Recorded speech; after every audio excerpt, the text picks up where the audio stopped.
Artemis Fowl by Owen Colfer. Narrated by Ty Farnsworth. Prologue. How does one describe Artemis Fowl? Various psychiatrists have tried and failed. The main problem is Artemis's own intelligence. He bamboozles every test thrown at him. He's puzzled the greatest medical minds and sent many of them gibbering to their own hospitals. There is no doubt that Artemis is a child prodigy. But why does someone of such brilliance dedicate himself to criminal activities? This is a question that can be answered by only one person, and he delights in not talking. Perhaps the best way to create an accurate picture of Artemis is to tell the by now famous account of his first villainous venture. I have put together this report from first-hand interviews with the victims, and as the tale unfolds, you will realize that this was not easy. The story began several years ago at the dawn of the 21st century. Artemis Fowl had devised a plan to restore his family's fortune. A plan that could topple civilizations and plunge the planet into a cross-species war. He was 12 years old at the time. Chapter 1. The Book. Ho Chi Minh City in the summer. Sweltering by anyone's standards. Needless to say, Artemis Fowl would not have been willing to put up with such discomfort if something extremely important had not been at stake. Important to the plan. Sun did not suit Artemis. He did not look well in it. Long hours indoors in front of a computer screen had bleached the glow from his skin. He was white as a vampire, and almost as testy in the light of day. "I hope this isn't another wild goose chase, Butler," he said, his voice soft and clipped. "Especially after Cairo." It was a gentle rebuke. They had travelled to Egypt on the word of Butler's informant. "No, sir. I'm certain this time. Wen is a good man." Droned Artemis, unconvinced. Passers-by would have been amazed to hear the large Eurasian man refer to the boy as sir. This was, after all, the third millennium. But this was no ordinary relationship, and these were no ordinary tourists. They were sitting outside a curbside cafe on Dong Kai Street, watching the local teenagers circle the square on mopeds. Wen was late, and the pathetic patch of shade provided by the umbrella was doing little to improve Artemis's mood. But this was just his daily pessimism. Beneath the sulk was a spark of hope. Could this trick actually yield results? Would they find the book? It was too much to hope for. A waiter scurried to their table. "More tea, sirs?" he asked, head bobbing furiously. Artemis sighed. "Spare me the theatrics, and sit down." The waiter turned instinctively to Butler, who was after all the adult. "But sir, I'm the waiter." Artemis tapped the table for attention. "You are wearing handmade loafers, a silk shirt, and 3 gold signet rings. Your English has a tinge of Oxford about it, and your nails have the soft sheen of the recently manicured. You're not a waiter. You are our contact, Wen Xuan, and you have adopted this pathetic disguise to discreetly check for weaponry." Wen's shoulders sagged. "It is true. Amazing." "Hardly. A ragged apron does not a waiter make." Wen sat, pouring some mint tea into a tiny china cup. "Let me fill you in on the weapon status," continued Artemis. "I am unarmed, but Butler here, Butler, has a Sig Sauer in his shoulder holster, 2 Shrike throwing knives in his boots, a Derringer 2-shot up his sleeve, grotty wire in his watch, and 3 stun grenades concealed in various pockets. Anything else, Butler?" "The Kosh, sir." "Oh yes, a good old ball-bearing Kosh stuffed down his shirt." Wen brought the cup trembling to his lips. "Don't be alarmed, Mr. Juan," Artemis smiled. "The weapons will not be used on you." Wen did not seem reassured. "No," continued Artemis. "Butler could kill you 100 different ways without the use of his weapons, though I'm sure one would be quite sufficient." Wen was by now thoroughly spooked. Artemis generally had that effect on people. A pale adolescent speaking with the authority and vocabulary of a powerful adult. Wen had heard the name Fowl before. Who hadn't in the international underworld? But he'd assumed he'd been dealing with Artemis Sr., not this boy. Though the word boy hardly seemed to do this gaunt individual justice. And the giant Butler. It was obvious that he could snap a man's backbone like a twig with those mammoth hands. Wen was starting to think that no amount of money was worth another minute in this strange company.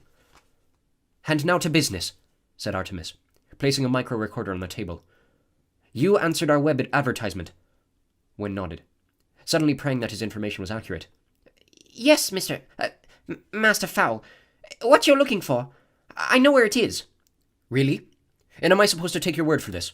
You could be walking me straight into an ambush. My family is not without enemies." Butler snatched a mosquito out of the air beside his employer's ear. No, said Wen, reaching for his wallet. "Here, look." Artemis studied the Polaroid. He willed his heart to maintain a calm beat. It seemed promising. But anything could be faked these days with a PC and a flatbed scanner. The picture showed a hand reaching from layered shadows, a mottled green hand. He murmured. Explain. This woman, she's a healer near Tudo Street. She works in exchange for rice wine. All the time drunk.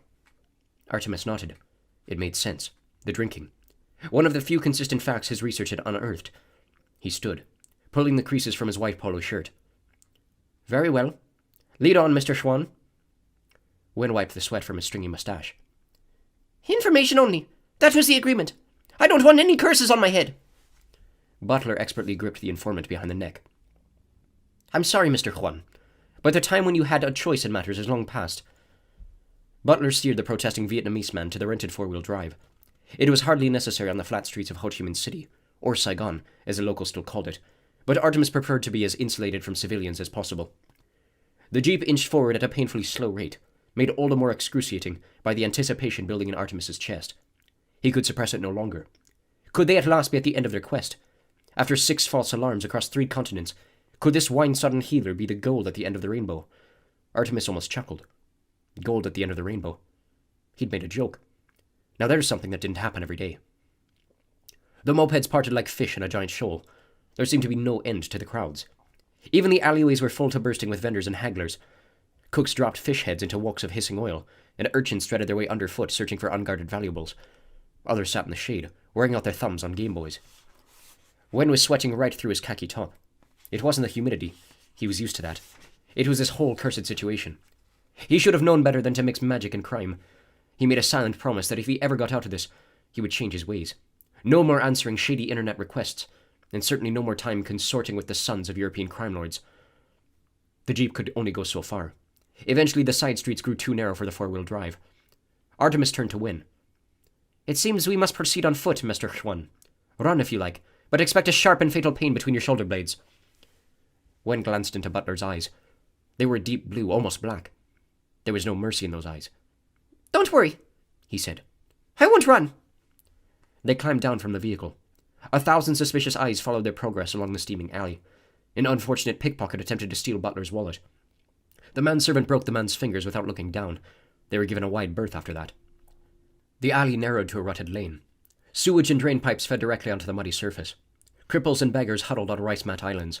Most of the residents of this lane had nothing to spare, with the exception of 3. Well? Demanded Artemis. Where is she? Wen jabbed a finger toward a black triangle beneath a rusted fire escape. There! Under there!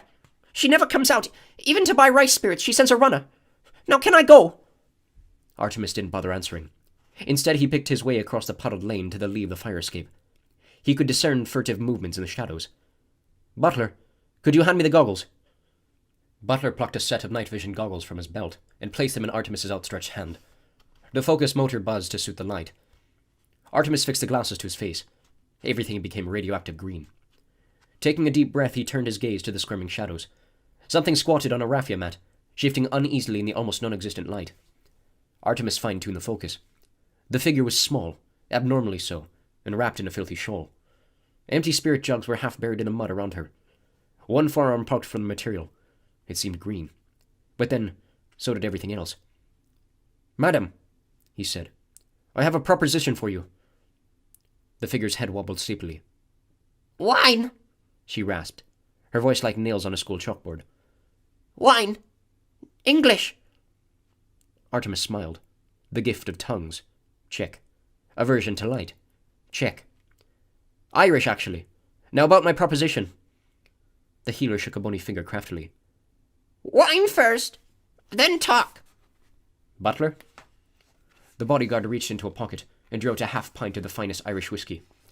Artemis took the bottle and held it teasingly beyond the shadows. He barely had time to remove his goggles when the claw-like hand darted from the gloom to snatch the whiskey. A mottled green hand. There was no doubt. Artemis swallowed a triumphant grin. Pay our friend Butler. In full. Remember, Mr. Schwan, this is between us. You don't want Butler to come back, do you? No, Master Fowl. My lips are sealed. They had better be, or Butler will seal them permanently. Wen skipped off down the alley, so relieved to be alive that he didn't bother counting the sheaf of U.S. currency. Most unlike him. In any event, it was all there. All $20,000. Not bad for half an hour's work. Artemis turned back to the healer. Now, madame, you have something that I want. The healer's tongue caught a drop of alcohol at the corner of her mouth. Yes. Irish. Sore head. Bad tooth. I heal. Artemis replaced the night vision goggles and squatted to her level. I am perfectly healthy, madam, apart from a slight dust mite allergy, and I don't think even you can do anything about that. No. What I want from you is your book. The hag froze. Bright eyes glinted from beneath the shawl. Book? She said cautiously. I don't know about no book. I am healer. You want book, go to library. Artemis sighed, with exaggerated patience. You are no healer. You are a sprite. Pshog, Feri, Catalun, whichever language you prefer to use. And I want your book. For a long moment, the creature said nothing. Then she threw back the shawl from her forehead. In the green glow of the night vision goggles, her features leapt at Artemis like a Halloween mask. The fairy's nose was long and hooked under two slitted golden eyes. Her ears were pointed, and the alcohol addiction had melted her skin like putty. If you know about the book, human, she said slowly, fighting the numbing effects of the whiskey, then you know about the magic I have in my fist. I can kill you with a snap of my fingers. Artemis shrugged. I think not. Look at you. You are near dead. The rice wine has dulled your senses, reduced to healing warts. Pathetic. I am here to save you, in return for the book. What could a human want with our book? That is no concern of yours. All you need to know are your options. The sprite's pointed ears quivered. Options? 1. You refuse to give us the book and we go home, leaving you to rot in the sewer. Yes, said the fairy. I choose this option. Ah, no. Don't be so eager. If we leave without the book, you will be dead in a day. A day? A day? The healer laughed. I will outlive you by a century. Even fairies tethered to the human realm can survive the ages. Not with half a pint of holy water inside them, said Artemis, tapping the now empty whiskey bottle. The fairy blanched, then screamed. A high, keening, horrible sound. Holy water! You have murdered me, human! True, admitted Artemis. It should start to burn any minute now. The fairy poked her stomach tentatively. The second option? Listening now, are we?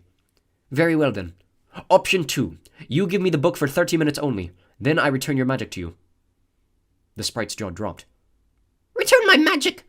Not possible! Oh, but it is. I have in my possession 2 ampoules. One a vial of spring water from the fairy well 60 meters below the ring of Tara, possibly the most magical place on Earth. This will counteract the holy water. And the other? The other is a little shot of man-made magic. A virus that feeds on alcohol, mixed with the growth agent. It will flush every drop of rice wine from your body, remove the dependence, and even bolster your failing liver. It'll be messy, but after a day you'll be zipping around as though you were about 1,000 years old again. The sprite licked her lips.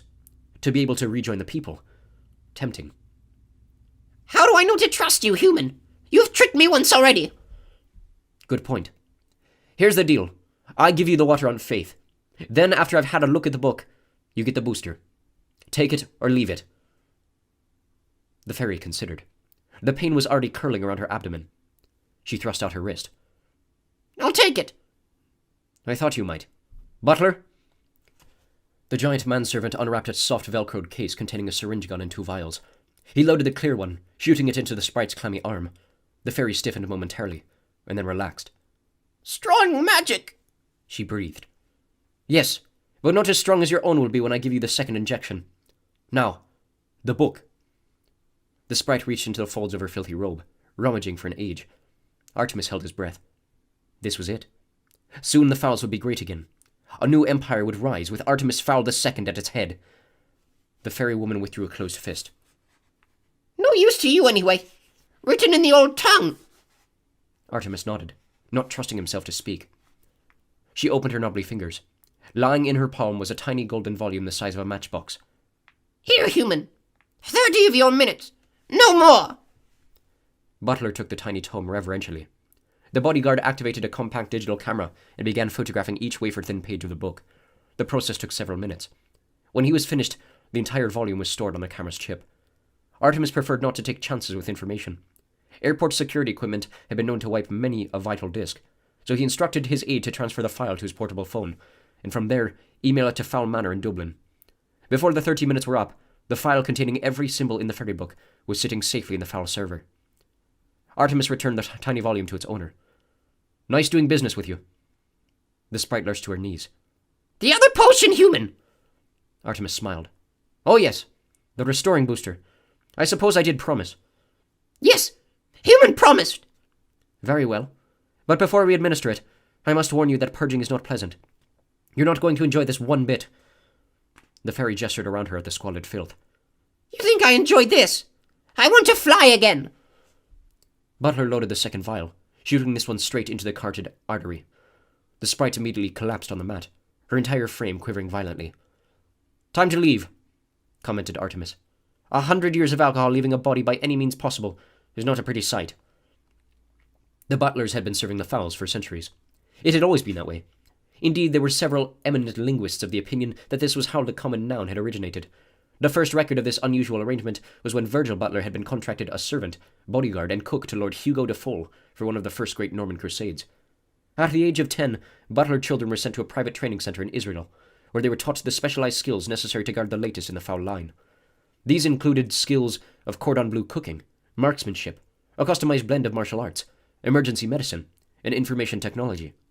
If at the end of their training there was not a fowl to guard, then the butlers were eagerly snapped up as bodyguards for various royal personages, generally in Monaco or Saudi Arabia. Once a fowl and a butler were put together, they were paired for life. It was a demanding job, and lonely, but the rewards were handsome if you survived to enjoy them. If not, then your family received a 6-figure settlement, plus monthly pension.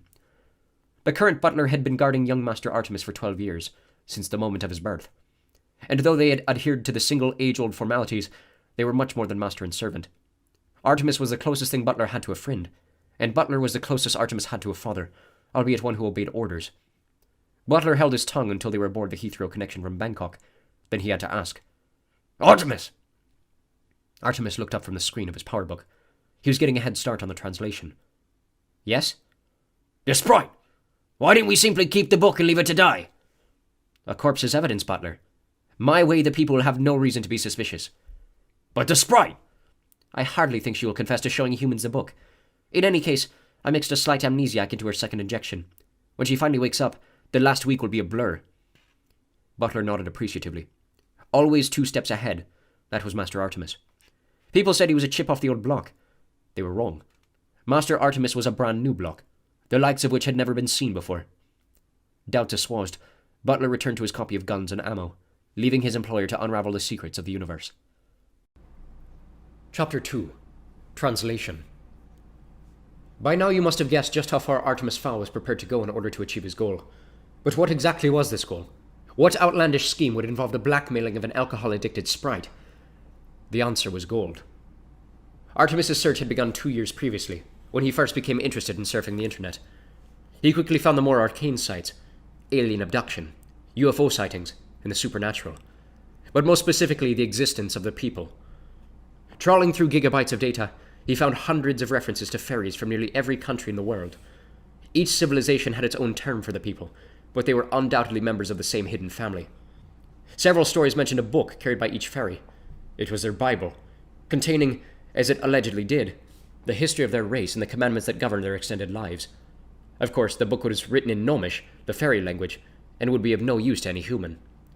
Artemis believed that with today's technology the book could be translated. And with this translation, you could begin to exploit a whole new group of creatures. Know thine enemy was Artemis's motto. So he immersed himself in the lore of the people until he had compiled a huge database on their characteristics. But it wasn't enough.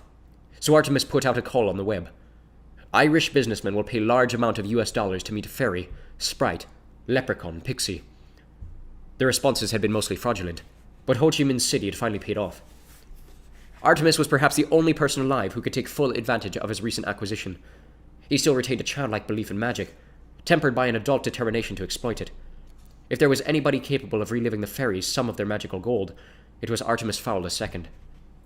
It was early morning before they reached Fowl Manor. Artemis was anxious to bring up the file on his computer, but first decided to call in on Mother. Angeline Fowl was bedridden. She had been since her husband's disappearance. Nervous tension, the physicians said. Nothing for it but rest and sleeping pills. That was almost a year ago. Butler's little sister Juliet was sitting at the foot of the stairs. Her gaze was boring a hole in the wall. Even the glitter mascara couldn't soften her expression. Artemis had seen that look already, just before Juliet had suplexed a particularly impudent pizza boy. The suplex, Artemis gathered, was a wrestling move, an unusual obsession for a teenage girl. But then again, she was, after all, a butler. Problems, Juliet? Juliet straightened hurriedly. My own fault, Artemis. Apparently I left a gap in the curtains. Mrs. Fowl couldn't sleep. Muttered Artemis, scaling the oak staircase slowly. He worried about his mother's condition. She hadn't seen the light of day in a long time now. Then again, should she miraculously recover, emerging revitalized from her own bedchamber, it would signal the end of Artemis's own extraordinary freedom. It would be back off to school, and no more spearheading criminal enterprises for you, my boy. He knocked gently on the arched double doors. Mother? Are you awake? Something smashed against the other side of the door. It sounded expensive. Of course I'm awake. How can I sleep in this blinding glare? Artemis ventured inside. An antique four-poster bed threw shadowy spires in the darkness, and a pale silver of light poked through a gap in the velvet curtains. Angeline Fowl sat hunched on the bed, her pale limbs glowing white from the gloom. Artemis, darling, where have you been? Artemis sighed. She recognized him. That was a good sign. School trip, Mother. Skiing in Austria. Ah, skiing, crooned Angeline. How I miss it. Maybe when your father returns. Artemis felt a lump in his throat. Most uncharacteristic. Yes, perhaps when father returns. Darling, could you close those wretched curtains? The light is intolerable. Of course, Mother. Artemis felt his way across the room, weary of the low-level clothed chests scattered around the floor. Finally, his fingers curled around the velvet drapes. For a moment, he was tempted to throw them wide open. Then he sighed and closed the gap. Thank you, darling. By the way, we really have to get rid of that maid. She's good for absolutely nothing. Artemis held his tongue. Juliet had been hard-working and a loyal member of the Fowl household for the past 3 years. Time to use Mother's absent-mindedness to his advantage. You're right, of course, Mother.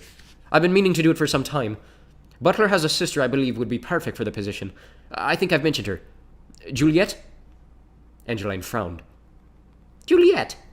Yes, the name does sound familiar. Well, anyone would be better than that silly girl we have now. When can she start? Straight away. I'll have Butler fetch her from the lodge. You're a good boy, Artemis. Now give Mummy a hug. Artemis stepped into the shadowy folds of his mother's robe. She smelled perfumed, like petals in water, but her arms were cold and weak. Oh, darling, she whispered, and the sound sent goosebumps popping down Artemis's neck. I hear things. At night, they crawl along the pillows and into my ears. Artemis felt that lump in his throat again. Perhaps we should open the curtains, Mother. No, his mother sobbed, releasing him from her grasp. No, because then I could see them too. Mother, please. But it was no use. Angeline was gone. She crawled to the far corner of the bed, pulling the quilt under her chin. Send the new girl. Yes, Mother. Send her with cucumber slices and water.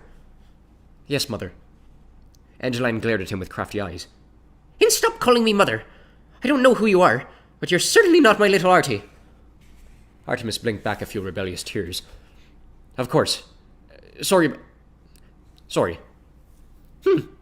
Don't come back here again, or I'll have my husband take care of you. He's a very important man, you know. Very well, Mrs. Fowl. This is the last you'll see of me. It had better be. Angeline froze suddenly. Do you hear them?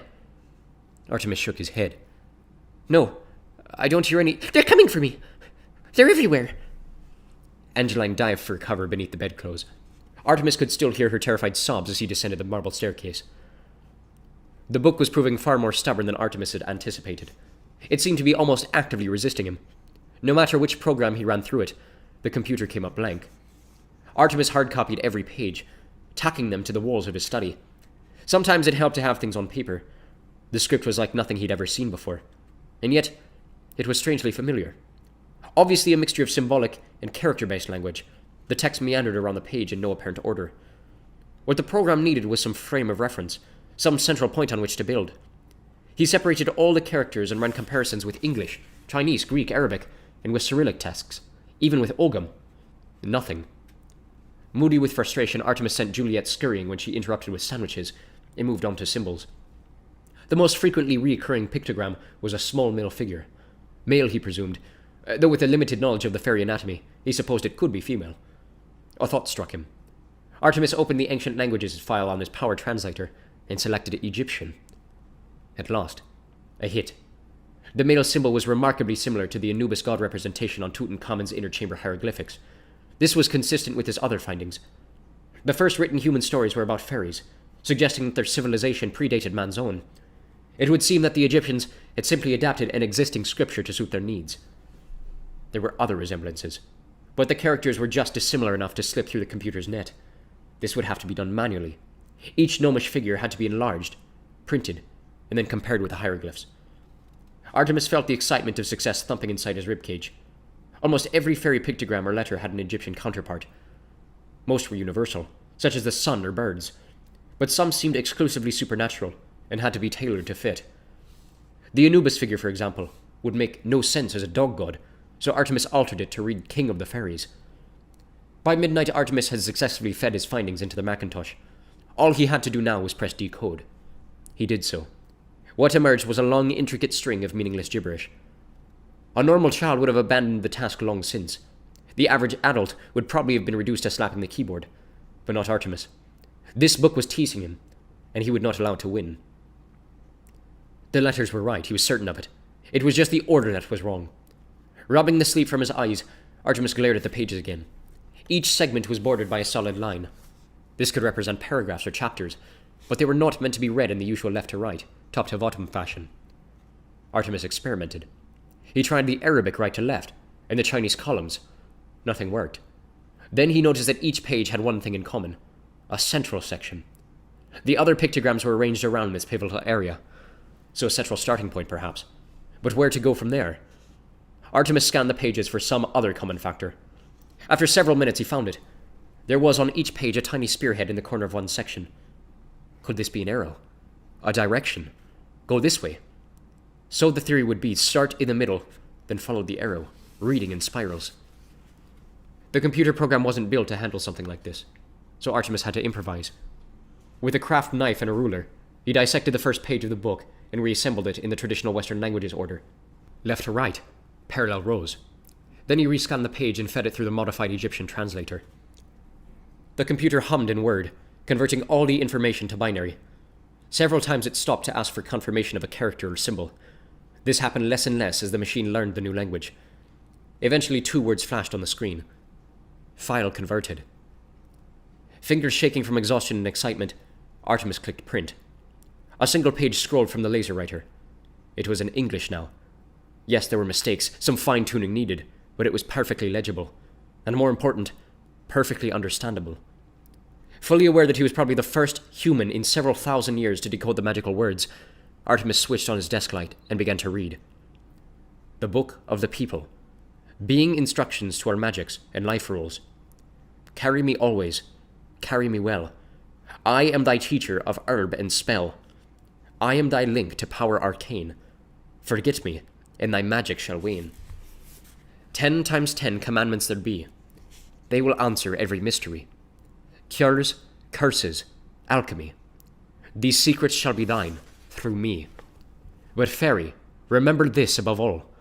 I am not for those in mud that crawl, and forever doomed shall be the one who betrays my secrets, one by one. Artemis could hear the blood pumping in his ears. He had them. They would be as ants beneath his feet. Their every secret would be laid bare by technology. Suddenly the exhaustion claimed him, and he sank back in his chair. There is so much yet to be completed. 43 pages to be translated for a start. He pressed the intercom button that linked him to the speakers all over the house. Butler, get Juliet and come up here. There are some jigsaws I need you to assemble. Perhaps a little family history would be useful at this point. The Fowls were indeed legendary criminals. For generations they had skirmished on the wrong side of the law, hoarding enough funds to become legitimate. Of course, once they were legitimate, they found it not to their liking, and returned almost immediately to crime. It was Artemis I, our subject's father, who had thrown the family fortune into jeopardy. With the breakup of communist Russia, Artemis Sr. had decided to invest a huge chunk of the Fowl fortune in establishing new shipping lanes to the vast continent. New consumers, he reasoned, would need new consumer goods. The Russian mafia did not take too kindly to a Westerner muscling in on their market, and so decided to send a little message. This message took the form of a stolen missile launched at the Fowl Star on her way past Murmansk. Artemis Sr. was on board the ship, along with Butler's uncle, and 250,000 cans of cola. It was quite an explosion. The Fowls were not left destitute, far from it. But billionaire status was no longer theirs. Artemis II vowed to remedy this. He would restore the family fortune, and he would do it in his own unique fashion. Once the book was translated, Artemis could begin planning in earnest. He already knew what the ultimate goal was. Now he could figure out how to achieve it. Gold, of course, was that objective. The acquisition of gold. It seemed that the people were almost as fond of the precious metal as humans, but each fairy had its own cache, but not for much longer if Artemis had his way. There would be at least one of the fairy folk wandering around with empty pockets by the time he'd finished. After 18 solid hours of sleep and a light continental breakfast, Artemis climbed to the study that he had inherited from his father. It was a traditional enough room, dark oak and floor-to-ceiling shelving, but Artemis had jammed it with the latest computer technology. A series of networked Apple Macs whirred from various corners of the room. One was running CNN's website through a DAT projector, throwing oversized current affairs images against the back wall. Butler was there already, firing up the hard drives. "Shut them all down, except the book. I need quiet for this." The manservant started. The CNN site had been running for almost a year. Artemis was convinced that news of his father's rescue would come from there. Shutting it down meant that he was finally letting go. "All of them?" Artemis glanced at the back wall for a moment. "Yes," he said finally. "All of them." Butler took the liberty of patting his employer gently on the shoulder, just once, before returning to work. Artemis cracked his knuckles. Time to do what he did best. Plot dastardly acts. Chapter 3. Holly. Hollyshirt was lying in bed, silently fuming. Nothing unusual about this. Leprechauns in general were not known for their geniality. But Holly was in an exceptionally bad mood, even for a fairy. Technically, she was an elf, fairy being a general term. She was a leprechaun too, but that was just a job. Perhaps a description would be more helpful than a lecture on fairy genealogy. Hollyshirt had nut-brown skin, cropped auburn hair, and hazel eyes. Her nose had a hook and her mouth was plump and cherubic, which was appropriate considering Cupid was her great-grandfather.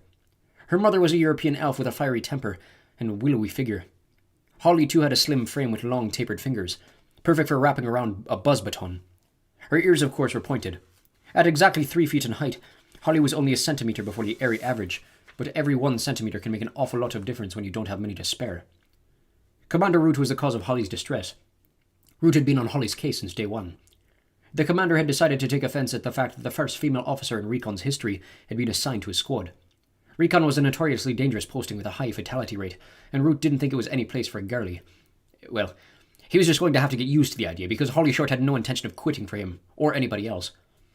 Though she'd never admit it, another possible cause for Holly's irritability was the ritual. She'd been meaning to perform it for several moons now, but somehow there just never seemed to be time. And if Root found out she was running low on magic, she'd be transferred to traffic for sure. Holly rolled off her futon and stumbled into the shower. That was one advantage of living near the Earth's core. The water was always hot. No natural light, of course, but that was a small price to pay for privacy. Underground. The last human-free zone. There was nothing like coming home after a long day on the job, switching off your shield and sinking into a bubbling slime pool. Bliss. The fairy suited up, zipping the dull green jumpsuit up to her chin and strapping on her helmet. Leprechaun uniforms were stylish these days, not like the top-of-the-morning costume the Force had to wear back in the old days. Buckled shoes and knickerbockers, honestly. No wonder leprechauns were still such ridiculous figures in human folklore. Still, they're probably better that way. If the mud people knew that the word leprechaun actually originated from LEP Recon, an elite branch of the lower elements police, they'd probably take steps to stamp them out. Better to say inconspicuous and let the humans have their stereotypes. With the moon already rising on the surface, there was no time for a proper breakfast. Holly grabbed the remains of a nettle smoothie from the cooler and drank it in the tunnels. As usual, there was chaos in the main thoroughfare. Airborne sprites jammed the avenue like stones in a bottle. The gnomes weren't helping either, lumbering along with their big swinging behinds blocking 2 lanes. Sweartoads infested every damp patch, cursing like sailors. That particular breed began as a joke, but had multiplied into an epidemic. Someone had lost their wand over that one. Holly battled through the crowds to the police station. There was already a riot outside Spud's Spud Emporium. LEP Corporal Newt was trying to sort it out. Good luck to him. Nightmare. At least Holly got the chance to work above ground. The LEP station doors were crammed with protesters. The goblin dwarf turf war had flared up again, and every morning hordes of angry parents showed up demanding the release of their innocent offspring. Holly snorted. If there actually was an innocent goblin, Hollyshirt had yet to meet him. They were clogging up the cells now, howling gang chants and hurling fireballs at each other. Holly shouldered her way into the throng. "Coming through," she grunted. "Police business." They were on her like flies in a stinkworm. "My grandpa is innocent! Police brutality! Officer, you can take my baby in his blankie. He can't sleep without it. Holly set her visor to reflect and ignored them all. Once upon a time, the uniform would have earned you some respect. Not anymore. Now you are a target. Excuse me, officer, but I seem to misplace my jar of warts. Pardon me, young elf, but my cat's climbed a stalactite. Or, if you have a minute, Captain, could you tell me how to get the Fountain of Youth? Holly shuddered. Tourists. She had troubles of her own. More than she knew as she was about to find out. In the station lobby, a kleptomaniac dwarf was busy picking the pockets of everyone else in the booking line, including the officer he was handcuffed to. Holly gave him a swipe in the backside with her buzz baton. The electric charge singed the seat of his leather pants. What you doing there, Mulch? Mulch started, contraband dropping from his sleeves. Officer Short, he whined, his face a mask of regret. I can't help myself. It's my nature. I know that, Mulch, and it's our nature to throw you in a cell for a couple of centuries. She winked at the dwarf's arresting officer. Nice to see you're staying alert. The elf blushed, kneeling to pick up his wallet and badge. Holly forged past Ruth's office, hoping she would make it to her cubicle before. Short! Get in here! Holly sighed. Oh well, here we go again. Stowing her helmet under her arm, Holly smoothed the creases from her uniform and stepped into Commander Ruth's office. Ruth's face was purple with rage. This was more or less his general state of existence, a fact that had earned him the nickname Beetroot. There was an office pool running on how long he had before his heart exploded. The smart money was on half a century at the outside. Commander Ruth was tapping the moonometer on his wrist. Well? He demanded. What time do you call this? Holly could feel her own face colouring. She was barely a minute late. There were at least a dozen officers on the shift who hadn't even reported in yet, but Ruth always singled her out for persecution. The thoroughfare, she mumbled lamely. There were 4 lanes down. Don't insult me with your excuses, roared the commander.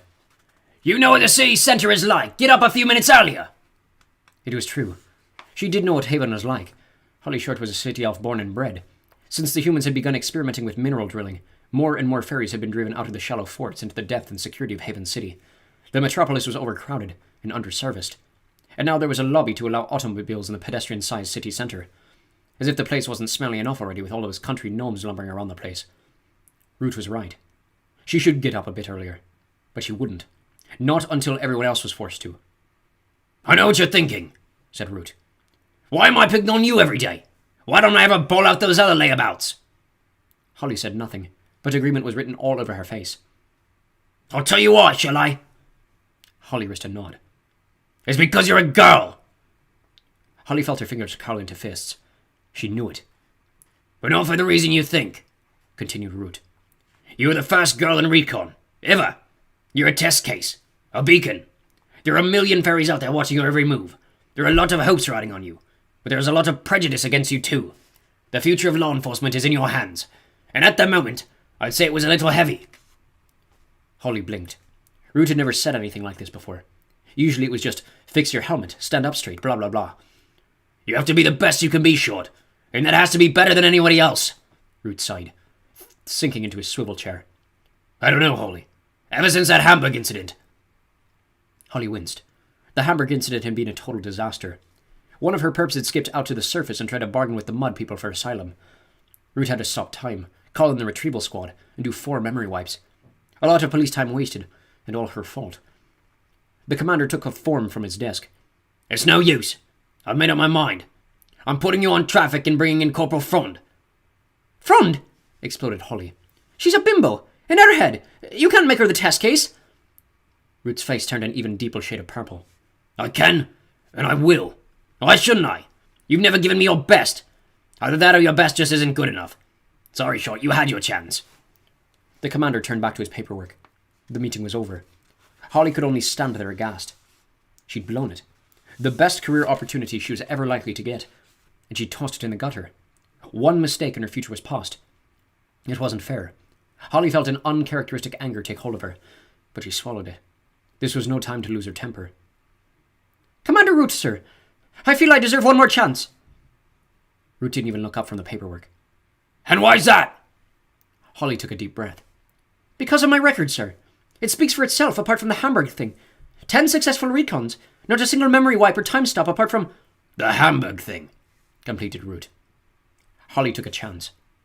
If I were male, one of your precious sprites, we wouldn't even be having this conversation. Root glanced up sharply. Now just a minute, Captain Short.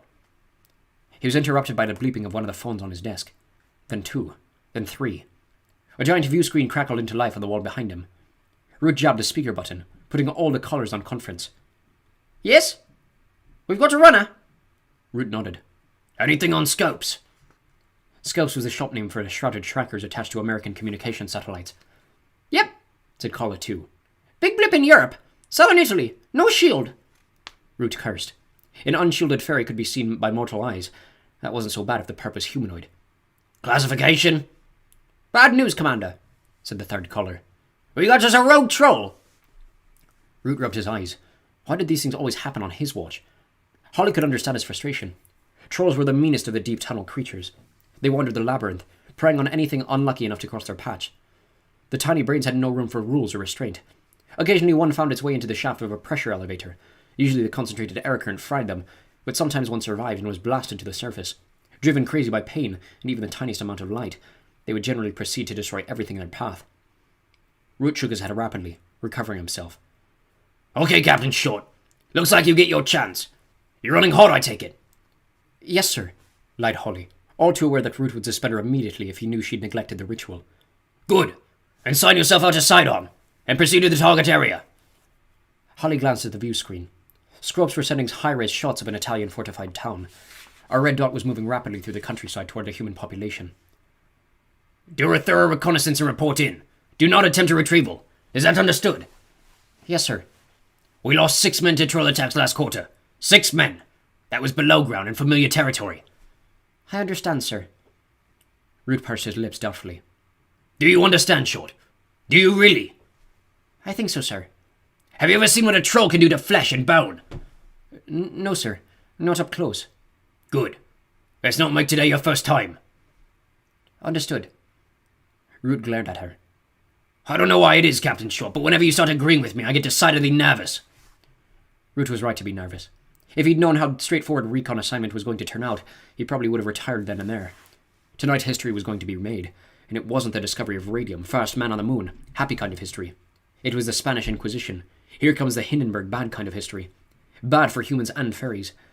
Bad for everyone. Holly proceeded directly to the chutes. Her normal chatty mouth was a grim slash of determination. One chance. That was it. She would allow nothing to break her concentration. There was the usual line of holiday visa hopefuls stretching to the corner of Elevator Plaza, but Holly bypassed it by waving her badge at the waiting line. A truculent gnome refused to yield. How come you LEP guys get to go topside? What's so special about you? Holly breathed deeply through her nose. Courtesy at all times. Police business, sir. Now if you could just excuse me. The gnome scratched his massive behind. I hear you LEP guys make up your police business just to get a look at some moonlight. That's what I hear. Holly attempted an amused smile. What actually formed on her lips resembled a lemon-sucking grimace. Whoever told you that is an idiot, sir. Recon only ventures above ground when absolutely necessary. The gnome frowned. Obviously he had made up the rumor himself, and suspected that Holly might have just called him an idiot. By the time he'd figured it out, she'd skipped through the double doors.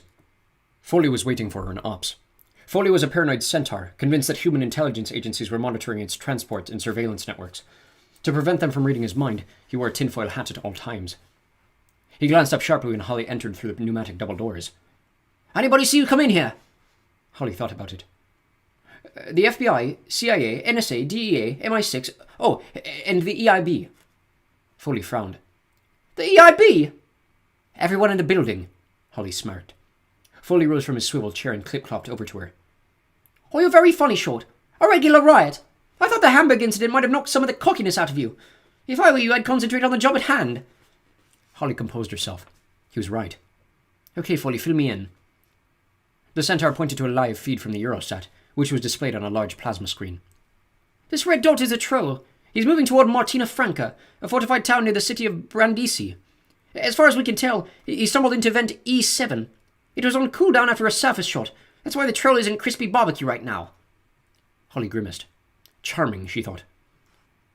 We've been lucky in that our target has bumped into some food along the way. He's chewed on a couple of cows for an hour or two, so that bought us a bit of time. A couple of cows? Exclaimed Holly.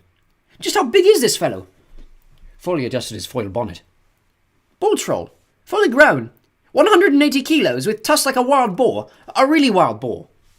Holly swallowed. Suddenly recon seemed a much better job than retrieval. Right. What have you got for me? Foley cantered across to the equipment table. He selected what looked like a rectangular wristwatch. Locator. You find him, we find you. Routine stuff. Video? The Centaur clipped a small cylinder into the accommodating groove on Holly's helmet. Live feed. Nuclear battery. No time limit. The mic is voice activated. Good, said Holly. Root said I should take a weapon on this one, just in case. Way ahead of you, said Foley. He picked a platinum handgun from the pile. A Neutrino 2000, the latest model. Even the tunnel gangs don't have these. 3 settings if you don't mind. Scorched, well done, and crisp to a cinder. Nuclear power source too, so plug away. This baby will outlive you by 1,000 years. Holly strapped the lightweight weapon into her shoulder holster. I'm ready, I think. Foley chuckled. I doubt it. No one's ever really ready for a troll. Thanks for the confidence booster. Confidence is ignorance, advised the Centaur.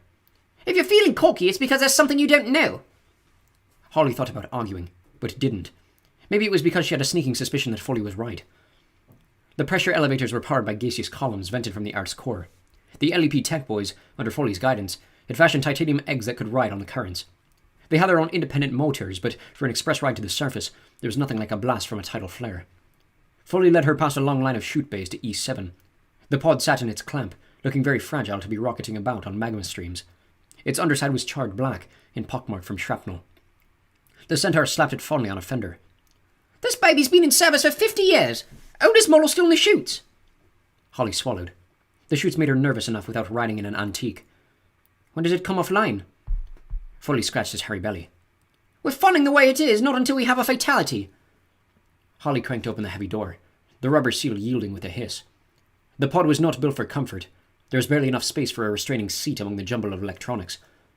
What's that? Asked Holly, pointing at a greyish stain on the seat's headrest.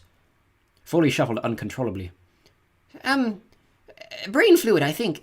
We had a pressure leak on the last mission, but that's plugged now, and the officer lived.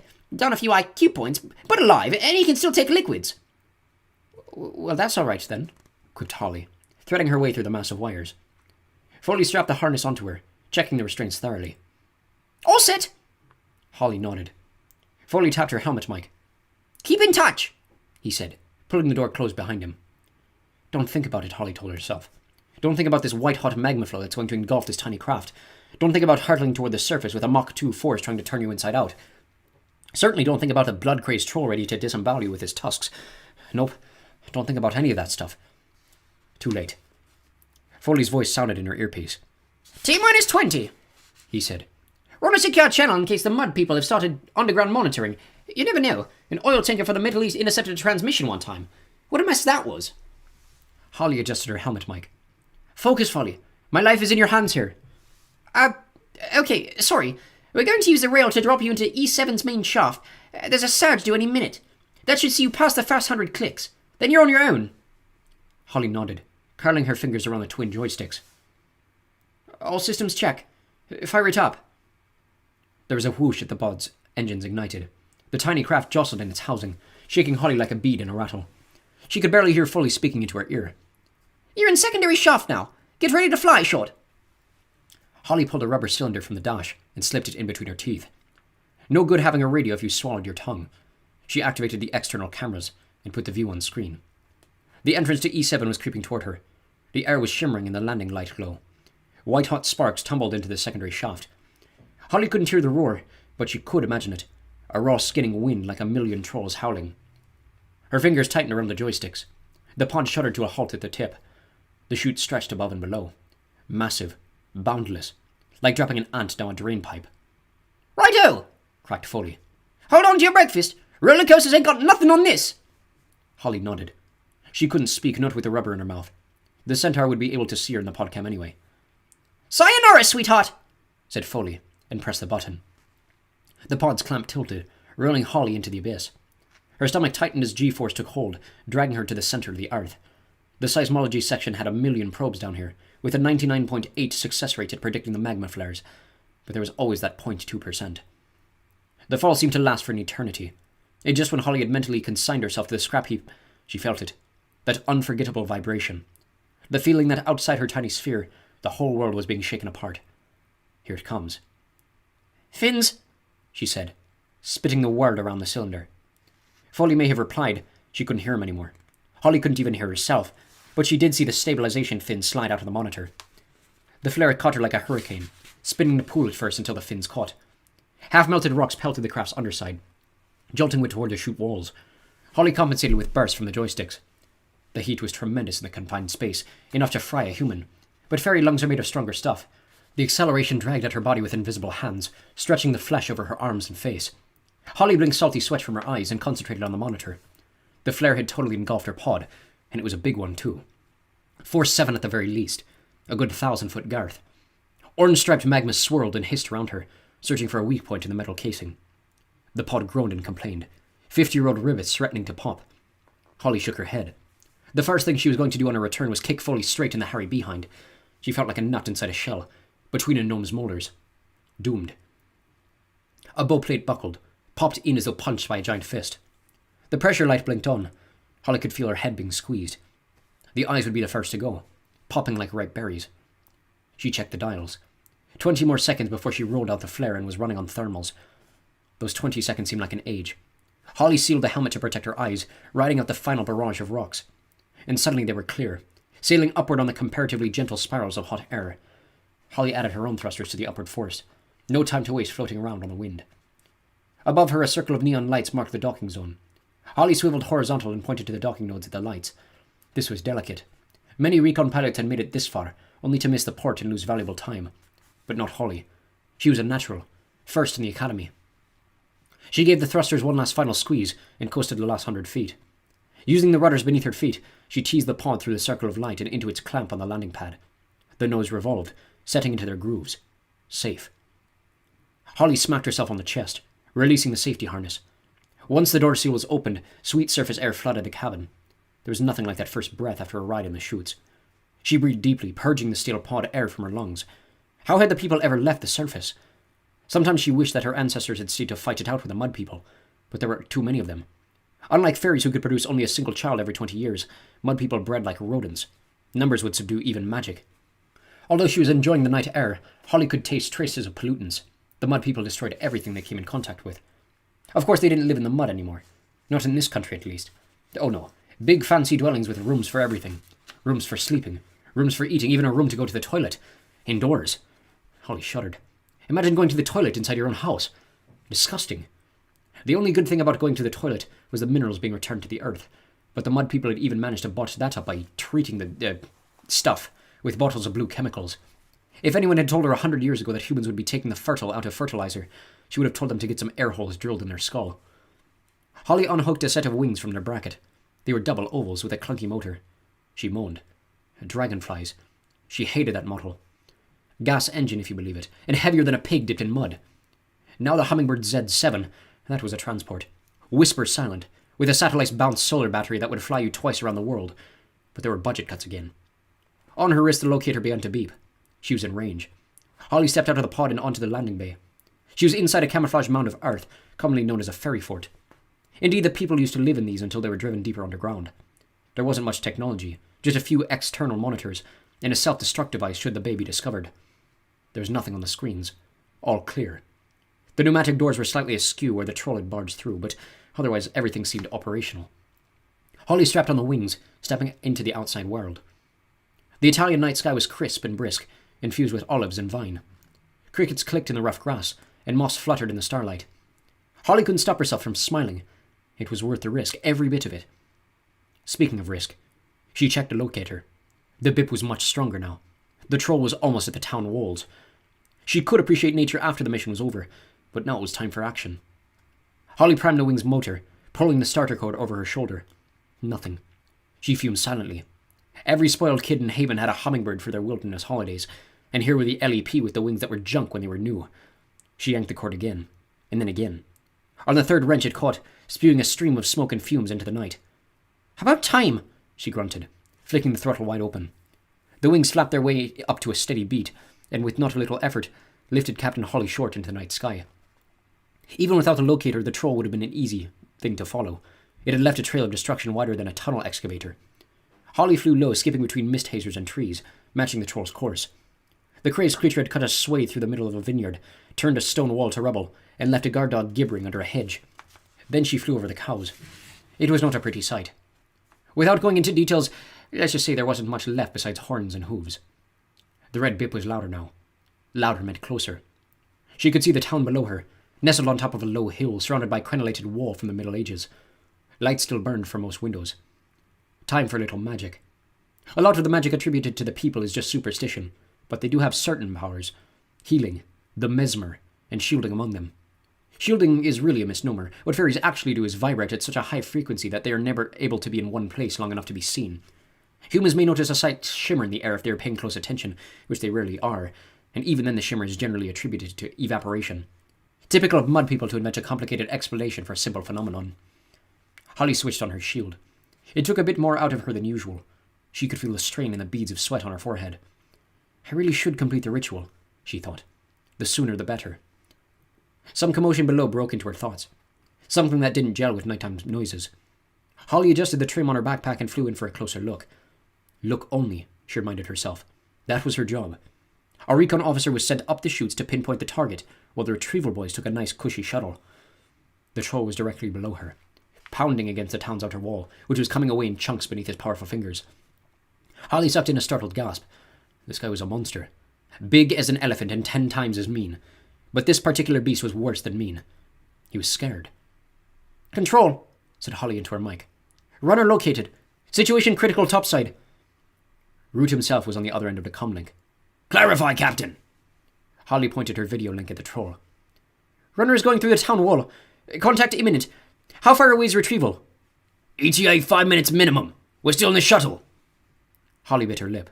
Root was in the shuttle? That's too long, Commander. This whole town is going to explode in 10 seconds. I'm going in. Negative, Holly. Captain Short, you don't have an invite. You know the law. Hold your position. But, Commander... Root cut her off. No. No buts, Captain. Hang back. That's an order. Holly's entire body felt like a heartbeat. Gasoline fumes were addling her brain. What could she do? What was the right decision to make? Lives? Or orders? Then the troll broke through the wall, and a child's voice split the night. Aoto! It screamed. Help. An invitation. At a stretch. Sorry, Commander. The troll is light crazy and there are children in there. She could imagine Root's face, purple with rage as he spat into the mic. I'll have your stripes short! You'll spend the next 100 years on drain duty! But it was no use. Holly had disconnected her mic and swooped in after the troll. Streamlining her body, Captain Short ducked into the hole. She appeared to be in a restaurant. A packed restaurant. The troll had been temporarily blinded by electric light and was thrashing about in the center of the floor. The patrons were stunned. Even the child's plea had petered out. They sat gaping, party hats perched comically on their heads. Waiters froze, huge trays of pasta quivering on their splayed fingers. Chubby Italian infants covered their eyes with chubby fingers. It was always like this in the beginning. The shocked silence. Then came the screaming. A wine bottle crashed to the floor. It broke the spell. The pandemonium started. Holly winced. Trolls hated noise almost as much as light. The troll lifted massive shaggy shoulders, its retractable claws sliding out with an ominous shh. Classic predator behavior. This beast was about to strike. Holly drew her weapon and flicked it up the second setting. She couldn't kill the troll under any circumstances, not to save humans, but she could certainly put him out until retrieval arrived. Aiming for the weak point at the base of the skull, she let the troll have a long burst of the concentrated ion ray. The beast staggered, stumbled a few steps, then got very angry. It's okay, thought Holly. I'm shielded, invisible. To any onlookers it would seem as though the pulse and glue beam emanated from thin air. The troll rounded on her, its muddy dreadlocks swinging like candles. No panic. It can't see me. The troll picked up a table. Invisible. Totally invisible. He pulled back a shaggy arm and let it fly. Just a slight shimmer in the air. The table tumbled straight toward her head. Holly moved. A second too late. The table clipped her backpack, knocking the gas tank clean off. It spun through the air, trailing flammable fluid. Italian restaurants, wouldn't you know it, full of candles. The tank twirled right through an elaborate candelabrum and burst into flames like some deadly firework. Most of the gas landed on the troll. So did Holly. The troll could see her. There was no doubt about it. It squinted at her through the hated light, its brow a rictus of pain and fear. Her shield was off. Her magic was gone. Holly twisted in the troll's grip, but it was useless. The creature's fingers were the size of bananas, but nowhere near as pliant. They were squashing the breath from her ribcage with savage ease. Needle-like claws were scraping at the toughened material of her uniform. Any second now they would punch through, and that would be that. Holly couldn't think. The restaurant was a carousel of chaos. The troll was gnashing its tusks, greasy molars trying to grip her helmet. Holly could smell its fetid breath through her filters. She could smell the odor of burning fur, too, as the fire spread along the troll's back. The beast's green tongue rasped across her visor, slimming the lower section. The visor. That was it. Her only chance. Holly wormed her free hand to the helmet controls. The tunnel light. High beams. She depressed the sunken button, and 800 watts of unfiltered light blasted from the twin spotlights above her eyes. The troll reared back, a penetrating scream exploding from between rows of teeth. Dozens of glasses and bottles shattered where they stood. It was too much for the poor beast. Stunned, set on fire, and now blinded. The shock and pain made their way through to its tiny brain, ordering it to shut down. The troll complied, keeling over with almost comical stiffness. Holly rolled to avoid a scything tusk. There was complete silence, but for tinkling glass, crackling fur, and the sudden release of breath. Holly climbed shakily to her feet. There were a lot of eyes following her. Human eyes. She was 100% visible, and these humans wouldn't stay complacent for long. This breed never did. Containment was the issue.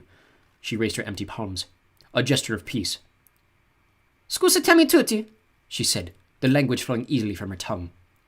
The Italian's ever graceful muttered that it was nothing. Holly reached slowly into her pocket and withdrew a small sphere. She placed it in the middle of the floor. Guardate, she said. Look. The restaurant's patrons complied, leaning in to see the small silver ball. It was ticking faster and faster, almost like a countdown. Holly turned her back to the sphere. 3, 2, 1. Boom! Flash! Mass unconsciousness. Nothing fatal, but headaches all around in about 40 minutes. Holly sighed.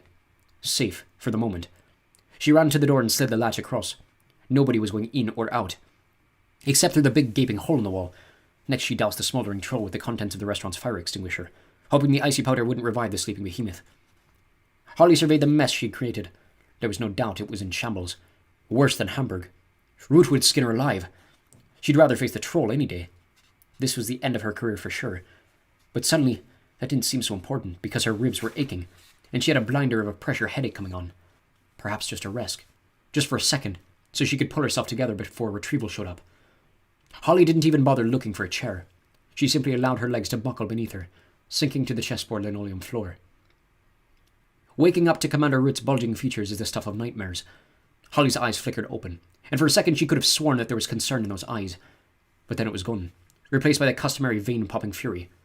Captain Short! He roared, mindless of her headache. What in the name of sanity happened here? Holly rose shakily to her feet. There was... The sentences just wouldn't come. You disobeyed a direct order. I told you to hang back. You know it's forbidden to enter a human building without an invitation. Holly shook the shadows from her vision. I got invited in. A child called for help. You're on shaky ground there, Short. There's precedent, sir. Corporal Rowe versus the state. The jury ruled that the trapped woman's cry for help could be accepted as an invitation into the building. Anyway, you're all here now. That means you've accepted the invitation too. Said Root doubtfully. I suppose you were lucky. Things could have been worse. Holly looked around. Things couldn't have been a lot worse. The establishment was pretty trashed. There were 40 humans out for the count. The tech boys were attaching mind-wipe electrodes to the temples of unconscious diners. We managed to secure the area, in spite of half the town hammering on the door. What about the hole? Root smirked. See for yourself. Holly glanced over. Retrieval had jimmied a hologram lead into the existing electricity sockets and were projecting an unbattered wall over the hole. The holograms were handy for quick patches, but no good under scrutiny. Anyone who examined the wall too closely would have noticed that the slightly transparent patch was exactly the same as the stretch beside it. In this case, there were 2 identical patches of spiderweb cracks, and 2 reproductions of the same Rembrandt. But the people inside the pizzeria were in no condition to examine walls, and by the time they woke up, the wall would have been repaired by the telekinetic division, and the entire paranormal experience would be removed from their memories. A retrieval officer bolted from the restroom. Commander! Yes, Sergeant? There's a human in here, sir. The concussor didn't reach him. He's coming, sir, right now. Shield! Barked Root. Everyone! Holly tried. She really did. But it wouldn't come. Her magic was gone. A toddler waddled out of the bathroom, his eyes heavy with sleep. He pointed a pudgy finger directly at Holly. Ciao, Fuletta, he said, before climbing into his father's lap to continue his snooze. Root shimmered back to the visible spectrum. He was, if possible, even angrier than before. What happened to your shield, Short? Holly swallowed. Stress, Commander. she offered hopefully. Root wasn't having any of it. You lied to me, Captain. You're not running hot at all, are you? Holly shook her head mutely. How long since you completed the ritual? Holly chewed her lip. I'd say about 4 years, sir. Root nearly popped a vein. 4 years? It's a wonder you lasted this long. Do it now, tonight. You're not coming below ground again without your powers. You're a danger to yourself and your fellow officers. Yes, sir. Get a set of hummingbirds from retrieval and zip across to the old country. There's a full moon tonight. Yes, sir. And don't think I've forgotten about this shambles. We'll talk about it when you get back. Yes, sir. Very good, sir. Holly turned to go, but Root cleared his throat for attention. Oh, and Captain Short. Yes, sir. Root's face had lost its purple tinge. He almost seemed embarrassed. Well done on the life-saving thing. Could have been worse. An awful lot worse. Holly beamed behind her visor. Perhaps she wouldn't be kicked out of Recon after all. Thank you, sir. Root grunted, his complexion returning to its normal ruddy hue. Now get out of here, and don't come back until you're full to the tips of your ears with magic. Holly sighed. So much for gratitude. Yes, sir. On my way, sir. Chapter 4. Abduction. Artemis's main problem was one of location. How to locate a leprechaun. This was one sly bunch of fairies, hanging around for God knows how many millennia, and still not one photo, not one frame of video. Not even a Loch Ness type hoax. They weren't exactly a sociable group, and they were smart too. No one had ever got his hands on fairy gold, but no one had ever had access to the book either. And puzzles were so simple when you had the key. Artemis had summoned the butlers to his study, and spoke to them now from behind a mini lectern. There are certain rituals every fairy must complete to renew his magic, explained Artemis. Butler and Juliet nodded, as though this were a normal briefing. Artemis flicked through his hard copy of the book, and selected a passage. From the earth thine power flows, given through courtesy so thanks are owed. Pluck thou the magic seed, where full moon, ancient oak, and twisted water meet, and bury it far from where it was found, so return your gift into the ground. Artemis closed the text. Do you see? Butler and Juliet kept nodding while still looking thoroughly mystified. Artemis sighed. The leprechaun is bound by certain rituals. Very specific rituals, I might add. We can use them to track one down. Juliet raised a hand, even though she herself was 4 years Artemis' senior. Yes? Well, the thing is, Artemis, she said hesitantly, twisting a strand of blonde hair in a way that several of the local louts considered extremely attractive. The bit about leprechauns. Artemis frowned. It was a bad sign. Your point, Juliet? Well, leprechauns. You know they're not real, don't you? Butler winced. It was his fault, really. He never got around to filling in his sister on the mission parameters. Artemis scowled reprovingly at him. Butler hasn't already talked to you about this. No? Was he supposed to? Yes, he certainly was. Perhaps he thought you'd laugh at him. Butler squirmed. That was exactly what he'd thought. Juliet was the only person alive who'd laugh at him, with embarrassing regularity. Most other people did it once. Just once. Artemis cleared his throat. Let us proceed under the assumption that the fairy folk do exist, and that I am not a gibbering moron. Butler nodded weakly. Juliet was unconvinced. Very well. Now, as I was saying, the people have to fulfill a very specific ritual to renew their powers. According to my interpretation, they must pick a seed from an ancient oak tree by the bend in a river, and they must do this during the full moon. The light began to dawn in Butler's eyes. So, all we have to do is run a cross-reference through the weather satellites, which I already have. Believe it or not, there aren't that many ancient oaks left, if you take ancient to be 100 years plus. When you factor in the river bend and a full moon, there are precisely 129 sites to be surveyed in this country. Butler grinned. Stakeout. Now the master was talking his language. There are preparations to be made for our guest's arrival, said Artemis, handing a typewritten sheet of A4 to Juliet. These alterations must be made to the cellar. See to it, Juliet, to the letter. Yes, Artie. Artemis frowned, but only slightly. For reasons that he couldn't quite fathom, he didn't mind terribly when Juliet called him by the pet name his mother had for him. Butler scratched his chin thoughtfully. Artemis noticed a gesture.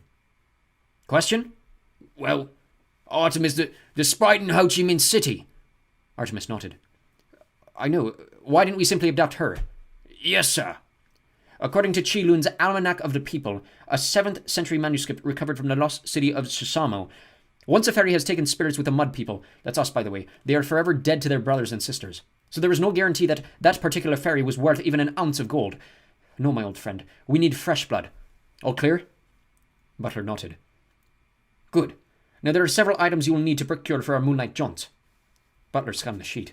Basic field equipment, a few eyebrow razors, nothing too puzzling, until... Sunglasses? At night? When Artemis smiled as he did now, one almost expected vampire fangs to sprout from his gums. Yes, Butler. Sunglasses, trust me. And Butler did, implicitly. Holly activated the thermal coil in her suit and climbed to 30,000 feet. The hummingbird wings were top of the range. The battery readout showed 4 red bars, more than enough for a quick jaunt through the mainland Europe and across the British Isles. Of course, the regulations said always to travel over water if possible, but Holly could never resist knocking the snowcap from the highest Alp on her way past. The suit protected Holly from the worst of the elements, but she could still feel the chill sinking into her bones. The moon seemed huge from this altitude, the craters on its surface easily distinguishable. Tonight it was a perfect sphere, a magical full moon. Immigration would have their hands full as thousands of circus-sick ferries were drawn irresistibly underground. A large percentage would make it, probably causing mayhem in their revelry. Earth's mantle was riddled with illegal tunnels, and it was impossible to police them all. Holly followed the Italian coast up to Monaco, and from there across the Alps to France. She loved flying. All ferries did. According to the book, they had once been equipped with wings of their own, but evolution had stripped them of this power. All but the sprites. One school of thought believed that the people were descended from airborne dinosaurs, possibly pterodactyls. Much of the upper body skeletal structure was the same. This theory would certainly explain the tiny nub of bone on each shoulder blade. Holly toyed with the idea of visiting Disneyland Paris. The LEP had several undercover operatives stationed there, most of them working in the Snow White exhibit. It was one of the few places on Earth where the people could go past unnoticed. But if some tourist got a photo of her and it ended up on the internet, Rouge would have her badge for sure. With a sigh of regret, she passed over the shower of multicolored fireworks below. Once across the channel, Holly flew low, skipping over the white-crested waves. She called out to the dolphins and they rose to the surface, leaping from the water to match her pace. She could see the pollution in them, bleaching their skin white and giving them red sores on their backs. And although she smiled, her heart was breaking. Mud people had a lot to answer for. Finally, the coast loomed ahead of her. The old country. Elyu. The land where time began. The most magical place on the planet. It was here 10,000 years ago that the ancient fairy race, the Dinanan, had battled against the demon Formorians, carving the famous Giant's Causeway with the strength of their magical blasts. It was here that the Leophile stood, the rock at the center of the universe, where the fairy kings and later the human Ardri were crowned. And it was also here, unfortunately, that the mud people were most in tune with magic, which resulted in a far higher people sighting rate than you got anywhere else on the planet. Thankfully, the rest of the world assumed that the Irish were crazy, a theory that the Irish themselves did nothing to debunk. They'd somehow got it in their heads that each fairy lugged around a pot of gold with him wherever he went. While it was true that the LEP had a ransom fund because of its officers' high-risk occupation, no human had ever taken a chunk of it yet. This didn't stop the Irish population in general from skulking around rainbows, hoping to win the supernatural lottery. But in spite of all that, if there was one race the people felt an affinity for, it was the Irish. Perhaps it was their eccentricity, perhaps their dedication to the Craich, as they called it. And if the people were actually related to humans, as another theory had it, odds are that the Emerald Isle was where it all started. Holly punched up a map on her wrist locator and set it to sweep for magical hotspots. The best site would obviously be Tara, near the Leophile, but on a night like tonight, every traditionalist fairy with an overground pass would be dancing around a holy scene, so best to give it a miss. There's a secondary site not far from here, just off the southern coast. Easy access from the air, but remote and desolate for landbound humans. Holly reined in the throttle and descended to 90 yards. She skipped over a bristling evergreen forest, emerging on a moonlit meadow. A silver thread of river bisected the field, and there, nestling in the fold of a meander loop, was a proud oak. Holly checked her locator for life forms. Once she judged the cow 2 fields over not to be a threat, she cut her engines and glided to the foot of the mighty tree. 4 months of stakeout. Even Butler, the consummate professional, was beginning to dread the long nights of dampness and insect bites. Thankfully, the moon was not full every night. It was always the same. They would crouch in their foil-lined blind in complete silence, Butler repeatedly checking his equipment, while Artemis stared unblinking through the eye of the scope. At times like these, nature seemed deafening in their confined space. Butler longed to whistle, to make conversation, anything to break the unnatural silence. But Artemis's concentration was absolute. He would brook no interference or lapse of focus. This was business. Tonight they were in the southeast, the most inaccessible site yet. Butler had been forced to make 3 trips in the jeep in order to hump the equipment across a stile, a bog, and 2 fields. His boots and trousers were ruined, and now he could have to sit in the blind with ditch water soaking into the seat of his pants. Artemis had somehow contrived to remain spotless. The blind was ingenious in design, and interest had already been expressed in the manufacturing rights, mostly by military representatives, but Artemis had resolved to sell the patent to a sporting goods multinational. It was constructed of an elasticated foil polymer on a multi-hinged fiberglass skeleton. The foil, similar to that used by NASA, trapped the heat inside the structure while preventing the camouflage outside surface from overheating.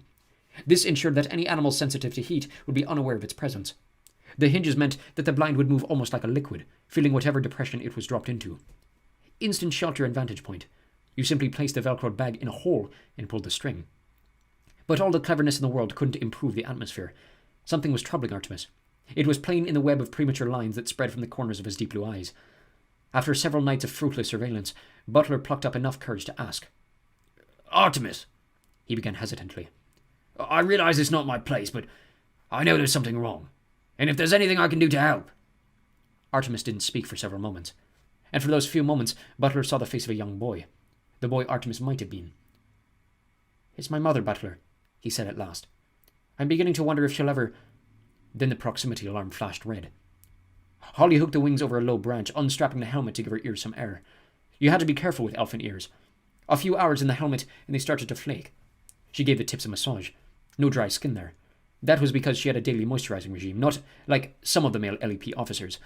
When they took off their helmets, you'd swear it had just started to snow. Holly paused for a minute to admire the view. Ireland certainly was picturesque. Even the mud people hadn't been able to destroy that. Not yet, anyway. Give them another century or two, the river was folding gently before her like a silver snake, hissing as the water tumbled across a stony bed. The oak tree trackled overhead, its branches rasping together in the bracing breeze. Now to work. She could do the tourist thing all night once her business was complete. A seed. She needed a seed. Holly bent to the ground, brushing the dried leaves and twigs from the clay's surface. Her fingers closed around a smooth acorn. That wasn't hard now, was it? She thought. All that remained for her to do was to plant it somewhere else, and her powers would come rushing back. Butler checked the porta radar, muting the volume in case the equipment betrayed their position. The red alarm swept the screen with agonizing lethargy, and then, flash, an upright figure by the tree. Too small for an adult, the wrong proportions for a child. He gave Artemis the thumbs up. Possible match.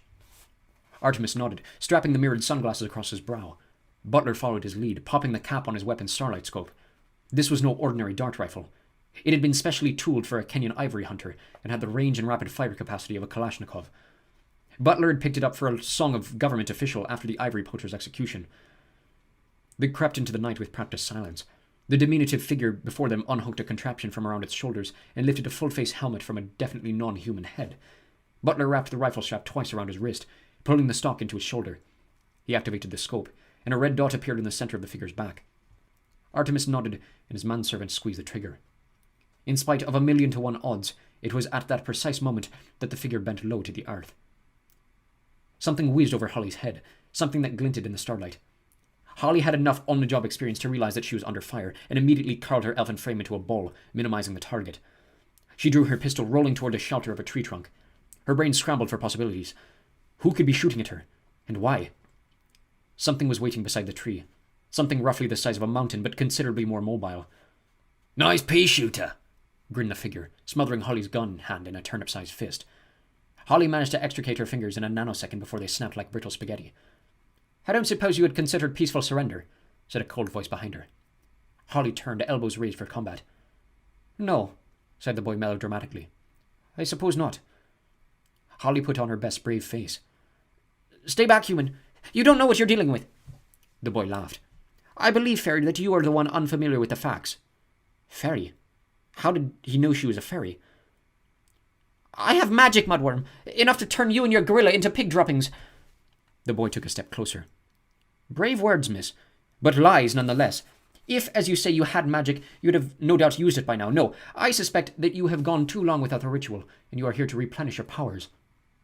Holly was dumbfounded. There was a human before her, casually spouting sacred secrets. This was disastrous, catastrophic. It could mean the end of generations of peace. If the humans were aware of a fairy subculture, it was only a matter of time before the two species went to war. She must do something, and there was only one weapon left in her arsenal. The mesmer is the lowest form of magic, and requires only a trickle of power. There are even certain humans with a bent for the talent. It is within the ability of even the most drained fairy to put a complete mind kibosh on any human alive. Holly summoned the final dribble of magic from the base of her skull. Human! she intoned, her voice suddenly resonating with bass tones. "Your will is mine!" Artemis smiled, safe behind his mirrored lenses. "I doubt it," he said, and nodded curtly. Holly felt the dart puncture the suit's toughened material, depositing its load of Curer and sakinacloline chloride-based tranquilizer into her shoulder. The word instantly dissolved into a series of technicolored bubbles, and try as she might, Holly couldn't seem to hold on to any more than one thought. And that thought was, how did they know? It spiraled around her head as she sank into trance consciousness. How did they know? How did they know? How did they... Artemis saw the pain in the creature's eyes as the hollow hypodermic plunged into her body, and for a moment he experienced misgivings. A female. He hadn't expected that. A female like Juliet, her mother. Then the moment passed and he was himself again. "Good shooting," he said, bending to study their prisoner. Definitely a girl. Pretty too, in a pointy sort of way. "Sir?" Butler was pointing to the creature's helmet. It was half buried in a drift of leaves where the fairy had dropped it. A buzzing noise was coming from the crown. Artemis picked up the contraption by the straps, searching for the source. "Ah, here we are." He plucked the view cam from its slot, careful to point the lens away from Butler. "Fairy technology, most impressive," he muttered, popping the battery from its groove. The camera whined and died. "Nuclear power source, if I'm not mistaken. We must be careful not to underestimate our opponents." Butler nodded, sliding their captive into an oversized duffel bag. Something else to be lugged across 2 fields, a bog and a stile. Chapter 5. Missing in Action. Commander Root was sucking on a particularly noxious fungus cigar. Several of the retrieval squad had nearly passed out in the shuttle. Even the stench from the manacled troll seemed mild in comparison. Of course, no one said anything, their boss being touchier than a septic boil. Foley, on the other hand, delighted in antagonizing his superior.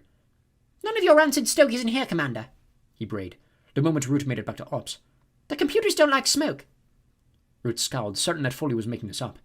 Nevertheless, Commander was not prepared to risk a computer crash in the middle of an alert, and so doused his cigar in the coffee cup of a passing gremlin. "Now, Foley, what's this so-called alert? And it better be good this time." The centaur had a tendency to go completely hyper over trivialities. He'd once gone to DEFCON 2 because his human satellite stations were out. "It's good, all right," Foley assured him. "Or should I say, bad. Very bad." Root felt the ulcer in his gut begin to bubble like a volcano. "How bad?" Foley punched up Ireland on the Eurosat. We lost contact with Captain Short." "Why am I not surprised?" groaned Root, burying his face in his hands. "We had her all the way over the Alps." "The Alps? She took a land route?" Foley nodded. "Against regulations, I know, but everyone does it." The commander agreed grudgingly. Who could resist a view like that? As a rookie, he'd been placed on report himself for that exact offense.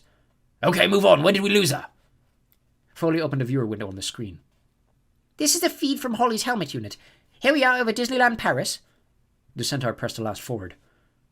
"Now, dolphins, blah blah blah, the Irish coastline, still no worries. Look, her locator comes onto shot. Captain Short is scanning for magical hotspots. Site 57 shows up red, so she heads for that one." "Why not Tara?" Foley snorted. "Terra? Every fairy hippie in the Northern Hemisphere will be dancing around the Lia Fail at the full moon. There'll be so many shields on, it'll look like our whole place is underwater." "Fine," grunted Root through gritted teeth. "Just get on with it, will you?" "All right. Don't get your ears in a knot." Foley skipped several minutes of tape. "Now, here's the interesting bit." Nice smooth landing. Hangs up the winds. Holly takes off the helmet. "Against regulations," Interjected Root. "LEP officers must never remove..." LEP officers must never remove their headgear above ground, unless said headgear is defective," completed Foley. "Yes, Commander, we all know what the handbook says, but are you trying to tell me that you never sneaked a breath of air after a few hours in the sky?" "No," admitted Root. "What are you... a fairy godmother or something? Get to the important part." Foley smirked behind his hand. Driving up Root's blood pressure was one of the few perks of the job. Not everyone else would dare to do it. That was because everybody else was replaceable. Not Foley. He built the system from scratch, and if anyone else even tried to boot it up, a hidden virus would bring it crashing about their pointy ears. "This is the important part. Here we are, look. Suddenly Holly drops the helmet.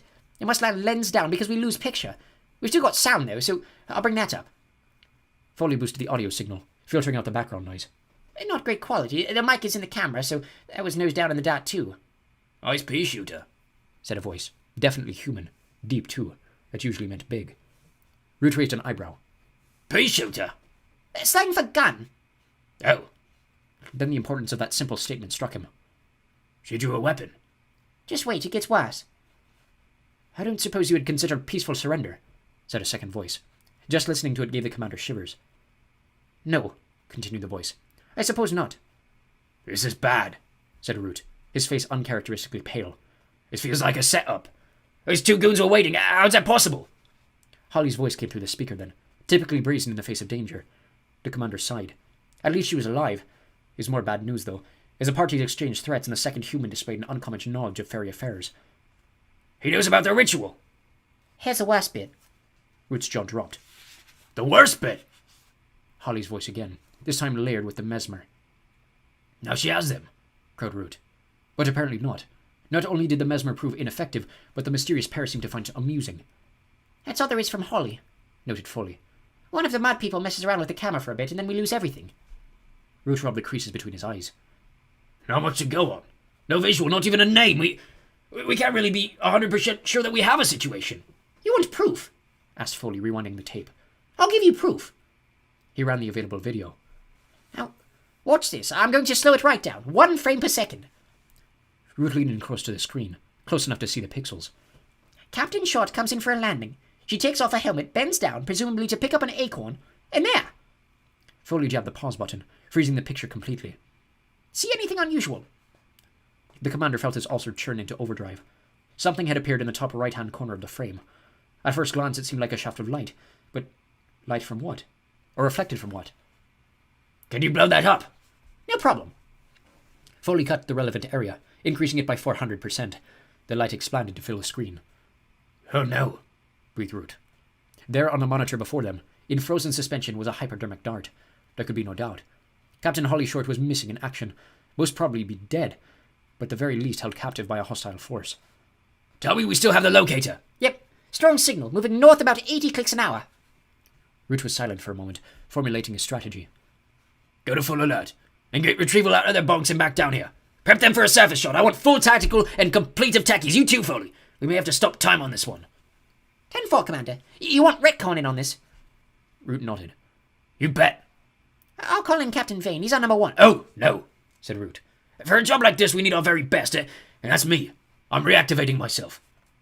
Foley was so amazed he couldn't even formulate a smart comment. You're... "Yes, Foley, don't act so surprised. I have more successful recons under my belt than any officer in history. Plus, I did my basic training back in Ireland. Back in the top hat in the shillelagh days." Yes, but that was 500 years ago, and you were no spring bud then. Not to put too fine a point on it. Root smiled dangerously. "Don't worry, Foley, I'm still running red hot. And I'll make up for my age with a really big gun. Now get a pod ready. I'm leaving on the next flare." Foley did what he was told without a single quip. When the commander got that glint in his eyes, you hopped, too, and kept your mouth shut, but there was another reason for Foley's silent compliance. It had just hit him that Holly could be in real trouble. Centaurs don't make many friends, and Foley was worried he might lose one of the few he had. Artemis had anticipated some technological advances, but nothing like the treasure trove of fairy hardware spread on the four-wheel drive's dashboard. "Impressive," he murmured. "We could abort this mission right now and still make a fortune in patents." Artemis ran a handheld scanner bar over the unconscious elf's wristband. He then fed the fairy characters into his powerbook translator. "This is a locator of some kind. No doubt this leprechaun's comrades are tracking us right now." Butler swallowed. "Right now, sir?" "It would seem so, or at any rate they're tracking this locator." Artemis stopped speaking suddenly. His eyes losing focus as the electricity in his cranium sparked off another brainwave. "Butler." The manservant felt his pulse quicken.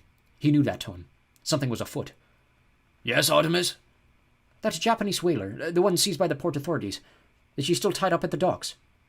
Butler nodded. "Yes, I believe so." Artemis twirled the locator's band around his index finger. "Good. Take us down there. I believe it's time to let our diminutive friends know exactly who they're dealing with." Root rubber stamped his own reactivation with remarkable speed, very unusual for LEP upper management. Generally it took months and several mind-crushingly dull meetings to approve any application to the recon squad. Luckily, Root had a bit of influence with the commander. It felt good to be back in a field uniform, and Root even managed to convince himself that the jumpsuit was no tighter around the middle than it used to be. The bulge, he rationalized, was caused by all the new equipment they jammed into these things. Personally, Root had no time for gadgetry. The only items the commander was interested in were the wings on his back and the multi-phased, water-cooled tri-bellered blaster strapped to his hip, the most powerful production handgun under the world. Old to be sure, but it had seen Root through a dozen firefights, and it made him feel like a field officer again. The nearest shoot to Holly's position was E1, Tara. Not exactly an ideal location for a stealth mission, but with barely 2 hours of moontime left, there was no time for an overground jaunt. If there was to be any chance of sorting out this mess before sunrise, Speed was of the essence. He commandeered the E1 shuttle for his team, bumping a tour group that had apparently been online for 2 years.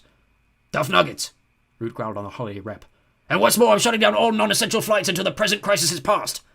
And what might that be? Squeaked the irate gnome, brandishing a notebook as though she were prepared to make a complaint of some kind. Root spat out the butt of his cigar, squashing it comprehensively beneath his boot heel. The symbolism was all too obvious. Shoots will be open, madam, when I feel like it, growled the commander. And if you and your fluorescent uniform don't get out of my way, I'll yank your operating license and have you thrown into the cells for obstructing an LEP officer. The holiday rep wilted before him and slunk back into line, wishing her uniform wasn't quite so pink. Foley was waiting at the pod. Serious though the moment was, he couldn't resist an amused whinny at the sight of Root's belly wobbling ever so slightly in his clinging jumpsuit. Are you sure about this, Commander? Generally, we only allow one passenger per pod. What do you mean? Snarled Root. There's only one. Then he caught Foley's meaningful glance at his stomach. Oh, ha ha ha. Very amusing. Keep it up, Foley. I do have my limit, you know. But it was a hollow threat, and they both knew it. Not only had Foley built their communications network from scratch, but he was also a pioneer in the field of flare predirection. Without him, human technology could very easily catch up with the ferry brand. Root strapped himself into the pod. No half-century-old crafts for the commander. This baby was fresh off the assembly line, all silver and shiny with the new jagged fin stabilizers that were supposed to read the magma currents automatically. Foley's innovation, of course. For a century or so, his pod designs had leaned toward the futuristic, plenty of neon and rubber. Lately, however, his sensibilities had become more retrospective, replacing the gadgetry with walnut dashes and leather upholstery. Root found this old-style decor strangely comforting. He wrapped his fingers around the joysticks and suddenly realized just how long it had been since he had ridden the hotshots. Foley noticed his discomfort. Don't worry, Chief, he said without the usual cynicism. It's like riding a unicorn. You never forget. Root grunted, unconvinced. Let's get the show on the road, he muttered. Before I change my mind. Foley hauled the door across the suction ring, and it took hold, sealing the portal with a pneumatic hiss. Root's face took on a green hue through the quartz pane. He didn't look too scary anymore. Quite the opposite, in fact. Artemis was performing a little field surgery on the ferry locator. It was no mean feat to alter some of the dimensions without destroying the mechanisms. The technologies were most definitely incompatible. Imagine trying to perform open-heart surgery with a sledgehammer. The first problem was opening the cursed thing. The screw heads defied both flathead and Phillips screwdrivers. Even Artemis's extensive set of Allen wrenches were unable to find the purchase in the tiny grooves. Think futuristic, Artemis told himself. Think advanced technology. It came to him after a few moments of silent contemplation. Magnetic bolts. Obvious, really. But how to construct a revolving magnetic field in the back of a four-wheel drive? Impossible. The only thing for it was to chase the screws around manually with a domestic magnet. Artemis hunted the small magnet from its niche in the toolbox and applied both poles to the tiny screws. The negative side wiggled them slightly. It was enough to give Artemis some room to maneuver with needle-nose pliers, and he soon had the locator's panel disassembled before him. The circuitry was minute, and not a sign of a solder bead. They must use another form of binder. Perhaps if he had time, the principles of the device could be unraveled, but for now he would have to improvise. He would have to rely on the inattention of others, and if the people were anything like humans, they saw what they wanted to see. Artemis held the locator's face up to the cab's light. It was translucent. Slightly polarized, but good enough. He nudged a slew of tiny shimmering wires aside, inserting a buttonhole camera into the space. He secured the peat-sized transmitter with a dab of silicone. Crude but effective, hopefully. The magnetic screws refused to be coaxed back into their grooves without the proper tool, so Artemis was forced to glue them too. Messy, but it should suffice, provided the locator wasn't examined too closely. And if it was, well, he would only lose an advantage that he never expected to have in the first place. Butler knocked off his high beams as they entered the city limits. "Dock's coming up, Artemis," he said over his shoulder. "There's bound to be a customs and excise crew around somewhere." Artemis nodded. It made sense. The port was a thriving artery of illegal activity. Over 50% of the country's contraband made it ashore somewhere along this half-mile stretch. "A diversion then, Butler. 2 minutes are all I need." The manservant nodded thoughtfully. "The usual?" "I don't see why not. Knock yourself out, or rather, don't." Artemis blinked. That was his second joke in recent times, and his first aloud. Better take care. This was no time for frivolity. The dockers were rolling cigarettes. It wasn't easy with fingers the size of lead bars, but they managed, and if a few strands of brown tobacco dropped to the rough flagstones, what of it? The pouches were available by the carton from a little man who didn't bother adding government tax to his prices. Butler strolled over to the men, his eyes shadowed beneath the brim of a watch cap. "Cold night," he said to the assembled group. No one replied. Policemen came in all shapes and sizes. The big stranger persevered. "Even work is better than standing around on a frosty one like tonight." One of the workmen, a bit soft in the head, couldn't help nodding in agreement. A comrade drove an elbow into his ribs. "Still, though," continued the newcomer, "I don't suppose you girls ever did a decent day's work in your lives." Again there was no reply, but this time it was because the dockers' mouths were hanging open in amazement. Yep, you're a pathetic-looking bunch, all right, went Butler blithely. Oh, I've no doubt you would have passed as men during a famine, but today's standards, you're little more than a pack of blouse-wearing weaklings. Ah! said one of the dockhands. It was all he could manage. Butler raised an eyebrow. Ugh. Pathetic and inarticulate. Nice combination. Your mothers must be so proud. The stranger had crossed a sacred line. He had mentioned the men's mothers.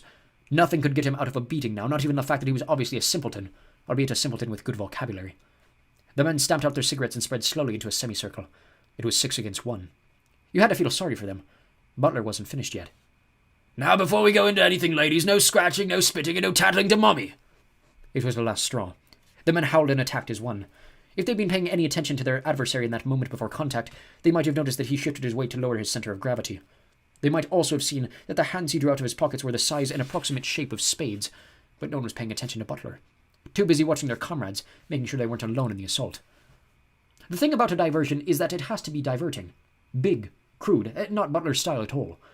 He would have preferred to take these gentlemen out from 500 feet with a dart rifle, feeling that, if contact was absolutely necessary, a series of thumb jabs to the nerve cluster at the base of the neck would be his chosen modus operandi, quiet as a whisper. But that would be defeating the purpose of the exercise. And so Butler went against his training, screaming like a demon and utilizing the most vulgar combat actions. Vulgar they may have been, but that's not to say they weren't effective. Perhaps a Shaolin priest could have anticipated some of the more exaggerated movements, but these men were hardly trained adversaries. In fairness, they weren't even completely sober.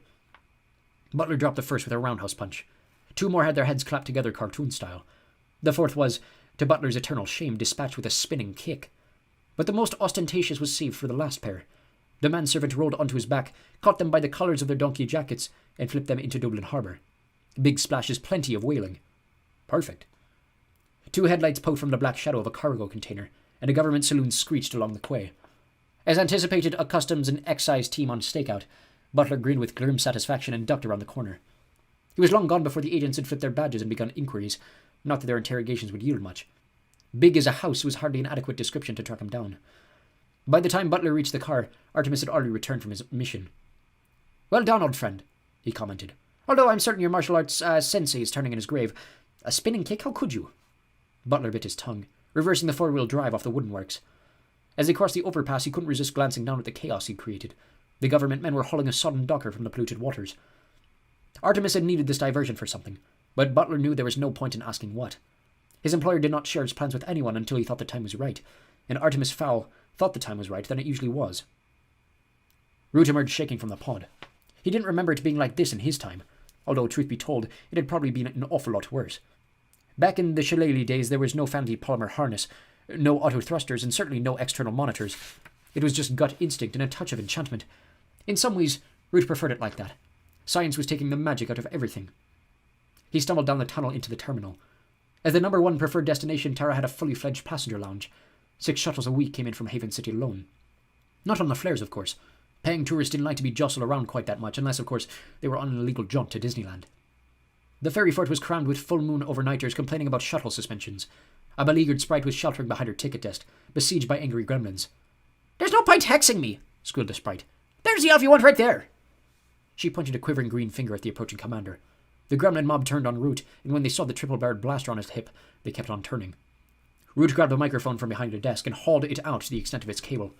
"Now hear this," he growled, his gravelly tones echoing around the terminal. "This is Commander Root of the LEP. We have a serious situation above ground, and I would appreciate cooperation from all you civilians. First, I would like you all to stop your yapping so I can hear myself think." Root passed to make certain his wishes were being respected. They were. "Secondly, I would like every single one of you, including those squalling infants, to sit down on the courtesy benches until I've gone my way. Then, you can get back to gripping or stuffing your faces, or whatever else it is that you civilians do." No one had ever accused Root of political correctness. No one was ever likely to either. "And whoever's in charge, get over here now." Root tossed the sound to the desk. A blare of whistling feedback grated on every eardrum in the building. Within fractions of a second, an out-of-breath elf-goblin hybrid was bobbling at his elbow. "Anything we can do, Commander?" Root nodded, twisting a thick cigar into the hole beneath his nose. "I want you to open a tunnel straight through this place. I don't want to be bothered by customs or immigration. Start moving everybody below after my boys get here." The shuttleport director swallowed. "Everybody?" "Yes, that includes terminal personnel, and take everything you can carry. Full evacuation." He stopped and glared into the director's mauve eyes. This is not a drill! You mean... Yes, said Root, continuing down the access ramp. The mud people have committed an overly hostile act. Who knows where this is going? The elf-goblin combo watched as Root disappeared in a cloud of cigar smoke. An overtly hostile act. It could mean war. He punched in his accountant's number on his mobile. Bark? Yes, this is Nimbus. I want you to sell all my shares in the shuttle port. Yes, all of them. I have a hunch the price is about to take a severe dive. Captain Holly Short felt as though the sucker slug was drawing her brain out through her ear hole. She tried to figure out what could possibly have caused such agony, but her faculties didn't stretch to memory just yet. Breathing and lying down were all about she could manage. Time to attempt a word. Something short and pertinent. Help, she decided, would be the one to go for. She took a trembling breath and opened her mouth. Said her treacherous lips. No good. Incomprehensible even by a drunken gnome's standards. What was going on here? She was flat on her back with no more strength in her body than a damp tunnel root. What could have done this to her? Holly concentrated, skirting the edge of a blinding pain. The troll? Was that it? Had the troll mauled her in that restaurant? That would explain a lot, but no. She seemed to remember something about the old country. And the ritual. And there was something digging into her ankle. Hello? A voice. Not hers. Not even elfin. You awake then? One of the European languages. Latin? No. English. She was in England. I thought the dog might have killed you. Aliens' insides are different from ours. I saw that on the television. Gibberish. Aliens' insides. What was the creature talking about? You look fit, like Muchacha Maria. She's a Mexican wrestler. Holly groaned. Her gifted tongues must be on the blink. Time to see exactly what kind of craziness she was dealing with here. Focusing all her strength at the front of her head, Holly cracked open one eye. She closed it again almost immediately. There appeared to be a giant blonde fly staring down at her. Don't be scared, said the fly. Just sunglasses. Holly opened both eyes this time. The creature was tapping a silver eye. No, not an eye. A lens. A mirrored lens. Like the lenses worn by the other two. It all came back in a jolt, rushing to fill the hole in her memory like a combination lock clicking into place. She'd been abducted by 2 humans during the ritual. 2 humans with extraordinary knowledge of fairy affairs. Holly tried speaking again. Where am I? The human giggled delightedly, clapping her hands together. Holly noticed her nails long and painted. You can speak English? What sort of accent is that? It sounds like a little bit of everything. Holly frowned. The girl's voice was corkscrewing right to the middle of her headache. She lifted her arm. No locator. Where are my things? The girl wagged her finger, as one might at a naughty child. Artemis had to take your little gun away, and all those other toys. Couldn't have you hurting yourself. Artemis Fowl. This was all his idea. Everything's always his idea. Holly frowned. Artemis Fowl. For some reason, even the name made her shiver. It was a bad omen. Fairy intuition was never wrong. They'll come for me, you know, she said, her voice raspy through dry lips. You don't know what you've done. The girl frowned. You're absolutely right. I have no clue what's going on. So there's no future trying to psych me out. Holly frowned. It was obviously pointless playing mind games with this human. The mesmer was her only hope, but that couldn't penetrate reflective surfaces. How the devil did these humans know that? That could be worked out later, but for now she had to figure out a way to separate this vacuous girl from her mirrored sunglasses. You're a pretty human, she said, voice dripping with honeyed flattery. Why, thank you? Holly. Why, thank you, Holly. I was in the local paper once. I won a competition, Miss Sugarbeet Fair 1999. I knew it. Natural beauty. I bet your eyes are spectacular. So everyone tells me. Juliet nodded. Lashes like clock springs. Holly sighed. If only I could see them. Why ever not? Juliet's fingers curled around the glass's stem. Then she hesitated. Maybe I shouldn't. Maybe not, just for a second. I don't know. Artemis told me never to take these off. He'd never know. Juliet pointed to a view cam mounted on the wall. Or he'd find out. Artemis finds out about everything. She leaned in close to the ferry. Sometimes I think he can see inside my head, too. Holly frowned, foiled again by this Artemis creature. Come on, 1 second. What harm could it do? Juliet pretended to think about it. None, I suppose, unless, of course, you're hoping to nail me with the mesmer. Just how stupid do you think I am? I have another idea, said Holly, her tone altogether more serious. Why don't I get up, knock you out, and take those stupid glasses off? Juliet laughed delightedly, as if this was the most ridiculous thing she'd ever heard. Good one, fairy gal. I'm deadly serious, human. Well, if you're serious, sighed Juliet, reaching a delicate finger behind her lenses to wipe away a tear. 2 reasons. 1, Artemis said that while you're in a human dwelling, you have to do what we want, and I want you to stay on that court. Holly closed her eyes. Right again. Where did this group get their information? And 2. Juliet smiled again, but this time there was a hint of bother in those teeth. 2, because I went through the same training as Butler, and I've been dying for somebody to practice my pile driver on. We'll see about that, human, thought Holly. Captain Short wasn't 100% yet, and there was also the small matter of the thing digging into her ankle. She thought she knew what it could be, but if she's right, then it could be the beginnings of a plan. Commander Root had Holly's locator frequency keyed into his helmet face screen. It took Root longer than expected to reach Dublin.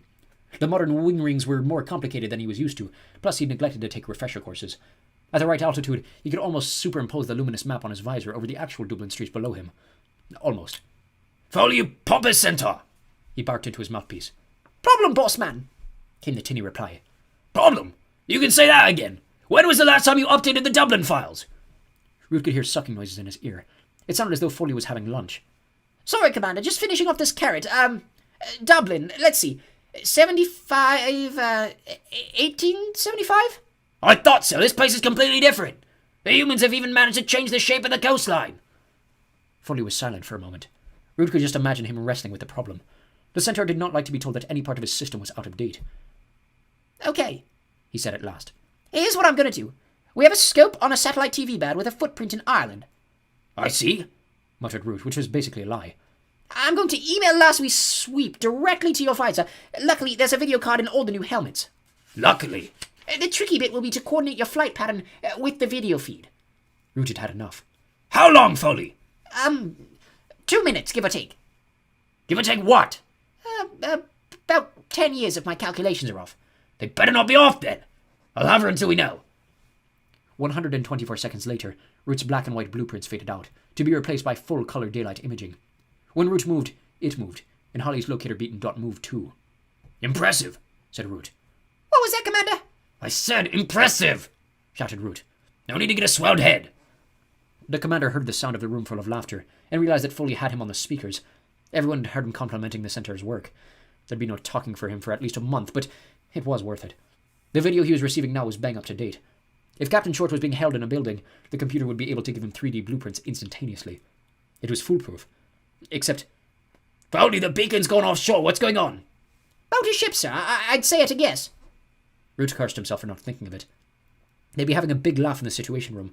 Of course it was a ship. Root dropped down a few hundred feet until its shadowy outline loomed through the mist. A whaler by the looks of it. Technology may have changed over the centuries, but there was still nothing like a harpoon to slaughter the world's largest mammal. Captain Short is in there somewhere, Foley. Below decks. What can you give me? Nothing, sir. It's not a permanent fixture. By the time we've run down her registration, it'd be way too late.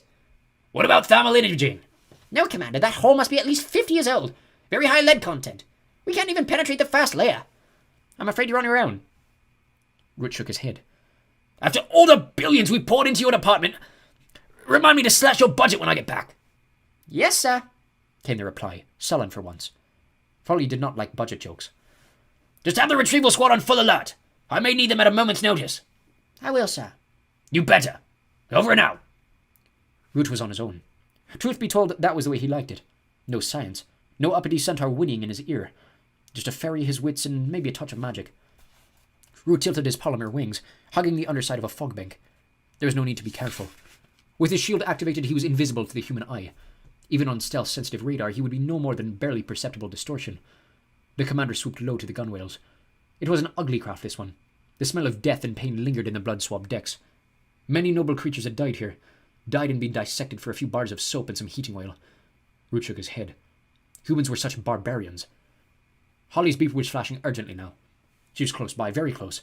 Somewhere within a 200-foot radius was the hopefully still breathing form of Captain Short, but without blueprints, he would have to navigate the belly of the ship unaided.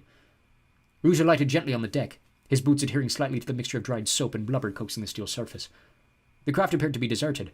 No sentry on the gangplank, no bosun on the bridge, no light anywhere. Still, no reason to abandon caution. Root knew from bitter experience that humans popped up when you least expected them. Once when he was helping the retrieval boys scrape some pod wreckage off a tunnel wall, they were spotted by a group of potholing humans. What a mess that had been. Mass hysteria, high-speed chases, group mind wipes, the whole 9 yards. Root shuddered. Nights like that could put decades on a ferry. Keeping himself fully shielded, the commander stood his wings in the sheath, advancing on foot across the deck. There were no other life forms showing up on his screen, but, like Foley said, the hull had a high lead content. Even the paint was lead-based. The entire boat was a floating eco-hazard. The point being that there could be an entire battalion of stormtroopers concealed below decks, and his helmet cam would never pick them up. Very reassuring. Even Hawley's beacon was a few shades below par, and that had a micro-nuclear battery setting out the pulses. Root didn't like this. Not one bit. Keep calm, he derided himself. You're shielded. There's not a human alive that can see you now. Root hauled open the first hatch. It swung easily enough. The commander sniffed. The mud people had greased the hinges with whale blubber. Was there no end to their depravity? The corridor was steeped in viscous darkness, so Root flicked down his infrared filter. Okay, so sometimes technology did come in handy, but he would be telling Foley that. The maze of pipes and grilling before him was immediately illuminated with an unnatural red light. Minutes later, he was regretting even thinking something nice about the Centaur's technology. The infrared filter was messing with his depth perception, and he'd walked his head on 2 protruding U-bends so far. Still no sign of life, human or fairy. Plenty of animal, mostly rodents. And when you're just topping 3 feet in height yourself, a good-sized rat can be a real threat, especially since rats are one of the few breeds that can see straight through a fairy shield. Root unstrapped his blaster and set it to level 3, or medium rare as the elves in the locker room called it. He sent one of the rats scurrying away with a smoking behind as a warning to the rest. Nothing fatal, just enough to teach him not to look sideways at a fairy in a hurry again. Root picked up his pace. This place was ideal for an ambush. He was virtually blind with his back to the only exit, a recon nightmare. If one of his own men had pulled a stunt like this, he'd have their stripes for it, but desperate times required judicious risk-taking. That was the essence of command. He ignored several doors to either side, flowing the beacon. 10 feet now, a steel hatch sealed the corridor, and Captain Short or her corpse lay on the other side of it. Root put his shoulder to the door. It swung open without protest. Bad news. If a live creature were being held captive, the hatch would have been locked. The commander flicked the blaster's power level to 5 and advanced through the hole. His weapon hummed softly. There was enough power on tap now to vaporize a bull elephant with a single blast. But no sign of Holly. No sign of anything much. He was in a refrigerated sorbet. Glittering stalactites hung from the maze of piping. Root's breath fanned before him in icy clouds. How would that look to a human? Disembodied breathing. Ah, said a familiar voice. We have a visitor. Root dropped to one knee, leveling the handgun at the voice's source. Come to rescue your missing officer, no doubt. The commander blinked a bead of sweat from his eye. Sweat? At this temperature? Well, I'm afraid you've come to the wrong place. The voice was tinny, artificial, amplified. Root checked his locator for life signs. There were none. Not in this chamber, at any rate. He was being monitored somehow. Was there a camera here somewhere, concealed in the maze of overhead plumbing, that could penetrate the fairy shield? Where are you? Show yourself! The human chuckled. It echoed unnaturally around the vast hold. Oh no, not yet, my fairy friend, but soon enough. And believe me, when I do, you'll wish I hadn't. Root followed the voice, keeping the human talking. What do you want? What do I want again? Oh, again, you will know soon enough. There was a low crate in the center of the hold. On it sat an attaché case. The case was open. Why bring me here at all? Root poked the case with his pistol. Nothing happened. I brought you here for a demonstration. The commander leaned over the open container. Inside, in snug foam packaging, were a flat vacuum-packed package and a triple-band VHF transmitter. Resting on top was Holly's locator. Root groaned. Holly wouldn't willingly give up her equipment. No LEP officer would. What sort of demonstration, you demented freak? Again that cold chuckle. A demonstration of my utter commitment to my goals. Root should have started to worry about his own health then, but he was too busy worrying about Holly's. If you've harmed one tip of my officer's pointy ears... Your officer? Oh, we must have management. How privileged. All the better to make my point. Alarm bells went off in Root's head. Your point? The voice emanating from the aluminium speaker grid was as serious as a nuclear winter. My point, little ferryman, is that I am not someone to be trifled with. Now, if you would please observe the package. The commander duly observed. It was a nondescript enough shape, flat like a slab of putty, or... Oh no. Beneath the sealant, a red light flicked on. Fly, little fairy, said the voice, and tell your friends Artemis Fowl II says hello. Beside the red light, green symbols began to click through routine. Root recognized them from his human studies class back in the academy. They were numbers. Going backward. A countdown. David! Growled Root. There's no point translating that word, as it would have to be censored. He turned and fled up the corridor, Artemis Fowl's mocking tones carrying down the metal funnel. 3, said the human. 2, David! repeated Root. The corridor seemed much longer now. A sliver of starry sky peeked through the wedge of open door. Root activated his wings. This would take some fancy flying. The hummingbird's span was barely narrower than the ship's corridor. 1. Sparks flew as the electronic wings scraped the protruding pipe. Root cartwheeled, righting himself at Mach 1. 0, said the voice. Boom! Inside the vacuum-packed package, a detonator sparked, igniting a kilogram of pure Semtex. The white-hot reaction devoured the surrounding oxygen in a nanosecond and surged down the path of least resistance, which was, of course, immediately after LEP Commander Root. Root dropped his visor, opening the throttle to maximum. The door was just a few feet away now. It was just a matter of what reached it first, the ferry or the fireball. He made it, but barely. He could feel the explosion rattling his torso as he threw himself into a reverse loop. Flames latched onto his jumpsuit, licking along his legs. Root contained his maneuver, crashing directly into the icy water. He broke the surface, swearing. Above him, the whaler had been totally consumed by noxious flames. Commander! Came a voice in his earpiece. It was Foley. He was back in range. Commander, what's your status? Root lifted free of the water's grip. My status, Foley, is extremely annoyed. Get on your computers. I want to know everything there is to know about one Artemis Fowl. And I want to know it before I get back to base. Yes, sir, Commander. Right away. No wisecrack. Even Foley realized this was not the time. Root hovered at 300 yards. Below him, the blazing whaler drew emergency vehicles like moth to a light. He dusted charred threads from his elbows. There will be a reckoning for this Artemis Fowl, he vowed. Count on it. Chapter 6. Siege. Artemis leaned back in the study's leather swivel chair, smiling over steepled fingers.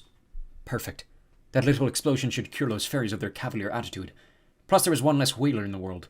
Artemis Fowl did not like whalers. There were less objectionable ways to produce oil byproducts. The pinhole camera concealed in the locator had worked perfectly. With its high-resolution images, he picked out the fairy's telltale breath crystals. Artemis consulted the basement surveillance monitor. His captive was sitting on the cot now, head in hands. Artemis frowned. He hadn't expected the fairy to appear so human. Until now they had merely been quarry, animals to be hunted. But now, seeing one like this in obvious discomfort, it changed things. Artemis put the computer to sleep and crossed to the main doors. Time for a little chat with her guest. Just as his fingers alighted on the brass handles, the door flew open before him. Juliet appeared in the doorway, cheeks flushed from haste. Artemis, she gasped. Your mother, she... Artemis felt a lead ball drop in his stomach. Yes? Well, she says, Artemis. Artemis, that you're... Yes, Juliet, for heaven's sake, what is it? Juliet placed both hands over her mouth, composing herself. After several seconds, she parted spangled nails, speaking through her fingers. It's your father, sir. Artemis Senior. Madame Fowl says he's come back. For a split second, Artemis could have sworn his heart had stopped. Father? Back? Was it possible? Of course, he'd always believed his father was alive, but lately, since he'd hatched this fairy scheme, it was almost as if his father had shifted back to the back of his mind. Artemis felt guilt churn in his stomach. He'd given up. Given up on his own father. Did you see him, Juliet? With your own eyes? The girl shook her head. No, Artemis, sir. I just heard voices. In the bedroom. But she won't let me through the door. Not for anything. Not even with a hot drink. Artemis calculated. They'd returned barely an hour ago. His father could have slipped past Juliet. It was possible. Just possible. He glanced at his watch, synchronized with Greenwich Mean Time by constantly updated radio signals. 3 a.m. time was ticking on. His entire plan depended on the fairies making their next move before daylight. Artemis started. He was doing it again, pushing family to one side. What was he becoming? His father was a priority here, not some money-making scheme. Juliet was still in the doorway, watching him with those enormous blue eyes. She was waiting for him to make a decision, as he always did. And for once there was indecision scrawled across his pale features. Very well, he mumbled eventually. I'd better go up there immediately.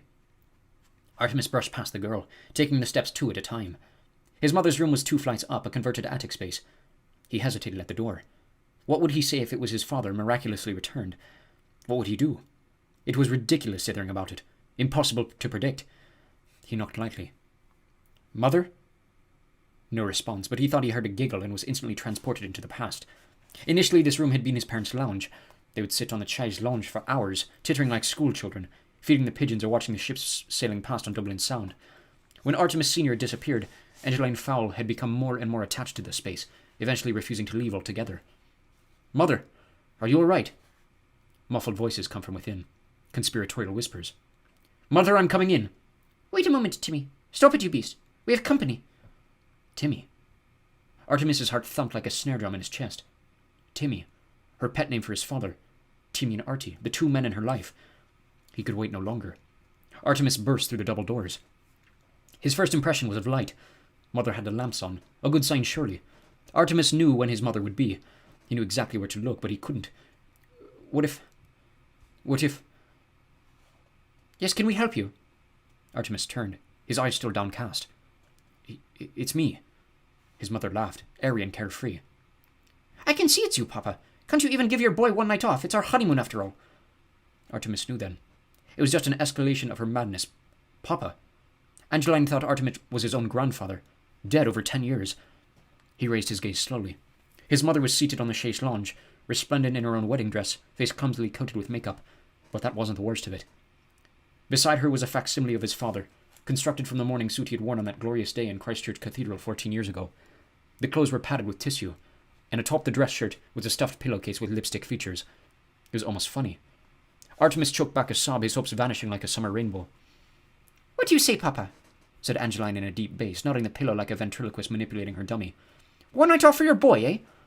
Artemis nodded. What else could he do? One night, then.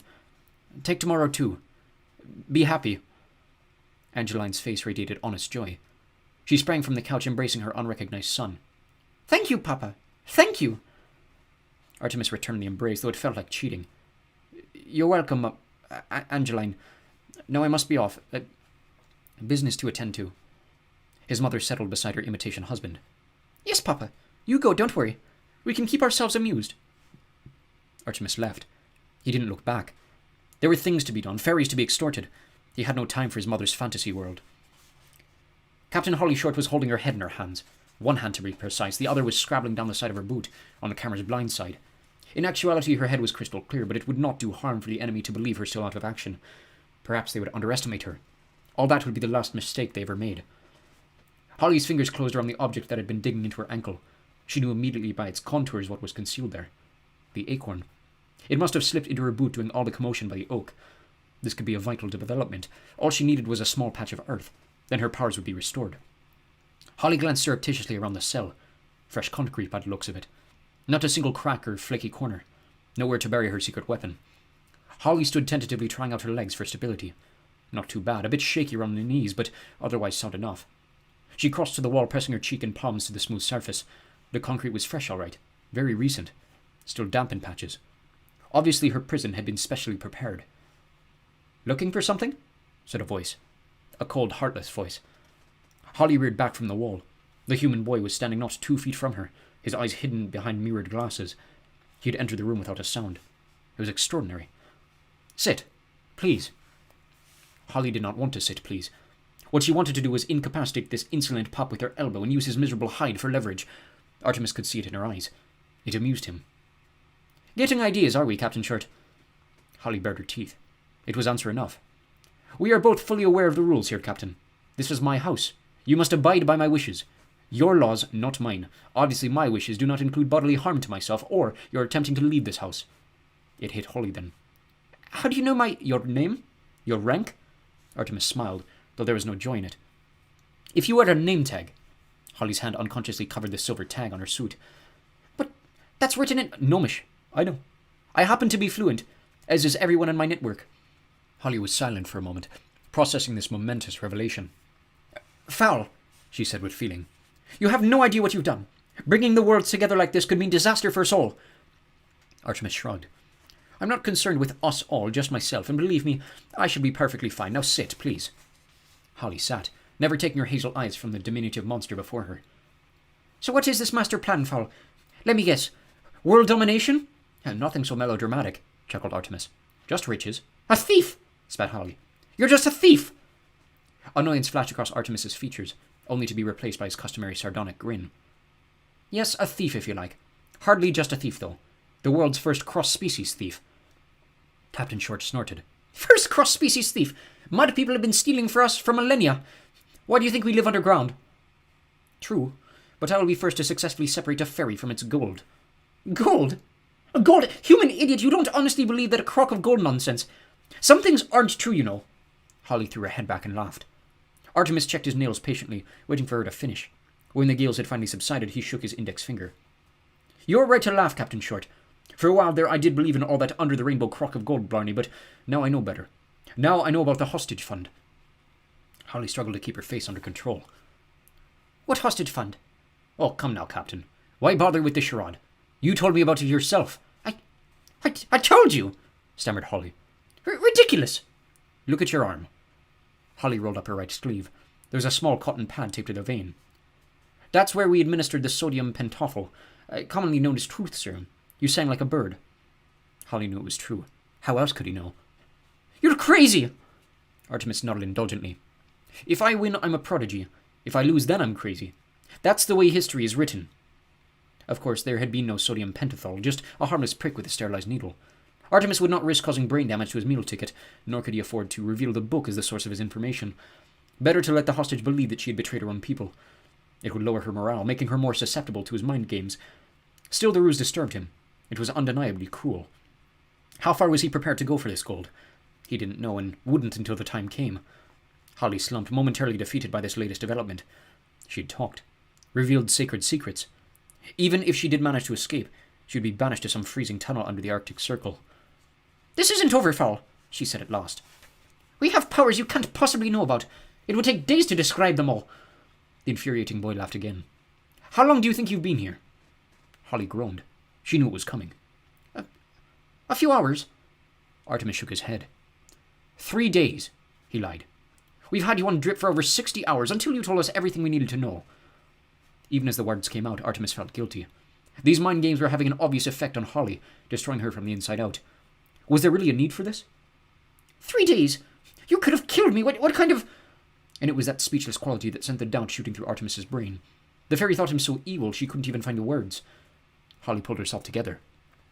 Well then, Master Fowl, she spat, heavy on the contempt. If you know so much about us, then you know what happens when they locate me. Artemis nodded absently. Oh yes, I know. In fact, I'm counting on it. It was Holly's turn to grin. Oh really? Tell me, boy, have you ever met a troll? For the first time, the human's confidence dropped a notch. No, never a troll. Holly showed more teeth. You will, Fowl.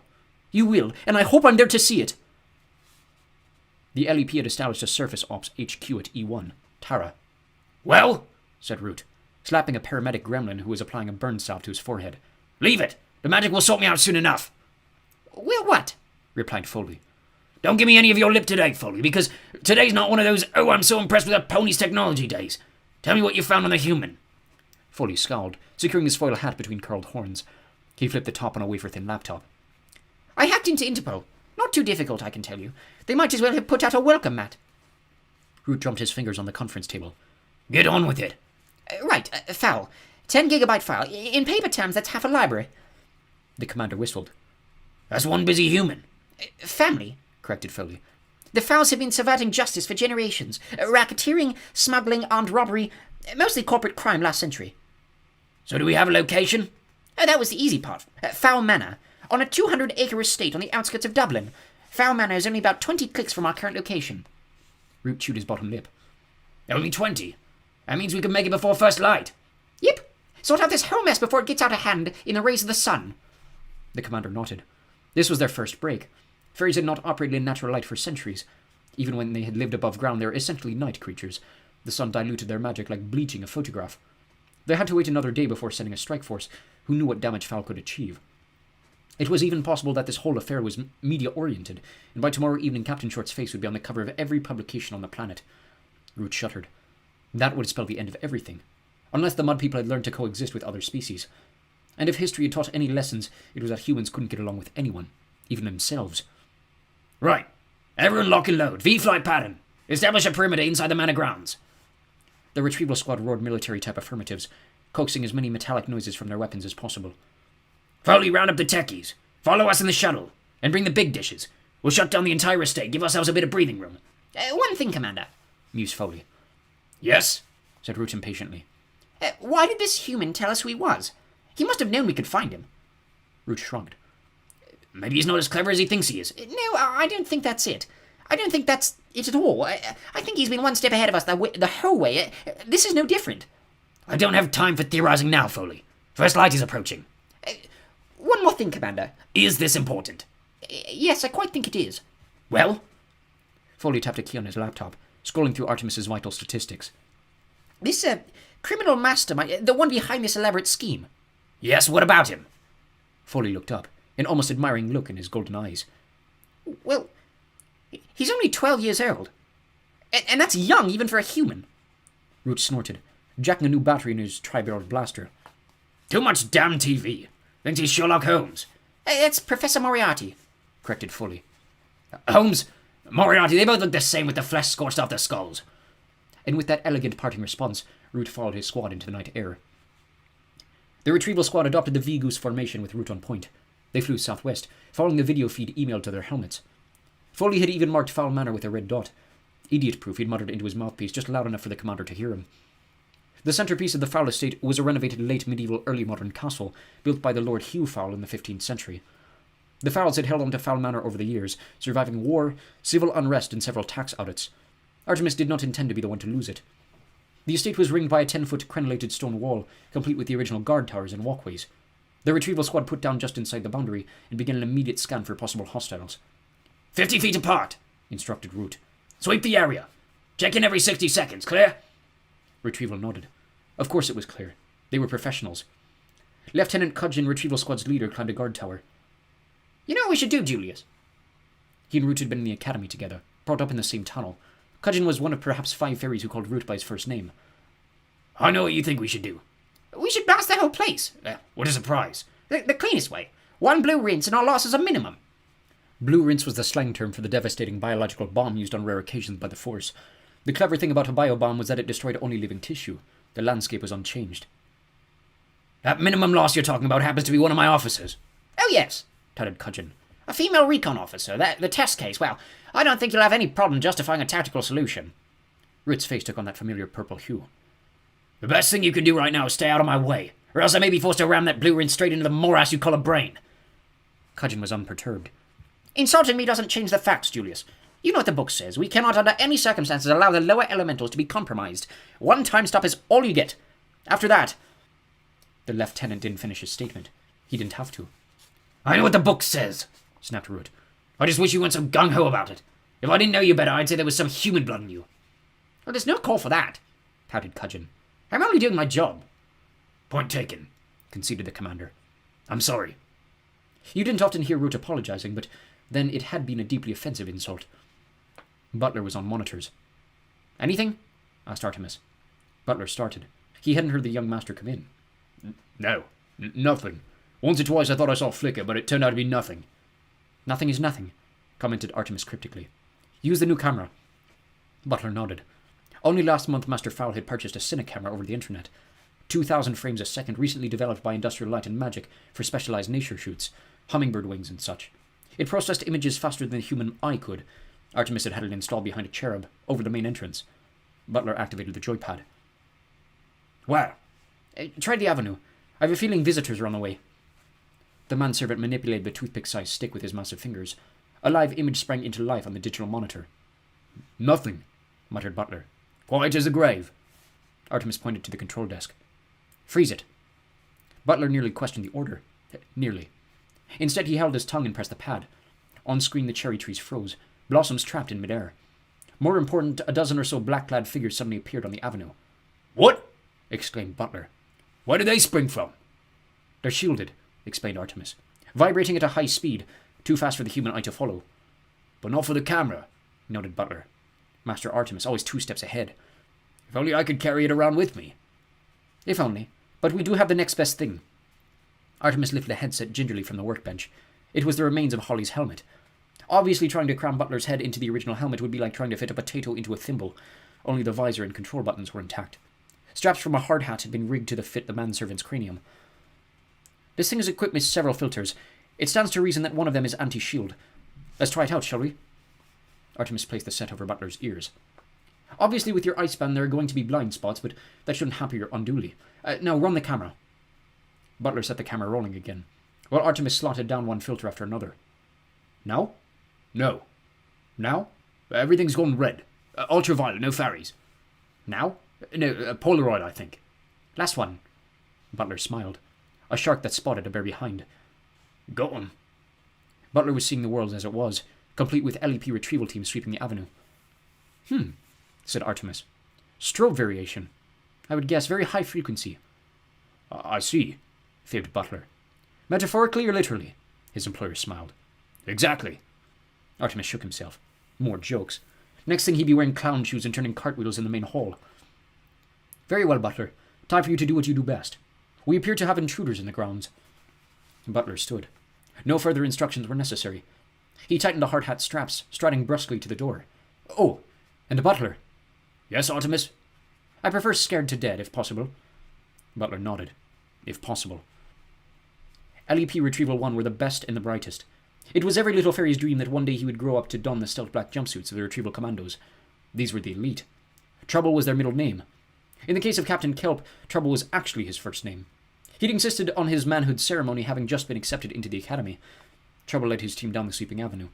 As usual, he took the point position himself, determined to be the first into the fray, if, as he fervently hoped, a fray developed. Check in, he whispered into the mic that wound snake-like from his helmet. Negative on 1. Nothing, Captain. A big negatory, Trouble. Captain Kelp winced. We're in the field, Corporal. Follow procedure.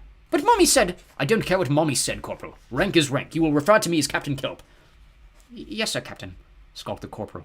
But don't ask me to iron your tunic anymore. Trouble zeroed in on his brother's channel, shutting out the rest of the squad. Shut up about Mommy, will you? And the ironing. You're only on this mission because I requested you. Now, start acting like a professional or get back to the perimeter. Okay, Trubs. Trouble! Shouted Captain Kelp. It's Trouble, not Trubs, or Trouble, okay? Okay, Trouble. Mommy's right, you only have a baby. Swearing very unprofessionally, Captain Kelp switched the headset back to the open channel. He was just in time to hear an unusual sound. What was that? What? Dunno. Nothing, Captain. But Trouble had done a sound recognition in-service for his captain's exam, and he was pretty sure that arc had been caused by someone getting a chop across the windpipe. More than likely his brother had walked into a shrub. Grub, are you alright? That's Corporal Grub to you. Kelp viciously kicked a daisy. Check in. Sound off at sequence. 1, okay. 2, fine. 3, bored but alive. 5, approaching the west wing. Kelp froze. Wait, 4. You there, 4? What's your situation? Nothing except static.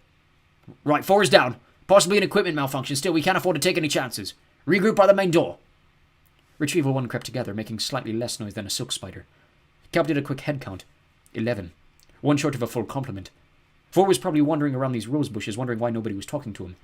Then Trouble noticed 2 things. 1, a pair of black boots was sticking out of a shrub beside the door, and 2, there was a massive human standing in the doorway. The figure was cradling a very nasty-looking gun in the crook of his arm. Go silent, whispered Kelp, and immediately 11 full-face visors slid down to seal in the sounds of his squad's breathing and communications. Now, nobody panic. I think I can trace the sequence of events here. 4 is skulking around outside the door, the mudman opens it. 4 gets a whack on the noggin and lands in the bushes, no problem. Our cover is intact. Repeat, intact. So no itchy fingers, please. Corporal Kelp, check 4's vitals. The rest of you make a hole and keep it quiet. The squad stepped back carefully, until they were standing on the manicured grassy verge. The figure before them was indeed impressive, without doubt the biggest human any of them had ever seen. Jarvid, breathed 2. Maintain radio silence except in emergencies, ordered Kelp. Swearing it's hardly an emergency. Secretly, however, he concurred with the sentiment. This was one time he was glad to be shielded. That man looked as if he could squash half a dozen fairies in one massive fist. Grub returned to his slot. 4 is stable. Concussed, I'd guess, but otherwise okay. His shield's off, though, so I stuffed him in the bushes. Well done, Corporal. Good thinking. The last thing they needed was for 4's boots to be spotted. The man moved, lumbering casually along the path. He may have glanced left or right. It was difficult to tell beneath the hood pulled over his eyes.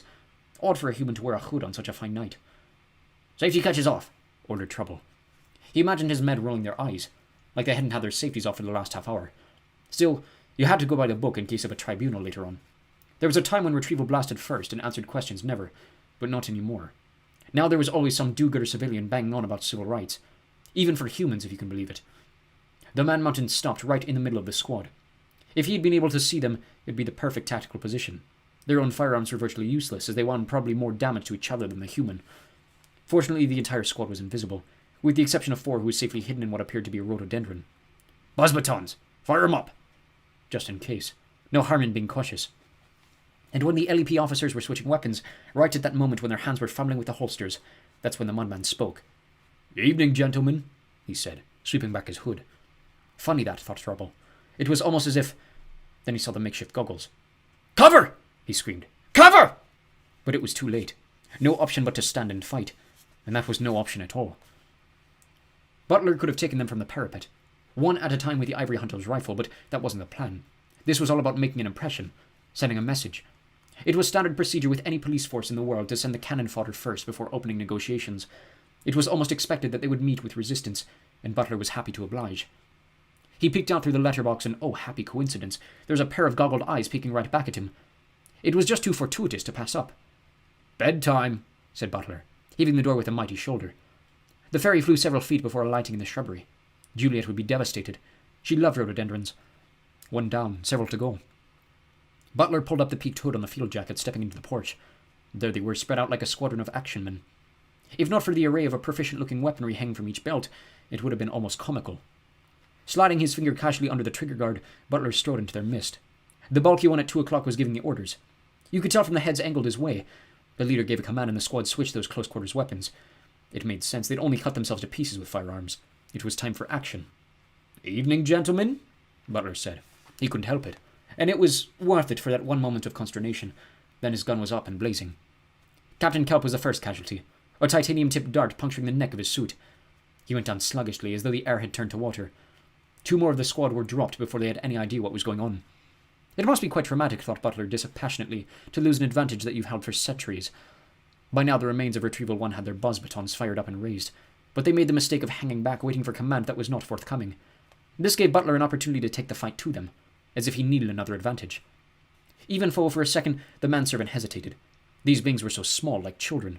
Then Grubb clipped him on the elbow with his buzz baton, and 1,000 volts spread across Butler's chest. All sympathy for the little people vanished instantly. Butler grabbed the offending baton, swinging weapon and barrel like a set of bolas. Grubb squealed as he was released, his newfound momentum carrying him directly into 3 of his comrades. Butler continued the swinging motion, driving punishing punches into the chests of 2 more fairies.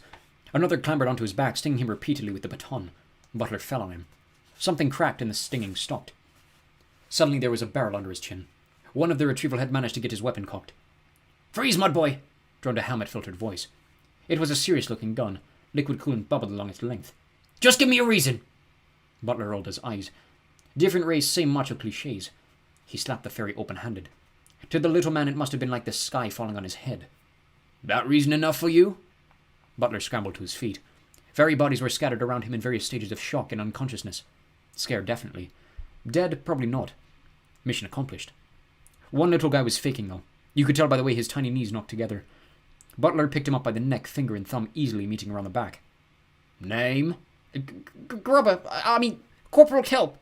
"Well, Corporal, you tell your commander that the next time I see armed forces coming in here, they'll be picked up by sniper rifle.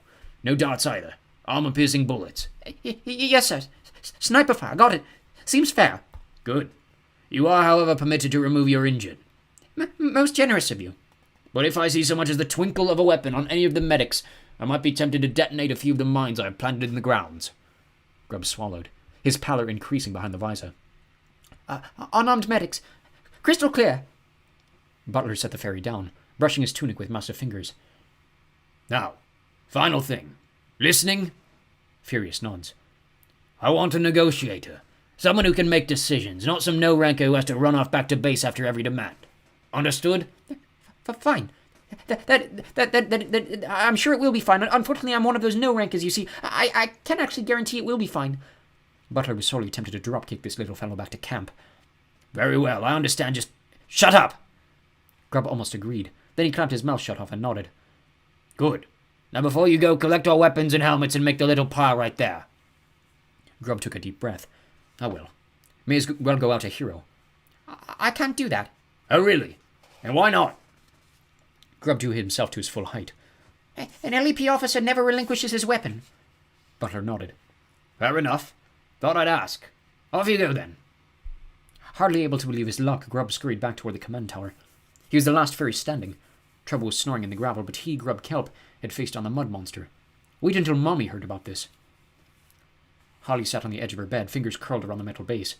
She lifted slowly, taking the weight on her arms. The strain threatened to pop her elbows from their sockets. She held it for a second, then slammed the frame into the concrete. A satisfying cloud of dust and splinters swirled around her knees. "Good," she grunted. Holly eyed the camera. Doubtless they were watching her. No time to waste. She flexed her fingers, repeating the maneuver again and again, until the steel base left deep welts in her finger joints. With each impact, more and more splinters popped from the fresh floor. After several moments, the cell door burst open, and Juliet fell into the room. "What are you doing?" she panted. "Trying to knock the house down?" "I'm hungry," shouted Holly. "And I'm fed up of waving at the stupid camera. Don't you feed your prisoners around here. I want some food." Juliet's fingers curled into a fist. Artemis had warned her to be civil, but there was a limit. No need to get your whatever in a twist. So what do you fairies eat? Got any dolphin? Holly asked sarcastically. Juliet shuddered. No, I don't, you beast. Fruit, then. Or vegetables. Make sure they're washed. I don't want any of your chemical poisons in my blood. What a riot you are. Don't worry, all our produce is grown naturally. Juliet paused on her way to the door. And don't you go forgetting the rules. No trying to escape from the house, and there's no need to break up the furniture either. Don't make me demonstrate my full Nilsson. As soon as Juliet's footsteps had faded, Holly began smashing the bed into the concrete. That was the thing about fairy bonds. The instructions had to be given eye to eye, and they had to be very precise. Just saying there was no need to do a thing wasn't specifically forbidding an elf to do it.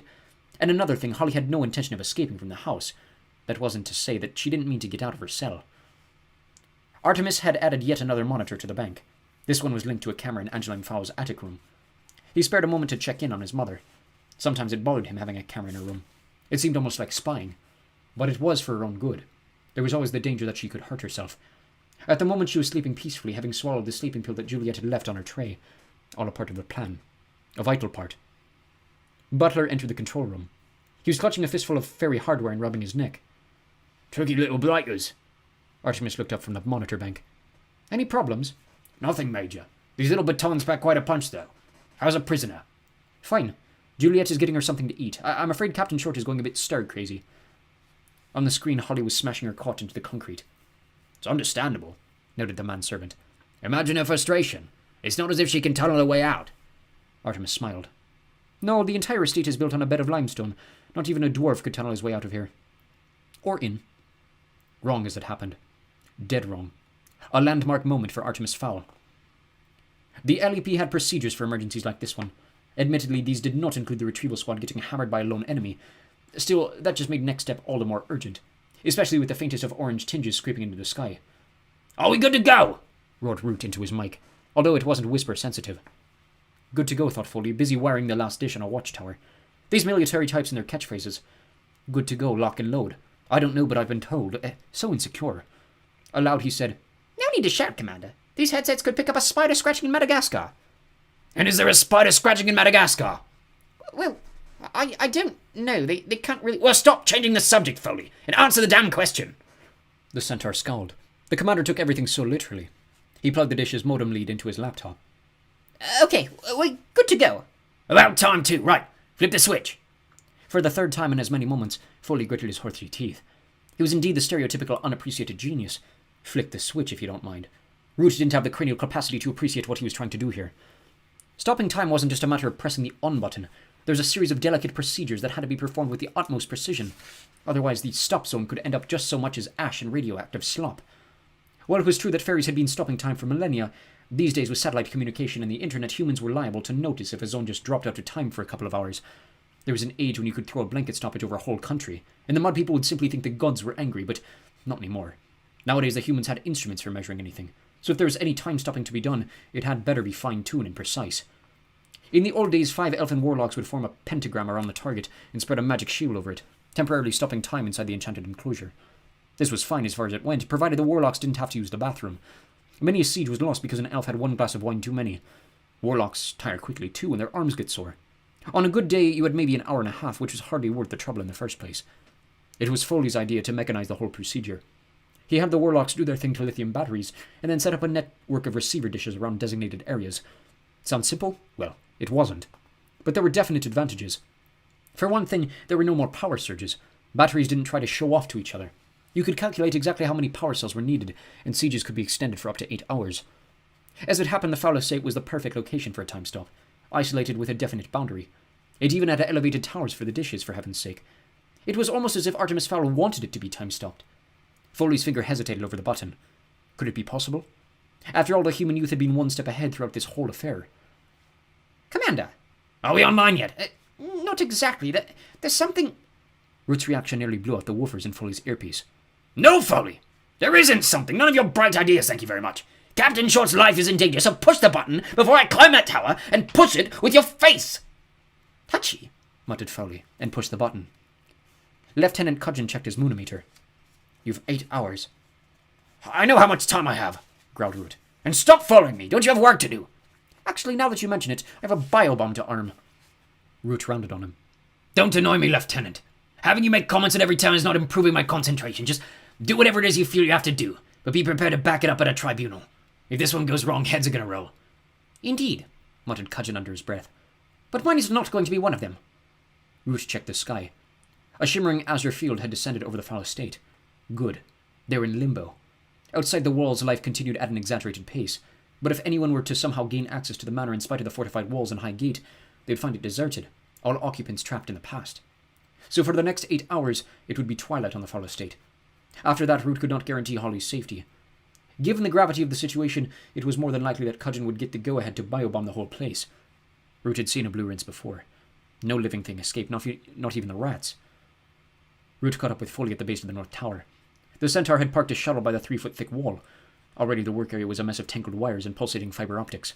Foley, are you in here? The centaur's foil-capped head emerged from the belly of a disemboweled hard drive. Over here, Commander. You've come to push a button with my face, I presume. Root almost laughed. Don't tell me you're looking for an apology, Foley. I've already used my quota for today, and that was to a lifelong friend. Cudgeon. Forgive me, Commander, but I wouldn't waste my apologies on the Lieutenant. He won't be wasting any on you when he stabs you in the back. Oh, you're wrong about him. Cudgeon is a good officer, a bit eager certainly, but he'll do the right thing when the time comes. The right thing for himself, maybe. I don't think Holly is at the top of his priority list. Root didn't answer. He couldn't. And another thing, I do have a sneaking suspicion that young Artemis Fowl wanted us to stop time. After all, everything else we've tried has played straight into his hands. Root rubbed his temples. That's impossible. How could a human know about time stoppage? Anyway, this is no time for theorizing, Fowl. I've less than 8 hours to clean up this mess, so what have you got for me? Foley clopped over to an instrument rack, climbed up the wall. No heavy armament, that's for sure. Not after what happened to Retrieval 1. No helmet either. That beast of a mudman seems to collect them. No, to show good faith, we're going to send you in unarmed and unarmored. Root snorted. What manual did you get this from? It's standard operating procedure. Fostering trust speeds communication. Oh, stop quoting and give me something to shoot. Suit yourself, sighed Foley, selecting what looked like a finger from the rack. What's that? Well, it's a finger. What does it look like? A finger, admitted Root. Yes, but not an ordinary finger. He glanced around to make sure that no one else was watching. The tip contains a pressurized dart. One shot only. You tap the knuckle with your thumb and someone goes Betty by. Why haven't I seen this before? It's a covert kind of thing. And? Said Root suspiciously. Well, there have been accidents. Tell me, Foley. Our agents keep forgetting they have it on. Meaning they shoot themselves? Foley nodded miserably. One of our best sprites was picking his nose at the time. 3 days on the critical list. Root rolled a memory latex onto his index finger, where it immediately assumed the shape and flesh tone of the host digit. Don't worry, Foley. I'm not a complete idiot. Anything else? Foley unhooked what appeared to be a false bottom from the equipment rack. You're not serious. What does that do? Nothing, admitted the centaur. But it gets a great laugh at parties. Root chuckled. Twice. That was a major lapse for him. Okay. Levity over. Are you going to wire me? Naturally. One iris camel. What color? He peered into the commander's eyes. Mud brown. He selected a small vial from the shelf and removed the electronic contact lens from the fluid capsule. Plucking Root's eyelid with a thumb and forefinger, he slotted on the iris cam. That might irritate you. Try not to rub it, or it could end up in the back of your eye. Then we'd be looking into your head. And there's nothing interesting in there, heaven knows. Root blinked, resisting the urge to knead his watering eye. That's it? Foley nodded. That's all we dare risk. The commander agreed reluctantly. His hip felt very light without a tri-barrel blaster dangling from it. Okay, I suppose this amazing dart finger will have to do. Honestly, Foley, if this blows up in my face, you'll be on the next shuttle back to Haven. The centaur snickered. Just be careful in the toilet. Root didn't laugh. There were some things you didn't joke about. Artemis's watch had stopped. It was as though Greenwich wasn't there anymore, or perhaps mused Artemis, where the ones had disappeared. He checked CNN. It had frozen. A picture of Riz Khan jittered slightly on the screen. Artemis could not hold back a satisfied smile. They had done it, just like the book had said. The LEP had stopped time. All according to plan. Time to check out to 3. Artemis wheeled over to the monitor bank and punched up the MAMCAM on the 28-inch main monitor. Angeline Fowl was no longer on the Shice lounge. Artemis panned around the room. It was empty. His mother had gone, disappeared. His smile widened. Perfect. Just as he'd suspected. Artemis switched his attention to Holly Short. She was banging the bed again. Occasionally she would rise from the mattress, pounding the wall with her bare fists. Maybe it was more than frustration. Could there be method in her madness? He tapped the monitor with a slim finger. What are you up to, Captain? What's your little plan? He was distracted by a movement on the avenue monitor. At last, he breathed. The games begin. A figure was advancing down the avenue. Small but imposing nonetheless. Unshielded, too. Finished play acting, then. Artemis punched the intercom button. Butler, we have a guest. I'll show him in. You get back here and police the surveillance cameras. Butler's voice came back tinny through the speaker. 10-4, Artemis. On my way. Artemis buttoned his designer jacket, pausing at the mirror to straighten his tie. The trick to negotiation was to hold all the cards going in, and even if you didn't, to try to look as though you did. Artemis put on his best sinister face. Evil, he told himself. Evil but highly intelligent. And determined. Don't forget determined. He put a hand on the doorknob. Steady now. Deep breaths, and try not to think about the possibility that you have misjudged this situation and are about to be shot dead. 1, 2, 3. He opened the door. Good evening, he said, every inch the gracious host, albeit a sinister, evil, intelligent, and determined one. Ruth stood on the doorstep, palms up. The universal gesture for, look, I'm not carrying a big murderous weapon. You're Fowl. Artemis Fowl to your service. And you are? LEP Commander Root, right. We know each other's names, so could we get on with this? Certainly. Root decided to chance taking out his weapon. Step outside, then, where I can see you. Artemis's face hardened. Have you learned nothing from my demonstrations? The ship, your commandos.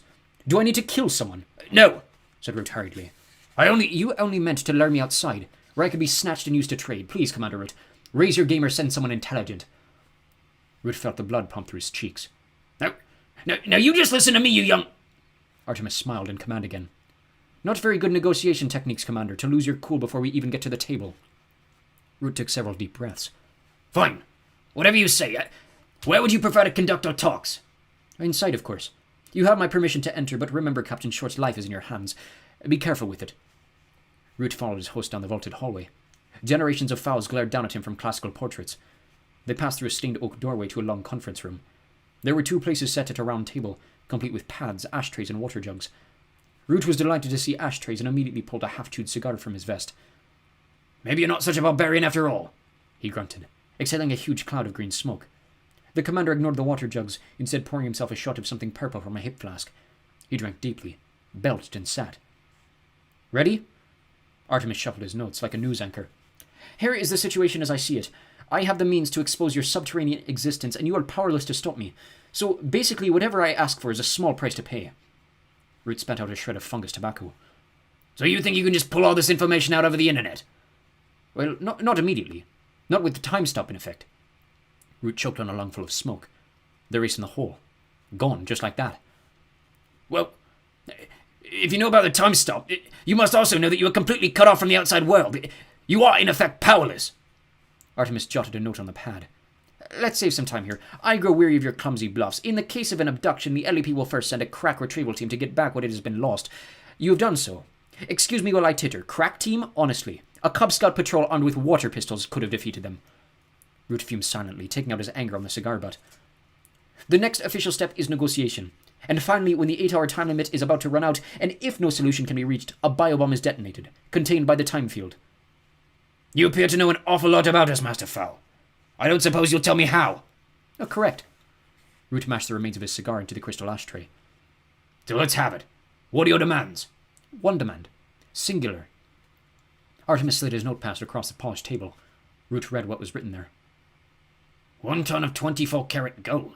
Small unmarked ingots only. You can't be serious. Oh, but I am. Root sat forward in his chair. Don't you see? Your position is untenable. Either you give us back Captain Short, or we'll be forced to kill you all. There's no middle ground. We don't negotiate. Not really. I'm just here to explain the facts to you. Artemis smiled his vampire smile. Oh, but you will negotiate with me, Commander. Oh, really? And what makes you special? I am special because I know how to escape the time field. Impossible, snorted Root. It can't be done. Yes, it can. Trust me, I haven't been wrong yet. Root tore off the top page, folding it into his pocket. I'll have time to think about this. Take your time. We have 8 hours. 7.5 hours, then time's up for everybody.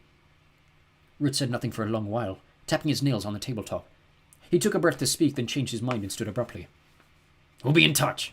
Don't worry, I'll see myself out. Artemis pushed his chair back. You do that. But remember this, none of your race has permission to enter here while I'm alive. Root stalked down the hallway, glaring back at the oil paintings. Better to leave now and process this new information. The foul boy was indeed a slippery opponent, but he was making one basic mistake. The assumption that Root would play by the rules. However, Julius Root hadn't gotten his commander stripes by following any rulebook. Time for a bit of unorthodox action.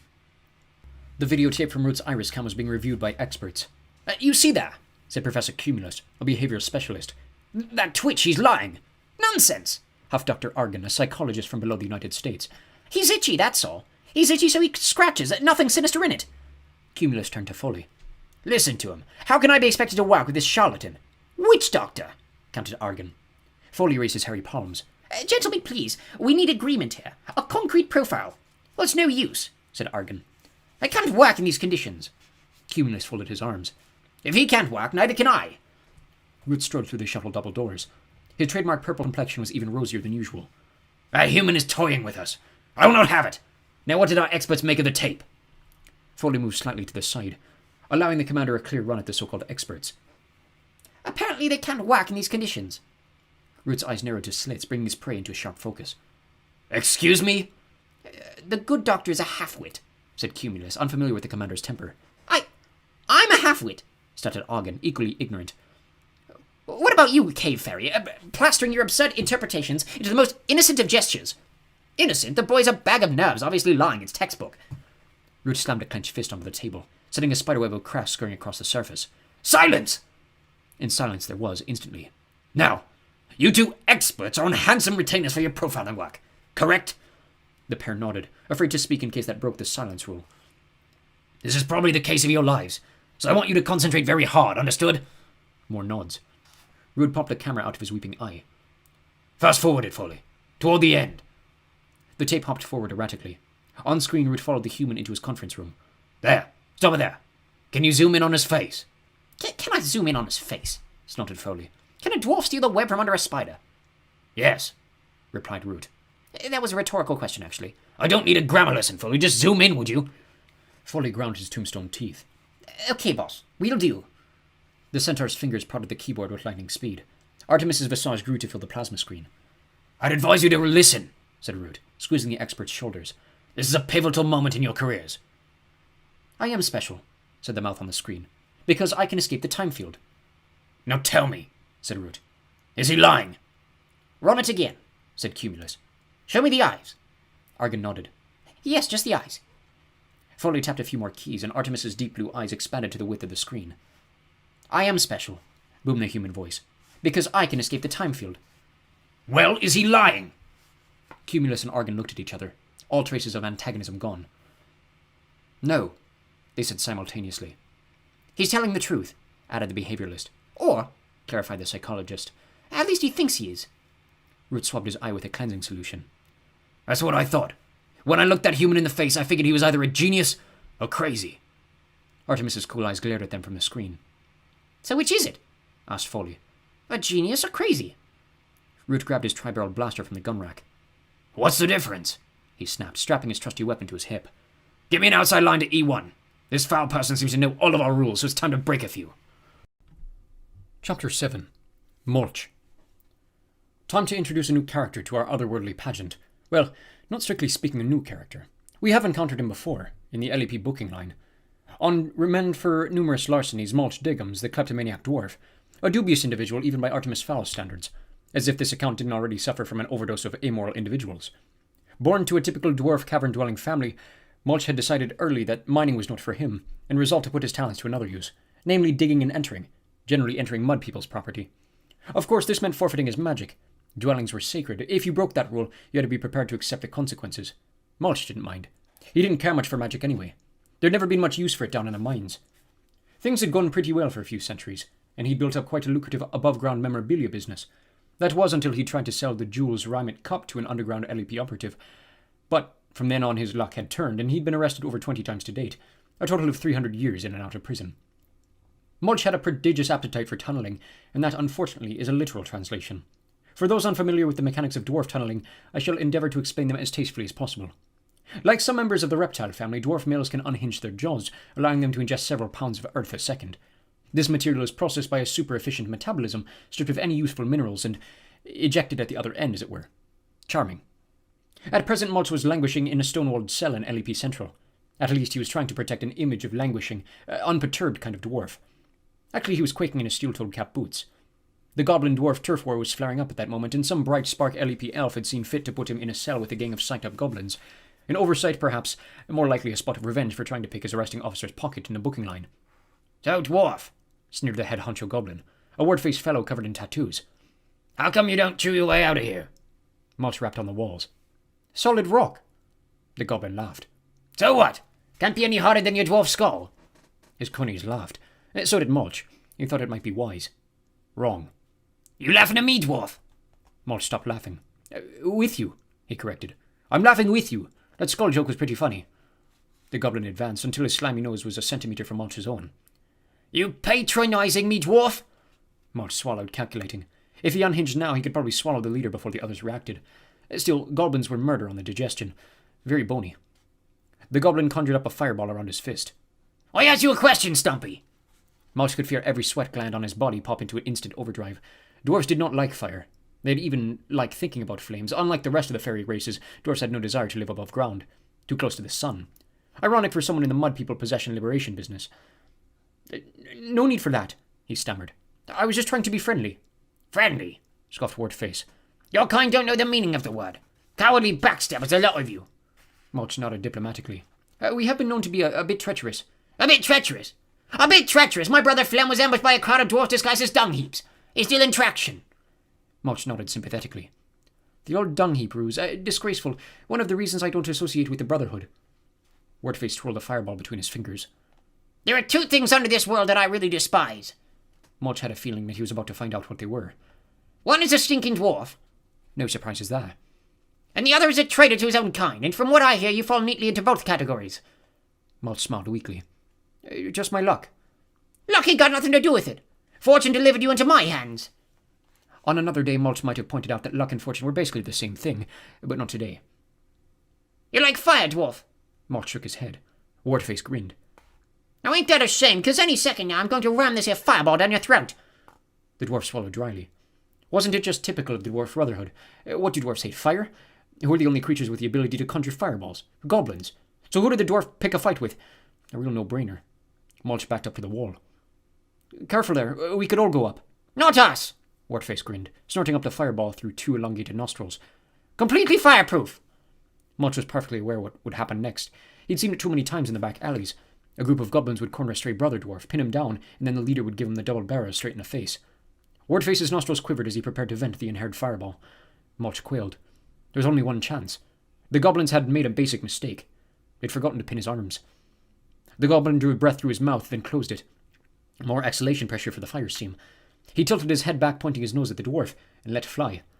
Quick as a flash, Mulch jammed his thumbs through the Wartface's nostrils. Disgusting, yes, but definitely better than becoming a dwarf kebab. The fireball had nowhere to go. It rebounded on the balls of Mulch's thumbs and ricocheted back into the goblin's head. The tear ducts provided the path of least resistance, so the flames compressed into a pressurized steam, erupted just below the goblin's eyes. A sea of flames spread across the cell roof. Mulch withdrew his thumbs, and after a quick wisp, threw them in his mouth, allowing the natural balm in his saliva to begin the healing process. Of course, if he'd still had his magic, he could just have wished the scorch did its better, but that was the price you paid for a life of crime. Wartface didn't look so good. Smoke was leaking from every orifice in his head. Flameproof goblins may be, but the errant fireball had given his tubes a good scouring. He swayed like a strand of seaweed, then collapsed face down on the concrete floor. Something crunched, probably a big goblin nose. The other gang members did not react favorably. Look what he did to the boss! That stinking stump, let's fry him! Mulch backed up even farther. He'd been hoping the remaining goblins would lose their nerve once their leader was out of commission, but apparently not. Even though it was most definitely not in his nature, Mulch had no opinion but to attack. He unhinged his jaw and leapt forward, clamping his teeth around the foremost goblin's head.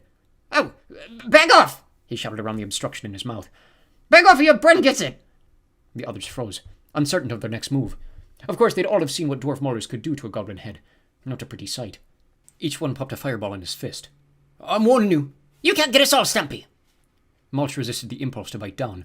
It is the strongest of dwarf's urges, a genetic memory born from the millennia spent tunneling. The fact that the goblin was wriggling slimily didn't help. His options were running out. The gang was advancing and he was powerless as long as his mouth was full. It was crunch time. Pardon the pun. Suddenly the cell door clanked open, and what seemed like an entire squadron of LEP officers flooded the confined space. Mulch felt the cold steel of a gun barrel against his temple. Spit out the prisoner, ordered a voice. Mulch was delighted to comply. A thirdly slimed goblin collapsed retching on the floor. You goblins, put him out! One by one, the fireballs were extinguished. That's not my fault, whined Mulch, pointing to the spasming wart-face. he blew himself up.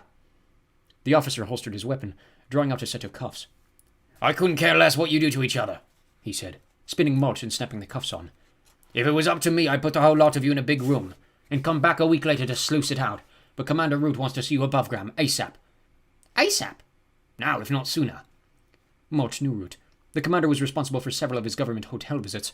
If Julius wanted to see him, it probably wasn't for drinks and a movie. No, but it's daylight now, I'll burn. The LEP officer laughed. It ain't daylight where you're going, pal. Where you're going, it ain't anything. Root was waiting for the dwarf inside the time-field portal. The portal was just yet another of Foley's inventions. Fairies could be introduced to and leave the time field without affecting the altered flow inside the field.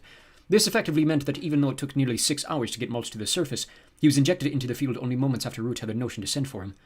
It was Mulch's first time in the field. He stood watching life proceed at an exaggerated rate outside the shimmering corona. Cars zipped by at impossible speeds, and clouds tumbled across the skyline as though driven by Fortin gales. Mulch, you little probate, roared Root. You can take off that suit now. The field is UV filtered, so I'm told. The dwarf had been issued a blackout suit at E1. Even though dwarfs had thick skins, they were extremely sensitive to sunlight and had a burn time of less than 3 minutes. Mulch peeled off the skin-tight suit. Nice to see you, Julius. That's Commander Root to you. Commander now, I heard that. Clerical error, was it? Root's teeth ground his cigar to a pulp. I don't have time for this impudence, convict. And the only reason that my boot is not up your behind right now is that I have a job for you. Mulch frowned. Convict? I have a name, you know, Julius. Root squatted to the dwarf's level. I don't know what dream world you live in, convict, but in the real world you are a criminal, and it's my job to ensure your life is unpleasant as possible. So if you're expecting civility just because I've testified against some 15 times, forget it. Mulch rubbed his wrists where the handcuffs had left red welts. Fine, Commander. No need to blow a gasket. I'm not a murderer, you know. Just a petty criminal. From what I hear, you nearly made a transformation below in the cells. Not my fault. They attacked me. Root screwed a fresh cigar into his mouth. Fine. Whatever. Just follow me and don't steal anything.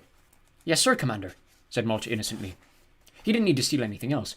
He'd already palmed Root's field access card when the commander had made the mistake of leaning over. They crossed the retrieval perimeter to the avenue. Do you see that manor? What manor? Root rounded on him. I don't have time for this, convict. Nearly half of my time stop has elapsed. Another few hours and one of my best officers will be blue-rinsed. Mulch shrugged. Well, none of my concern. I'm just a criminal, remember? And by the way, I know what you want me to do, and the answer is no. I haven't even asked you yet. It's obvious. I'm a housebreaker. That's a house. You can't go in because you'll lose your magic, but my magic is already gone. 2 and 2. Root spat out the cigar. Don't you have any civic pride? Our entire way of life is on the line here. Not my way of life. Fairy prison. Human prison. It's all the same to me. The commander thought about it. Okay, you slime. 50 years off your sentence. I want amnesty. In your dreams, Mulch. Take it or leave it. 75 years in minimum security. You take it or leave it. Mulch pretended to think. It was all academic, seeing as he intended to escape anyway.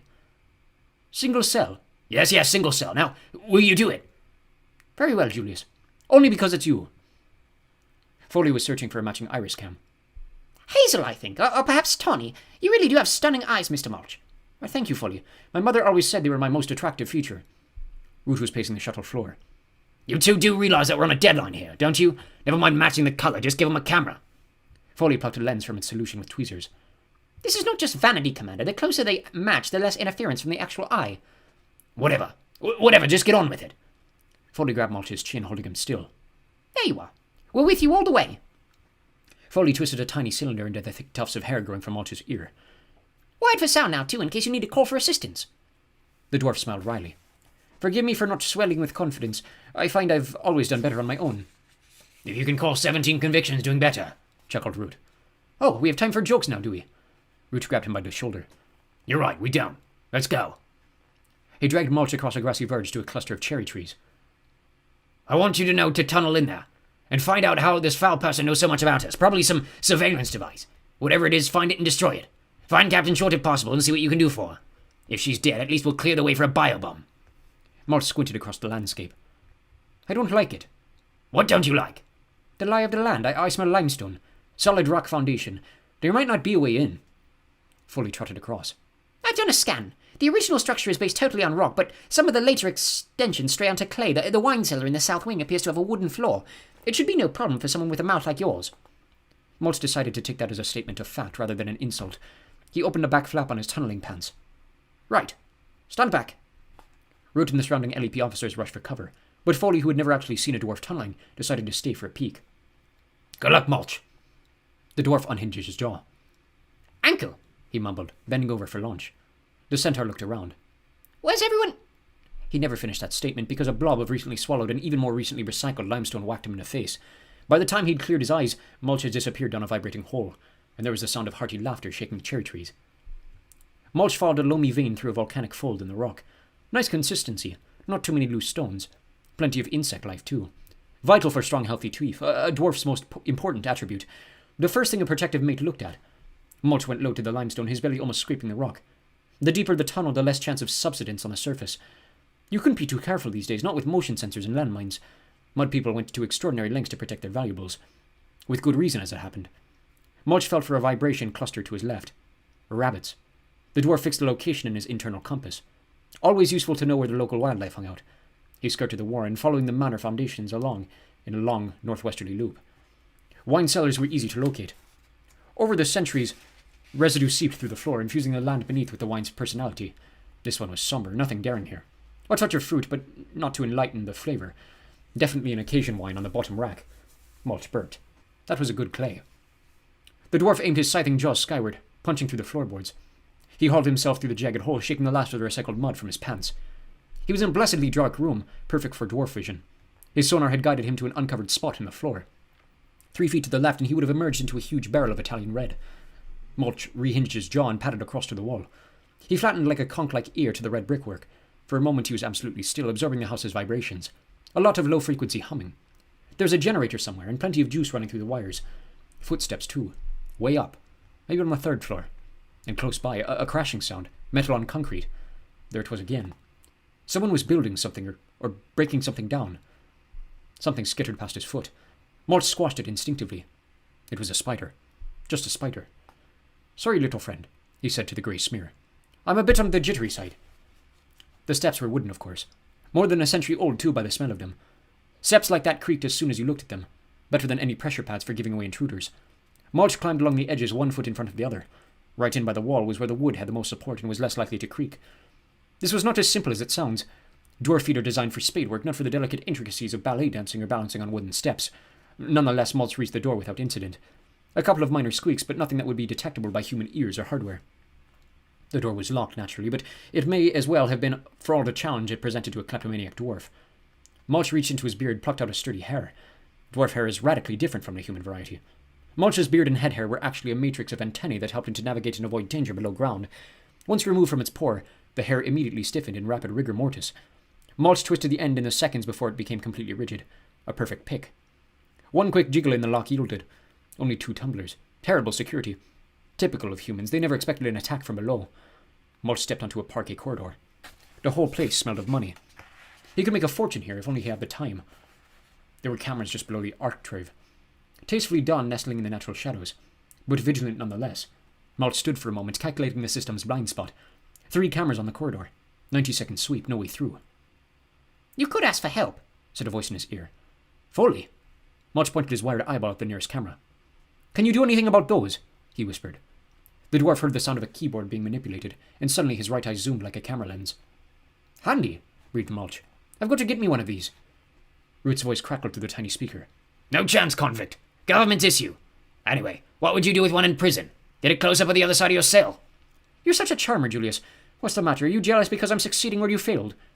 Root's foul swearing was drowned out by Foley. "Okay, I've got it. Simple video network, not even digital. I'm going to broadcast a loop of the last 10 seconds to every camera through our dishes. That should give you a few minutes." Mulch shuffled uncomfortably. "How long will that take? I'm a bit exposed here, you know." "It's already started," replied Foley. "So keep moving." "Are you sure?" "Of course I'm sure. Elementary electronics. I've been messing with human surveillance since kindergarten. You'll just have to trust me." "I'd rather trust a bunch of humans not to hunt a species to extinction than trust an LEP consultant that much. But," aloud he said, "Okay, I'm away, over and out." He sneaked in the hall. Even his hands were sneaky, patting the air as if he could somehow make himself lighter. Whatever that centaur did must have worked, because there were no agitated mud people racing down the stairs, waving primitive gunpowder weapons. Stairs. Ah, stairs. Mulch had a thing for stairs. They were like pre-dug shafts. He found that inevitably for the best booty lay at their summit. And what a stairway. Stained oak with intricate carvings generally associated with either the 18th century or the obscenely rich. Mulch rubbed a finger along an ornate banister. In this case, probably both. Still no time to moon about. Stairways did not tend to remain deserted for long, especially during a siege. Who could tell how many bloodthirsty troopers waited behind each door, eager for a ferryhead to add to their stuffed trophy wall? Mulch climbed carefully, taking nothing for granted. Even solid oak creaked. He stuck to the borders, avoiding the carpet inlay. The dwarf knew from conviction number 8 how easy it was to conceal a pressure pad beneath the deep shag of some antique weave. He reached the landing with his head still attached to his shoulders. But there was another problem quite literally brewing. Dwarf digestion, due to his accelerated rate, can be quite explosive. The loosely packed soil on the Fowl estate was very well aerated, and a lot of that air had entered Mulch's tubes, along with the soil and minerals. Now the air wanted to get out. Dwarf etiquette dictated that gas be passed while still in the tunnel, but Mulch didn't have time for manners. Now he regretted not taking a moment to get rid of the gas while he was still in the cellar. The problem with dwarf gas was that large deposits couldn't go up, only down. Imagine, if you will, the catastrophic effects of burping while digesting a mouthful of clay. A total system backup. Not a pretty sight. Thus, dwarf anatomy ensured that anything above the level of a soda burp passed below, actually aiding in the expulsion of unwanted clay. Mulch wrapped his arms around his stomach. He better get out of the open. A blowout on a landing like this could take off the windows. He shuffled along the corridor, skipping through the first doorway he encountered. More cameras.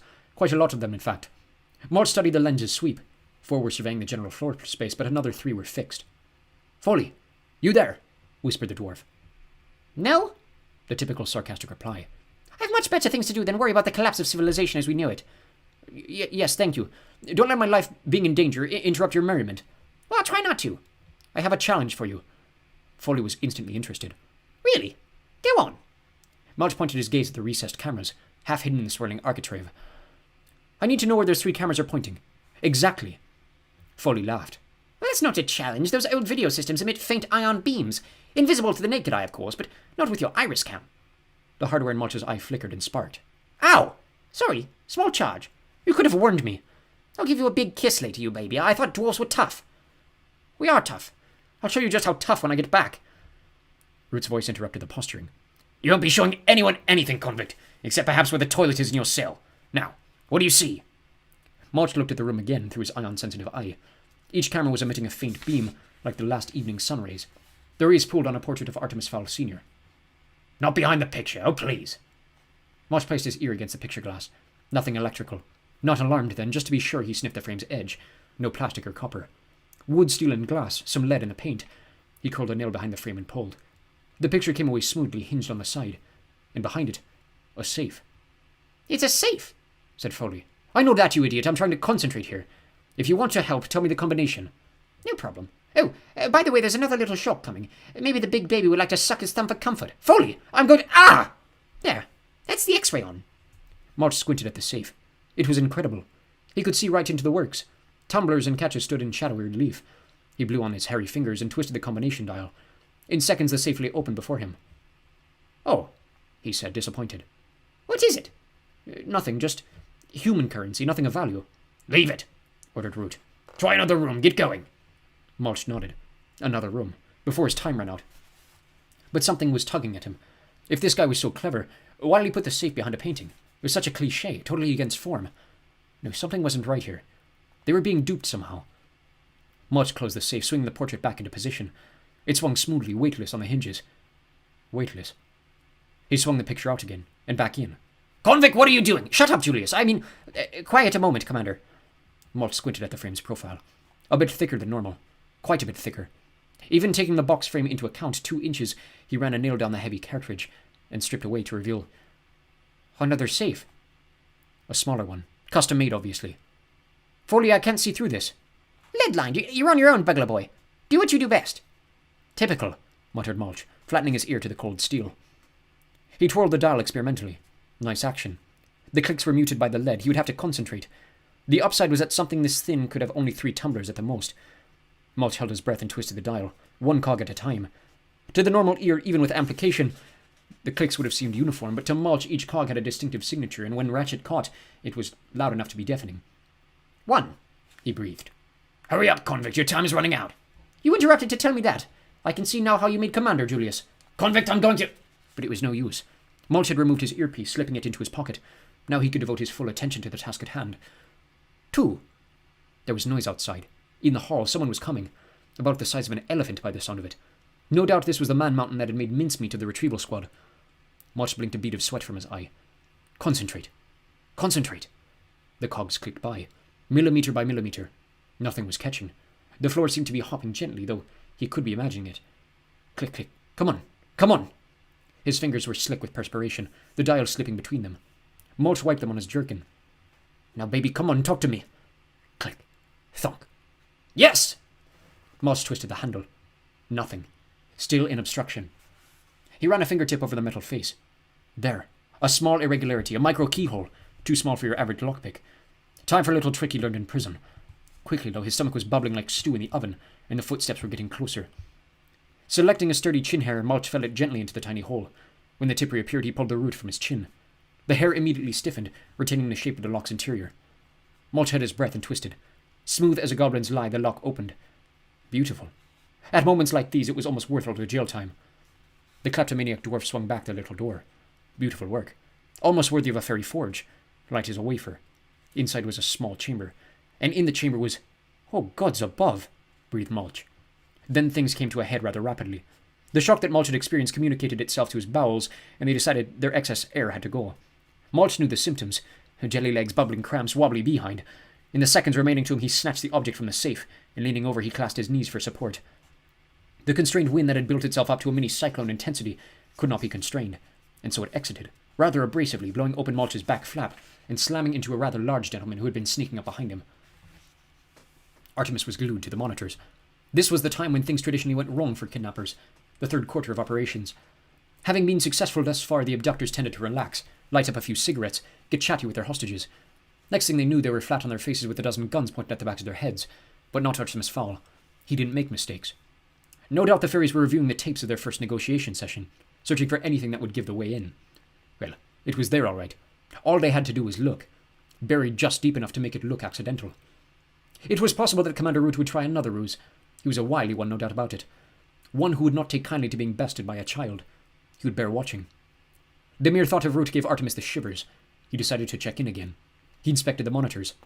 Juliet was still in the kitchen scrubbing at the sink, washing the vegetables. Captain Short was on her bunk, quiet as the grave. No more bed-banging. Perhaps he had been wrong about her. Perhaps there was no plan.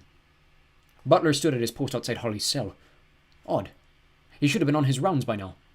Artemis grabbed a walkie-talkie. Butler! Roger base, receiving. Shouldn't be on your rounds. There was a pause. I am Artemis, patrolling the main landing. Coming up on the safe room. I'm waving at you right now. Artemis glanced at the landing cameras. Deserted, from every angle. Definitely no waving manservant. He studied the monitors, counting under his breath. There. Every 10 seconds a slight jump on every screen. A loop! He cried, jumping from his chair. They're feeding us a loop! Over the speaker he could hear Butler's pace quickening to a run. The safe room! Artemis's stomach dropped into a queasy hell. Duped. He, Artemis Fowl, had been duped, even though he'd known it was coming. Inconceivable. It was arrogance that had done it. His own blinding arrogance, and now the entire plan could collapse around his ears. He switched the walkie-talkie to Juliet's band. It was a pity now that he'd taken the house's intercom offline, but it didn't operate on a security frequency. Juliet! Receiving. Where are you right now? In the kitchen, wrecking my nails on this waiter. Leave it, Juliet. Check on the prisoner. But, Artemis, the carrot sticks will dry out. Leave it, Juliet! Shouted Artemis. Drop everything and check on the prisoner. Juliet obediently dropped everything, including the walkie-talkie. She'd sulked for days now. Never mind. There was no time to worry about a teenage girl's bruised ego. He had more important matters to tend to. Artemis depressed the master switch on the computerized surveillance system. His only chance of purging the loop was a complete reboot. After several agonizing moments of screen snow, the monitors jumped and settled. Things were not as they had seemed only seconds before. There's a grotesque thing in the safe room. It had apparently discovered the secret compartment. Not only that, but it had managed to open the whisper lock. Amazing. Butler had it covered, though. He was sneaking up behind the creature, and any moment now the intruder would find itself nose down in the carpet. Artemis switched his attention to Holly. The elf was back to bed banging, slamming the frame down over and over again as though she could... But it hit Artemis then, like a blast from a water cannon. If Holly had somehow smuggled an acorn in here, then 1 square centimetre of ground would be enough. If Juliet left that door open... Juliet! He shouted into the walkie-talkie. Juliet, don't go in there! But it was useless. The girl's walkie-talkie lay buzzing on the kitchen floor. and Artemis could only watch helplessly as Butler's sister strode toward the cell door, muttering about carrots. "The safe room!" exclaimed Butler, quickening his pace. His instinct was to go all in, guns blazing, but training took over. Ferry hardware was most definitely superior to his own, and who knew how many barrels were aimed at the other side of that door right now? No, caution was most definitely the best part of valor in this particular situation. He placed a palm against the wood, feeling for vibrations. Nothing. No machinery then. Butler curled his finger around the knob, twisting gently. With his other hand, he drew a Sig Sauer automatic from his shoulder holster. No time to fetch the dart rifle. He would have to shoot to kill. The door swung open noiselessly as Butler knew it would, having oiled every hinge in the house himself. Before him was, well, to be honest, Butler wasn't quite sure what it was. If he didn't know better, that is, at first glance, he could have sworn that the thing resembled nothing more than an enormous, quivering, and suddenly the thing exploded, jettisoning an amazing amount of tunnel waste directly at the unfortunate manservant. It was like being battered with 100 sledgehammers simultaneously. Butler was lifted bodily and flung against the wall. And as he lay there, consciousness slipping away from him, he prayed that Master Artemis hadn't managed to capture the moment on video. Holly was weakening. The bed frame was nearly twice her body weight, and the ridges were tearing cruel welts in her palms. But she couldn't stop now, not when she was so close. She slammed the post into the concrete again. A cloud of grey dust spiraled around her legs. Any second now Fowl would tumble to her plan, and she'd get the hypodermic treatment again. But until then, she gritted her teeth against the pain, heaving the bed frame into knee-height. And then she saw it. A sliver of brown among the grey. Could it be true? Pain forgotten, Captain Short dropped to the bed, sinking quickly to her knees. There was indeed a small patch of earth poking through the cement. Holly fumbled the acorn from her boot, clasping it tightly to the bloody fingers. "I return you to the earth," she whispered, worming her fist to the tiny space, "and claim the gift that is my right." Nothing happened for a heartbeat. Perhaps two. Then Holly felt the magic rush up her arm like a jolt from an electrified troll fence. The shock sent her spinning across the room. For a moment the world swirled in disconcerting kaleidoscopes of colour, but when it settled, Holly was no longer the defeated elf she had been. "Right, Master Fowl," she grinned, watching the blue sparks of fairy magic seal her wounds. "Let's see what I have to do to get your permission to leave this place." "Drop everything!" scoffed Juliet. "Drop everything and check the prisoner." She flicked blonde tresses expertly over her shoulder.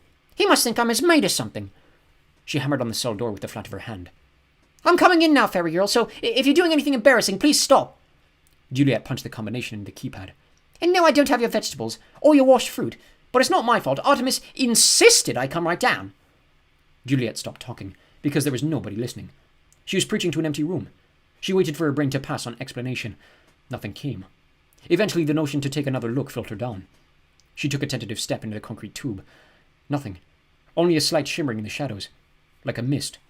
It was probably these stupid glasses. How are you supposed to see anything wearing mirrored sunglasses underground? And they were so 90s. They weren't even retro yet. Juliet glanced guiltily at the monitor. Just a quick peek. What harm could it do? She whipped up the frame, sending her eyeballs spinning around the room. In that instant, a figure materialized before her, just stepped out of the air. It was Holly.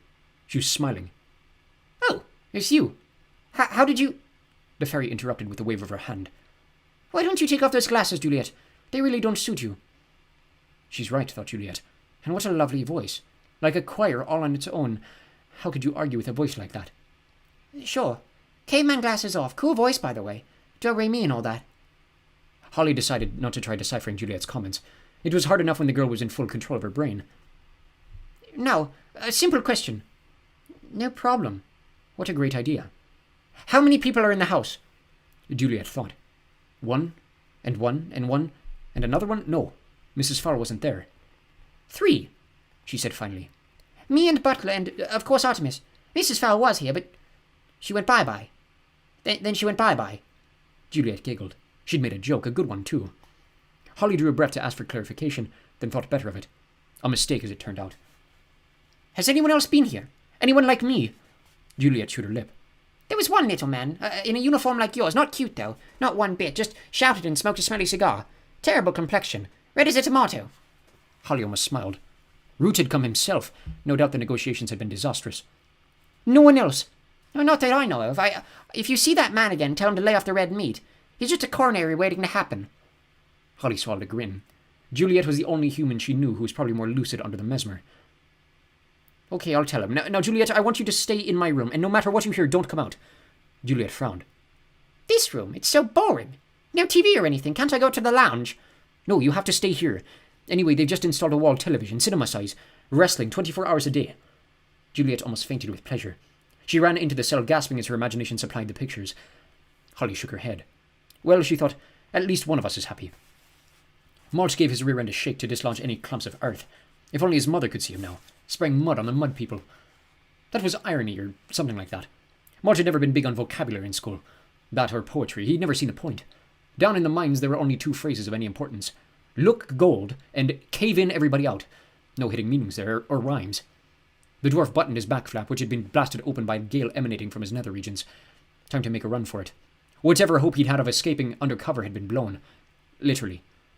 Mulch retrieved his earpiece, screwing it firmly into his ear. Well, you never knew. Even the LEP might prove useful. And when I get my hands on you, convict, you'll wish you stayed down those mines! Mulch sighed. Oh well. Nothing new there then. Clasping the safe's treasure tightly in his fist, the dwarf turned to retrace his steps. To his utter amazement, there was a human entangled at the banisters. Mulch was not one bit surprised that his recyclings had managed to hurl the elephantine mudman several yards through the air. Dwarf gas had been known to cause avalanches in the Alps.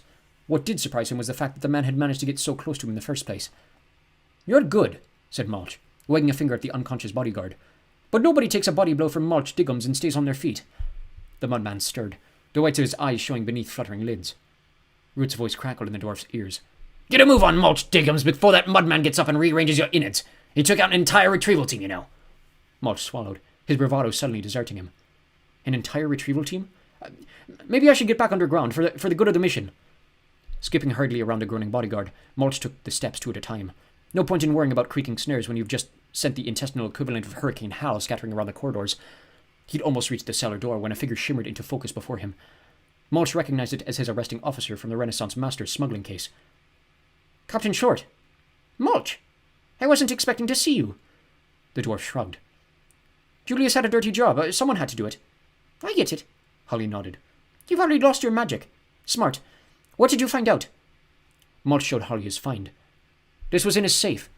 A copy of the book! Gasped Holly. No wonder we're in this fix. We're playing into his hands all along. Mulch opened the cellar door. What, shall we? I can't. I'm under eyeball orders not to leave the house. You magical types and your rituals. You have no idea how liberating it is to be rid of all that mumbo-jumbo. A series of sharp noises drifted down from the upper landing. It sounded like a troll thrashing around in a crystal emporium. We can debate ethics at a later date. Right now, I suggest we make ourselves scarce. Mulch nodded. Agreed. This guy took out an entire retrieval squad, apparently. Holly paused, half-shielded. An entire squad? Fully equipped. I wonder. She continued her fade-out, and the last thing to go was her widening grin. Mulch was tempted to hang around. There weren't many things more fun to watch than a heavily armed recon officer going to town on a bunch of unsuspecting humans. By the time Captain Short got through this Fowl character, he'd be begging her to get out of his manor. The Fowl character in question was watching it all from the surveillance room. There was no denying it. Things were not good. Not good at all, but certainly not irredeemable. There was still hope. Artemis catalogued the events of the last few minutes. The manor's security had been compromised. The safe room was in shambles, blown apart by some sort of fairy flatulence. Butler lay unconscious, possibly paralyzed by the same gaseous anomaly. His hostage was loose in the house, her fairy powers restored to her. There was an unsightly creature in leather pants bearing holes beneath the foundations, with no apparent regard for the fairy commandments, and the people had retrieved a command of the book.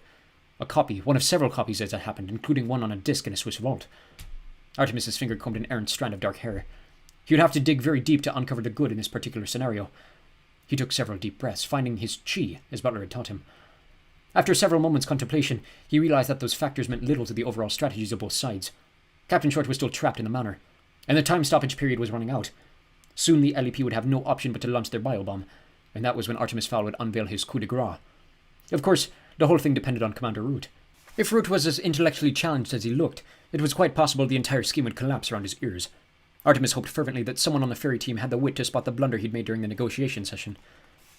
Mulch unbuttoned his back flap. Time to suck some dirt, as they said down in the mines. The trouble with dwarf tunnels was that they were self-sealing, so that you had to go back the way you came. There was a whole new burrow to be excavated. Some dwarfs retracted their steps easily, chewing through the less compact and pre-digested dirt. Mulch preferred to dig a fresh tunnel. For some reason, eating the same dirt twice didn't appeal to him. Unhinging his jaw, the dwarf pointed himself torpedo-like through the hole in the floorboards. His heart calmed immediately as the scent of minerals filled his nostrils. Safe. He was safe. Nothing could catch a dwarf underground, not even a Skellion rocket worm. That was, of course, if he managed to get underground. 10 very powerful fingers gripped Mulch by the ankles. This just wasn't the dwarf's day. First wart-face, now this homicidal human. Some people never learn. Usually mud people. I go, he mumbled, unhinging his jaw, flapping uselessly. Not a chance, came the reply. The only way you're leaving this house is in a body bag. Mulch could feel himself being dragged backward. This human was strong. There weren't many creatures that could dislodge a dwarf with a grip on something.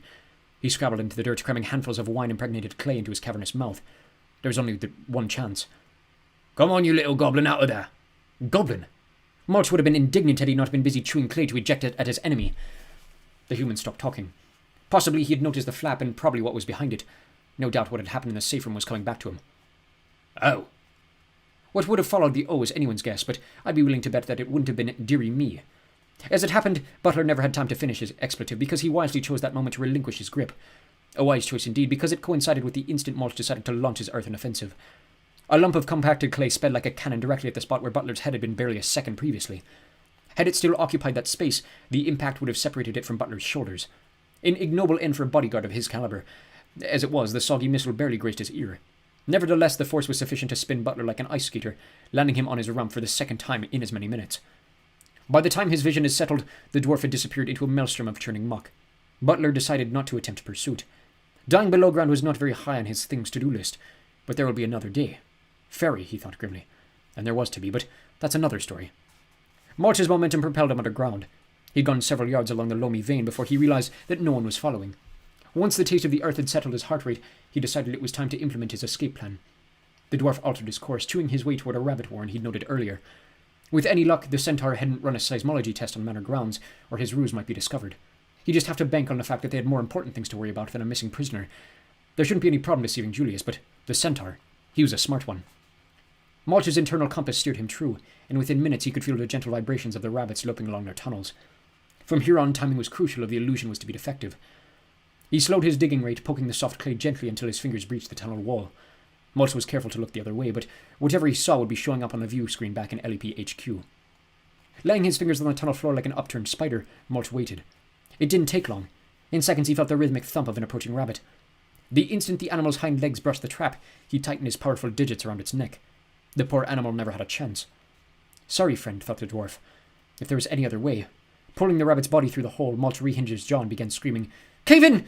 Cave in! Help! Help! Now for the tricky bit. With one hand he agitated the surrounding earth, bringing showers of it crumbling around his own head. With the other hand he popped the iris cam out of his left eye and slid it into the rabbit's. Given the almost total darkness of the landfall confusion, it should be almost impossible to spot the switch. Julius! Please help me! Mulch! What's happening? What's your status? What's my status? Thought the dwarf incredulously. Even in times of supposed crisis, the commander couldn't abandon his precious protocol. The dwarf dragged his final scream out, petering off to a gargling rattle. A bit melodramatic, perhaps, but Mulch never could resist theatrics. With a last regretful glance at the dying animal, he unhinged his jaw and finned off to the southeast. Freedom beckoned. Chapter 8. Troll. Root leaned forward, roaring into the microphone. Mulch, what is happening? What's your status? Foley was tapping a keyboard furiously. We've lost audio. Motion 2. Mulch, talk to me, damn it! I'm running a scan on his vitals. Whoa! What? What is it? His heart rate is going crazy, beating like a rabbit. A rabbit? No, wait, it's... What? Breathed the commander, terribly afraid that he already knew. Foley leaned back in his chair. It's stopped. His heartbeat has stopped. Are you sure? The monitors don't lie. All vitals can be read through the iris cam. Not a peep. He's gone. Root couldn't believe it. Mulch Diggum's one of his life's constants. Gone? It couldn't be true. He did it too, you know, Foley. Recovered a copy of the book, no less, and he confirmed Short was alive. Foley's wide brow creased for an instant. It's just that... What? Said Root, suspicion aroused. Well, for a moment there, just before the end, his heart rate seemed abnormally fast. Maybe it was a malfunction. The centaur was unconvinced. I doubt it. My bugs don't have bugs. What other explanation could there be? You still have visuals, don't you? Yep. Through dead eyes. No doubt about it. Not a spark of electricity in that brain. The camera's running on its own battery. Well, that's it then. No other explanation. Foley nodded. It would seem that way, unless... No, it's too fantastic. This is Mulch Diggums we're talking about here. Nothing is too fantastic. Foley opened his mouth to voice his incredible theory, but before he could speak, the shuttle's bay door slid open. We have him, said a triumphant voice. Yes, agreed a second. Fowler's made a mistake. Root swiveled on his chair. It was Argon and Cumulus, the so-called behavioral analysts. Oh, we finally decided to earn our retainers, have we? But United by excitement, the professors were not so easily intimidated. Cumulus even had the temerity to wave Root's sarcasm aside. This more than anything else made the commander sit up and take notice. Argan brushed past Foley, pressing a laser disc into the console's player. Artemis Fowl's face appeared, as seen through Root's iris cam. "We'll be in touch," said the commander's recorded voice. "Don't worry, I'll see myself out." Fowl's face disappeared momentarily as he rose from his chair. Root lifted his gaze in time for the next chilling statement. "You do that. But remember this, none of your race has permission to enter here while I'm alive." Argan pressed the pause button triumphantly. There! You see? Root's complexion lost any final traces of pallor. There what? What do I see?" Cumulus tutted, as one would at a slow child. A mistake in retrospect. The commander had him by the pointy beard in under a second. "Now," he said, his voice deceptively calm. "Pretend we're pushed for time here and just explain to me without any attitude or comments." The human said we couldn't enter while he was alive, squeaked Cumulus. "So?" Argan took up the account. "So, if we can't go in while he's alive..." Root drew a sharp breath. "Then we go in when he's dead." Cumulus and Argan beamed. "Exactly," they said in perfect unison. Root scratched his chin. "I don't know, we're on shaky ground here legally." "Not at all," argued Cumulus. "It's elementary grammar. The human specifically stated that entry was forbidden as long as he was alive. That's tantamount to an invasion when he's dead." The commander wasn't convinced. "The invitation is implied at best." "No," interrupted Foley. "They're right, it's a strong case. Once Fowl is dead, the door's wide open. He said it himself." "Maybe." "Maybe nothing." blurted Foley. "For heaven's sake, Julius, how much more do you need? We have a crisis here, in case you hadn't noticed." Root nodded slowly. 1, you're right. 2, I'm going to run with it. 3, well done, you two. And 4, you never call me Julius again, Foley. If you do, you'll be eating your own hooves. Now get me a line to the council. I need to get approval for that gold." "Right away, Commander Root. Your worship." Foley grinned, letting the hoof-eating comment slide for Holly's sake. "So we send in the gold," muttered Root, thinking aloud. "They send out Holly. We blue rinse the place and stroll in to reclaim the ransom. It's simple." "So simple, it's brilliant," enthused Argan. "Quite a coup for our profession, wouldn't you say, Dr. Cumulus?" Cumulus's head was spinning with possibilities. "Lecture tours, book deals, why, the movie rights alone will be worth a fortune. Let those sociologists stuff in their collective pipe. Puts the kibosh on the deprivation breeds antisocial behavior, Chestnut. This Fowl character has never gone hungry in his life." "There's more than one kind of hunger," noted Argan. "Very true. Hunger to succeed, hunger to dominate, hunger to..." Root snapped. "Get out! Get out before I strangle the pair of you! And if I ever hear a word of this repeated on an afternoon talk show, I'll know where it came from." The consultants retreated warily, resolving not to call their agents until they were out of earshot. "I don't know if the council will go for this," admitted Root when they departed. "There's a lot of gold." Foley looked up from the console. "How much exactly?" The commander slid a piece of paper across the console. "That much." "Oh, that is a lot." Foley whistled. "A ton is small, unmarked ingots, 24 karat only. Well, at least it's a nice round weight." "Very comforting. I'll be sure to mention that to the council. Have you got that line yet?" The centaur grunted. A negative grunt. Very brazen, really grunting at a superior officer. Root didn't have the energy to discipline him, but he made a mental note. When this is over Doc Foley's pay for a few decades. He rubbed his eyes exhaustedly. Time lag was beginning to set in.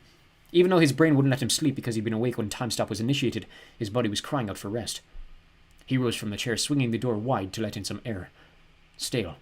Time stop air. Not even molecules could escape the time field, much less a human boy. There was activity by the portal. Lots of it. A swarm of troops gathered around a hover cage. Cudgeon stood at the head of the procession, and the entire bunch was heading this way. Root stepped down to meet them. "What's this?" he inquired, none too pleasantly. "A circus!" Cudgeon's face was pale but determined. "No, Julius, it's the end of the circus." Root nodded. "I see. And these are the clowns?" Foley's head poked through the doorway. Pardon me for interrupting your extended circus metaphor, but what the hell is that?" "Yes, Lieutenant," said Root, nodding at the floating hover cage. "What the hell is that?" Cudgeon bolstered his courage with a few deep breaths. "I've taken a leaf from your book, Julius." "Is that a fact?" "Yes, it is. You opted to send in a lapsed creature, so now I'm going to." Root smiled dangerously. "You don't opt to do anything, Lieutenant, not without my say-so." Cudgeon took an unconscious step backward. "I've been to the council, Julius. I have their full backing." The commander turned to Foley. "Is this true?" "Apparently. It just came through on the outside line. This is Cudgeon's party now. He told the council about the ransom demand and you springing Mr. Duggum's. You know what the elders are like when it comes to parting with gold." Root folded his arms. "People told me about you, Cudgeon. They said you'd stab me in the back. I didn't believe them. I was a fool." "This is not about us, Julius. It's about the mission. What's inside this cage is our best chance of success." "So what's in the cage?" "No, don't tell me." "The other non-magical creature in the lower elements, and the first troll we've managed to take alive in over a century." Exactly. The perfect creature to flush out our adversary. Root's cheeks glowed with the effort of restraining his anger. I don't believe you're even considering this. Face it, Julius, it's the same basic idea as yours. No, it isn't. Mulch Diggums made his own choices. He knew the risks. Diggums is dead. Root rubbed his eyes again. Yes, it would seem so. A cave-in. Well, that just proves I'm right. A troll won't be so easily dispatched. It's a dumb animal, for heaven's sake. How can a troll follow instructions? Cudgeon smiled, newborn confidence peeping through his apprehension. What instructions? We just pointed at the house and get out of the way. I guarantee you those humans will be begging us to come in and rescue them. And what about my officer? We'll have the troll back under lock and key before long. Captain Short isn't in any danger. You can guarantee that, can you? Cudgeon paused. That's a chance the council is willing to take. Politics, spat Root. This is all politics to you, Cudgeon. A nice feather in your cap on the way to the council seat. You make me sick. Be that as it may, we are proceeding with the strategy. The council has appointed me acting commander, so if you can't put your personal history aside, get the hell out of my way. Root stepped aside. Don't worry, Commander. I don't want anything to do with this butchery. The credit is all yours. Cudgeon put on his best sincere face. Julius, despite what you think, I have only the interests of the people at heart. One person in particular, snorted Root. Cudgeon decided to go for the high moral ground. I don't have to stand here listening to this. Every second talking to you is a second wasted. Root looked him straight in the eye. It's about 600 years wasted altogether, eh, friend? Cudgeon didn't answer. What could he say? Ambition had a price, and that price was friendship. Cudgeon turned to his squad, a group of hand-picked sprites loyal only to him. Get the hover cage over to the avenue. We don't greenlight until I give the word. He brushed past Root, eyes looking anywhere except at the erstwhile friend. Foley wouldn't let him go without a comment. Hey, Cudgeon. The acting commander couldn't tolerate that tone, not on his first day. You watch your mouth, Foley. No one is indispensable. The centaur chuckled. Very true. That's the thing about politics. You do get one shot. Cudgeon was a semi-interested in spite of himself. I know if it was me, continued Foley, and I had one chance, just one chance, to book my behind on a seat on that council, I certainly wouldn't entrust my future to a troll. And suddenly Cudgeon's newfound confidence evaporated, replaced by a shiny pallor. He wiped his brow, hurrying after the departing hover cage. See you tomorrow, Foley called after him. You'll be taking out my trash. Root laughed, possibly the first time one of Foley's comments had amused him. Good man, Foley, he grinned. Hit that backstab where it hurts, right in the ambition. Thanks, Julius. The grin disappeared faster than a deep-fried pit slug in the LEP canteen. I've warned you about the Julius thing, Foley. Now get that outside line open again. I want that gold ready when Cudgeon's plan goes awry. Lobby all my supporters on the council. I'm pretty sure Lopez is one of mine. And Cajartes, probably Vignana. She's always had a thing for me, devilishly attractive as I am. You're joking, of course. I never joke, said Root, and he said it with a straight face. Holly had a plan of sorts. Sneak around shielded, reclaim some fairy weaponry, then cause havoc until Fowl was forced to release her. And if several million Irish pounds worth of property damage happened to ensue, well, that was just a bonus. Holly hadn't felt so good in years. Her eyes blazed with power, and there were sparks sizzling below every centimetre of skin. She had forgotten just how good running hot felt. Captain Short felt in control now on the hunt. This was what she was trained to do. When this affair had started, the advantage had been with the mud people, but now the boot was on the other foot. She was the hunter, and they were the prey. Holly scaled the great staircase, ever vigilant for the giant manservant. That was one individual she wasn't taking any chances with. If those fingers closed around her skull, she was history, helmet or not, assuming she managed to find a helmet. The vast house was like a mausoleum, without a single sign of life inside its vaulted rooms. Spooky portraits, though, each one with foul eyes, suspicious and glittering. Holly determined to torch the lot of them when she recovered her Neutrino 2000. Vindictive, perhaps, but totally justified considering what Artemis Fowl had put her through. She scaled the steps swiftly, following the curve around the upper landing. A slot of pale light peeped from under the last door in the corridor. Holly placed her palm against the wood, feeling for vibration. Activity, all right. Shouting and footsteps, thundering this way. Holly jumped back, flattening herself against the velveteen wallpaper. Not a moment too soon. A hulking shape burst through the doorway and hurtled down the corridor, leaving a maelstrom of air currents in his wake. "Juliet!" he shouted, his sister's name hanging in the air long after he disappeared down the stairs. Don't worry, Butler, thought Holly. She's having the time of her life glued to WrestleMania. But the open door presented a welcome opportunity. She slipped through before the mechanical arm could close it again. Artemis Fowl was waiting, anti-shield filters cobbled to his sunglasses. Good evening, Captain Short, he began, confidence apparently intact. At a risk of sounding cliched, I'd been expecting you. Holly didn't respond, didn't even look her jailer in the eye. Instead, she utilized her training to scan the room, her gaze resting briefly on each surface. You are, of course, still bound by the promises made earlier tonight. But Holly wasn't listening. She was sprinting toward a stainless steel workbench bolted to the far wall. So basically our situation hasn't changed. You are still my hostage. Yeah, Muttered Holly, running her fingers over the rows of confiscated retrieval equipment. She selected a stealth-coated helmet, slipping it over her pointed ears. The pneumatic pads pumped to cradle her crown. She was safe now. Any further commands getting by Fowl meant nothing through the reflective visor. A wire mic slotted down automatically. Contact was immediate. On revolving frequencies. Broadcasting on revolving frequencies. Holly, if you can hear me, take cover. Holly recognized Foley's voice, something familiar in a crazy situation. Repeat. Take cover. Kajin is sending in something I should know, said Artemis. Quiet, hissed Holly, worried by the tone of Foley's usually flippant voice. I say again, they are sending in a troll to secure release. Holly started. Kajin was calling the shots now, not good news at all. Fowl interrupted again. It's not polite, you know, ignoring your host. Holly snarled. Enough is enough! She pulled back her fist, fingers curled in a tight bunch. Artemis didn't flinch. Why would he? Butler always intervened before punches landed. But then something caught his eye. A large figure running down the stairway on the first-floor monitor. It was Butler. That's right, rich boy, said Holly nastily. You're on your own this time. And before Artemis's eyes had time to widen, Holly put an extra few pounds of spring in her elbow and whacked her abductor right on the nose. Oof! He said, collapsing onto his rear end. Oh yes, that felt good. Holly focused on the voice buzzing in her ear. We've been feeding a loop to the outside camera so the humans won't see anything come up on the avenue, but it's on the way, trust me. Foley, come in. Holly, is that you? The one and only. Foley, there is no loop. I can see everything that's going on around here. The cunning little... He must have rebooted the system. The avenue was a hive of fairy activity. Kajin was there haughtily directing his team of sprites, and in the center of the melee stood a 16-foot-tall hover cage floating on a cushion of air. The cage was directly before the manor door, and the techies were securing a concussor seal to their surrounding wall. When activated, several alloy rods in the seal's collar would be detonated simultaneously, effectively disintegrating the door. When the dust settled, the troll would have only one place to go, into the manor. Holly checked the other monitors. Butler had managed to drag Juliet from the cell. They descended from the cellar level and were just crossing the lobby, right in the line of fire. "The out of it!" she swore, crossing to the work surface. Artemis was propped on his elbows. You hit me, he said in disbelief. Holly strapped on a set of hummingbirds. That's right, Fowl, and there's plenty more where that came from. So stay right where you are if you know what's good for you. For once in his life, Artemis realized that he didn't have a snappy answer. He opened his mouth, waiting for his brain to supply the customary pithy comeback, but nothing arrived. Holly slipped the Neutrino 2000 into its holster. That's right, Mudboy. Playtime's over. Time for the professionals to take over. If you're a good boy, I'll buy you a lollipop when I come back. And when Holly was long gone, soaring beneath the hallway's ancient oak beams, Artemis said, I don't like lollipops. It was a woefully inadequate response, and Artemis was instantly appalled with himself. Pathetic, really. I don't like lollipops.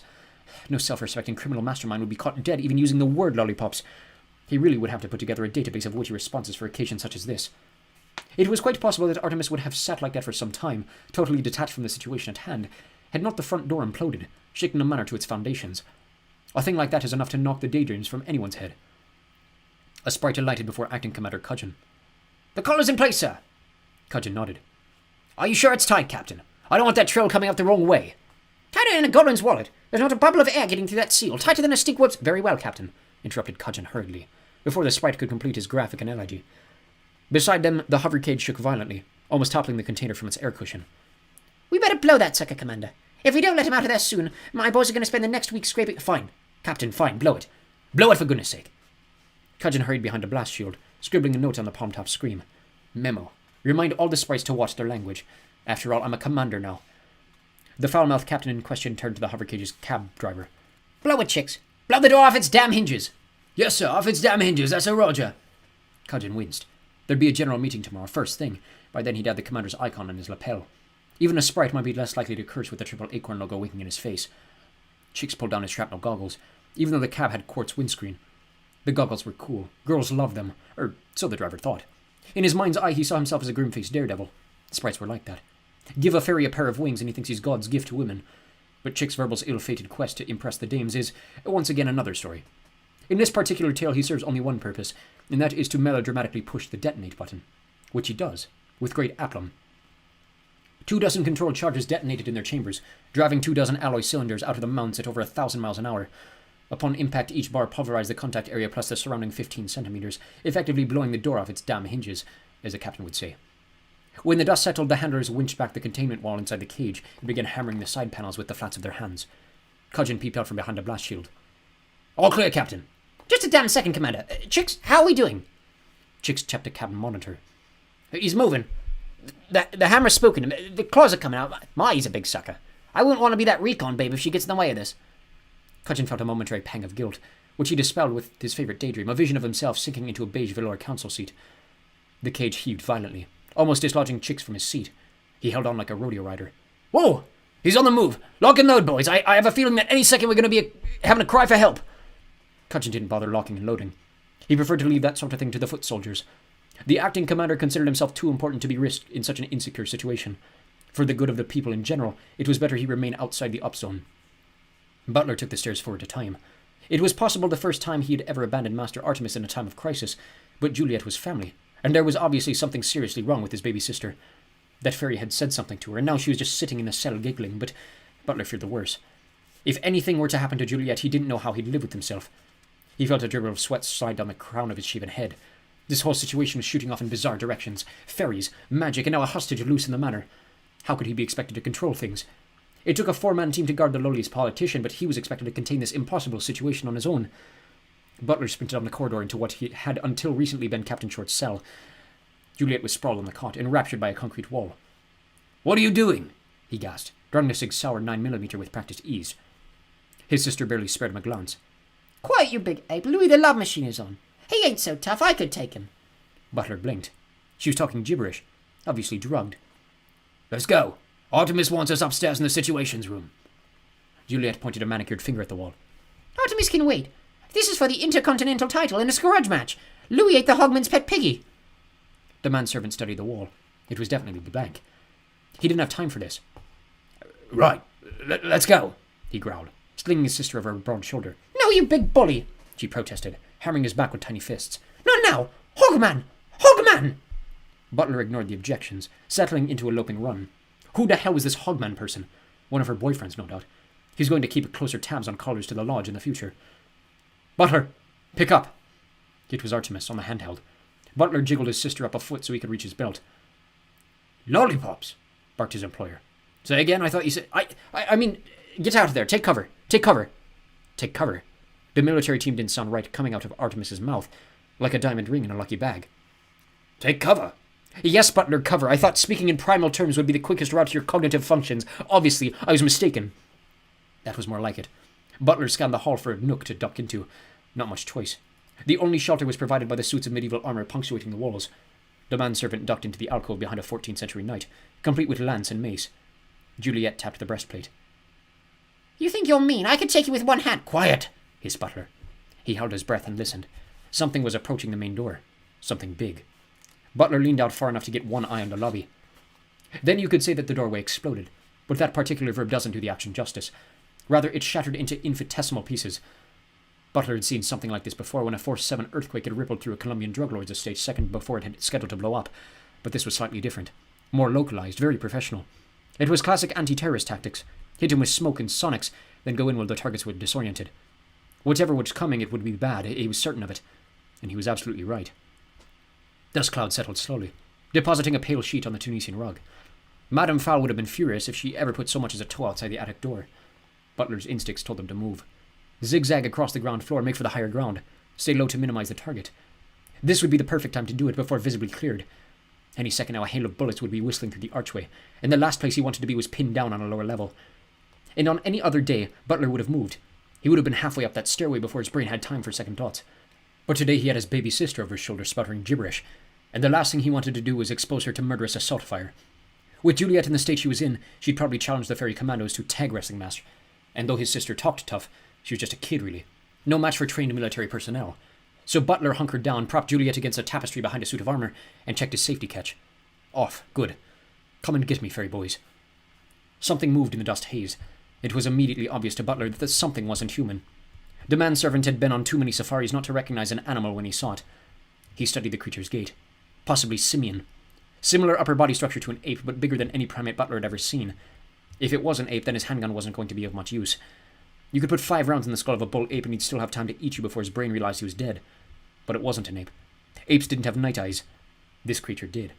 Glowing crimson pupils half hidden behind shaggy forelocks. Tusks, too, but not elephantine.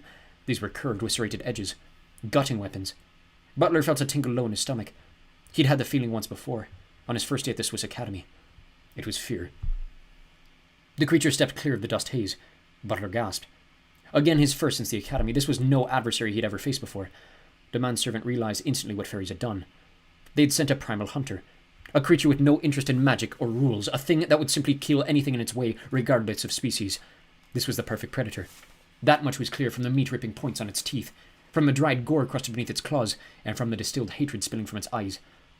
The troll shambled forward, squinting through the chandelier light. Yellowed claws scraped along the marble tiling, throwing up sparks in their wake. It was sniffing now, snorting curious breaths, head cocked to one side. Butler had seen that pose before, on the snouts of starved pit bulls, just before their Russian handler had set them loose on a bear hunt. The shaggy head froze. Its snout pointed directly at Butler's hiding place. It was no coincidence. The manservant peeked out between chainmail fingers of a gauntlet. Now came the stalk. Once a scent had been acquired, the predator would attempt a slow, silent approach before the lightning strike. But apparently the troll had not read the predator's handbook because it didn't bother with the stealth approach, jumping directly to the lightning strike. Moving faster than Butler would have believed possible, the troll sprang across the lobby, brushing the medieval armor aside as though it were a shop mannequin. Juliet blinked. "Oh," she gasped. "It's Bigfoot Bob, Canadian champion 1998. I thought you were in the Andes looking for your relatives." Butler didn't bother to correct her. His sister wasn't lucid. At least she would die happy. While his brain was contemplating this morbid observation, Butler's gun hand was coming up. He squeezed the trigger as rapidly as the Sig Sauer's mechanism would allow. 2 in the chest, 3 between the eyes. That was the plan. He got the chest shots in, but the troll interfered before Butler could complete the formation. The interference took the form of scything tusks that dust below Butler's guard. They coiled around his trunk, slicing through his Kevlar-reinforced jacket like a razor through rice paper. Butler felt a cold pain as the serrated ivory pierced his chest. He knew immediately that the wound was fatal. His breath came hard. That was a lung gone, and gouts of blood were matting the troll's fur. His blood. No one could lose that amount and live. Nevertheless, the pain was instantly replaced by a curious euphoria. Some form of natural anesthetic injected through channels in the beast's tusks, more dangerous than the deadliest poison. In minutes, Butler would not only stop struggling, but go giggling to his grave. The manservant fought against the narcotics in his system, struggling furiously in the troll's grip, but it was no use. His fight was over almost before it began. The troll grunted, flipping the limp human body over his head. Butler's burly frame collided with the wall at a speed the human bones were never meant to withstand. The bricks cracked from floor to ceiling. Butler's spine went too. Now, even if the blood loss didn't get him, paralysis would. Juliet was still enthralled by the mesmer. "Go on, brother, get off the canvas. We all know you're faking." The troll paused, some basic curiosity piqued by the lack of fear. He would have suspected a trick if he could have formulated such a complicated thought. But in the end, appetite won out. This creature smelled flesh, fresh and tender. Flesh from above ground was different, laced with surface smells. Once you've had open-air meat, it's hard to go back. The troll ran a tongue over his incisors and reached out a shaggy hand. Holly tucked the hummingbirds close to her torso, dropping into a controlled dive.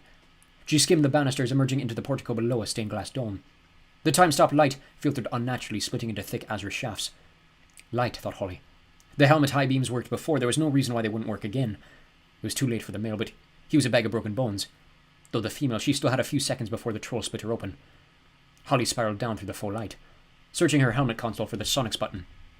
Sonics was generally used on canines, but in this case it might provide a moment's distraction, enough to get her to ground level. The troll was reaching in toward Juliet on her hand. It was a move generally reserved for the defenseless. The claws would curl in below the ribs, rupturing the heart. Minimum damage to the flesh, and no last-minute tension to toughen the meat. Holly activated her Sonics, and nothing happened. Not good. Generally, your average troll would be at the very least irritated by the ultra-force frequency tone, but this particular beast didn't even shake his shaggy head. There were a couple of possibilities. 1, the helmet was malfunctioning. 2, this troll was deaf as the proverbial post. Unfortunately, Holly had no way of knowing as the tones were inaudible to fairy ears. Whatever the problem, it forced Holly to adopt a strategy she would rather not have resorted to. Direct contact. All to save a human's life. She'd gone Section 8, without a doubt. Holly jerked the throttle straight from fourth to reverse. Not very good for the gears. She'd get to dressing down from the mechanics for that. In the unlikely event she actually survived this never-ending nightmare. The effect of this gear crunching was to flip her around in mid-air so that her boot heels were pointed directly at the troll's head. Holly winced. 2 entanglements with the same troll. Unbelievable. Her heels caught the beast square on the crown of its head. At that speed, there was at least half a ton of G-force behind the contact. Only the reinforced ribbing in her suit prevented Holly's leg bones from shattering. Even so, she heard her knee pop. The pain clawed its way to her forehead. Ruined her recovery maneuver, too. Instead of repelling herself to a safe altitude, Holly crumpled onto the troll's back, becoming instantly entangled in the ropey fur. The troll was suitably annoyed. Not only had something distracted it from dinner, but now that something was nestled in its fur, along with the cleaner slugs. The beast straightened, reached a claw hand over its own shoulder.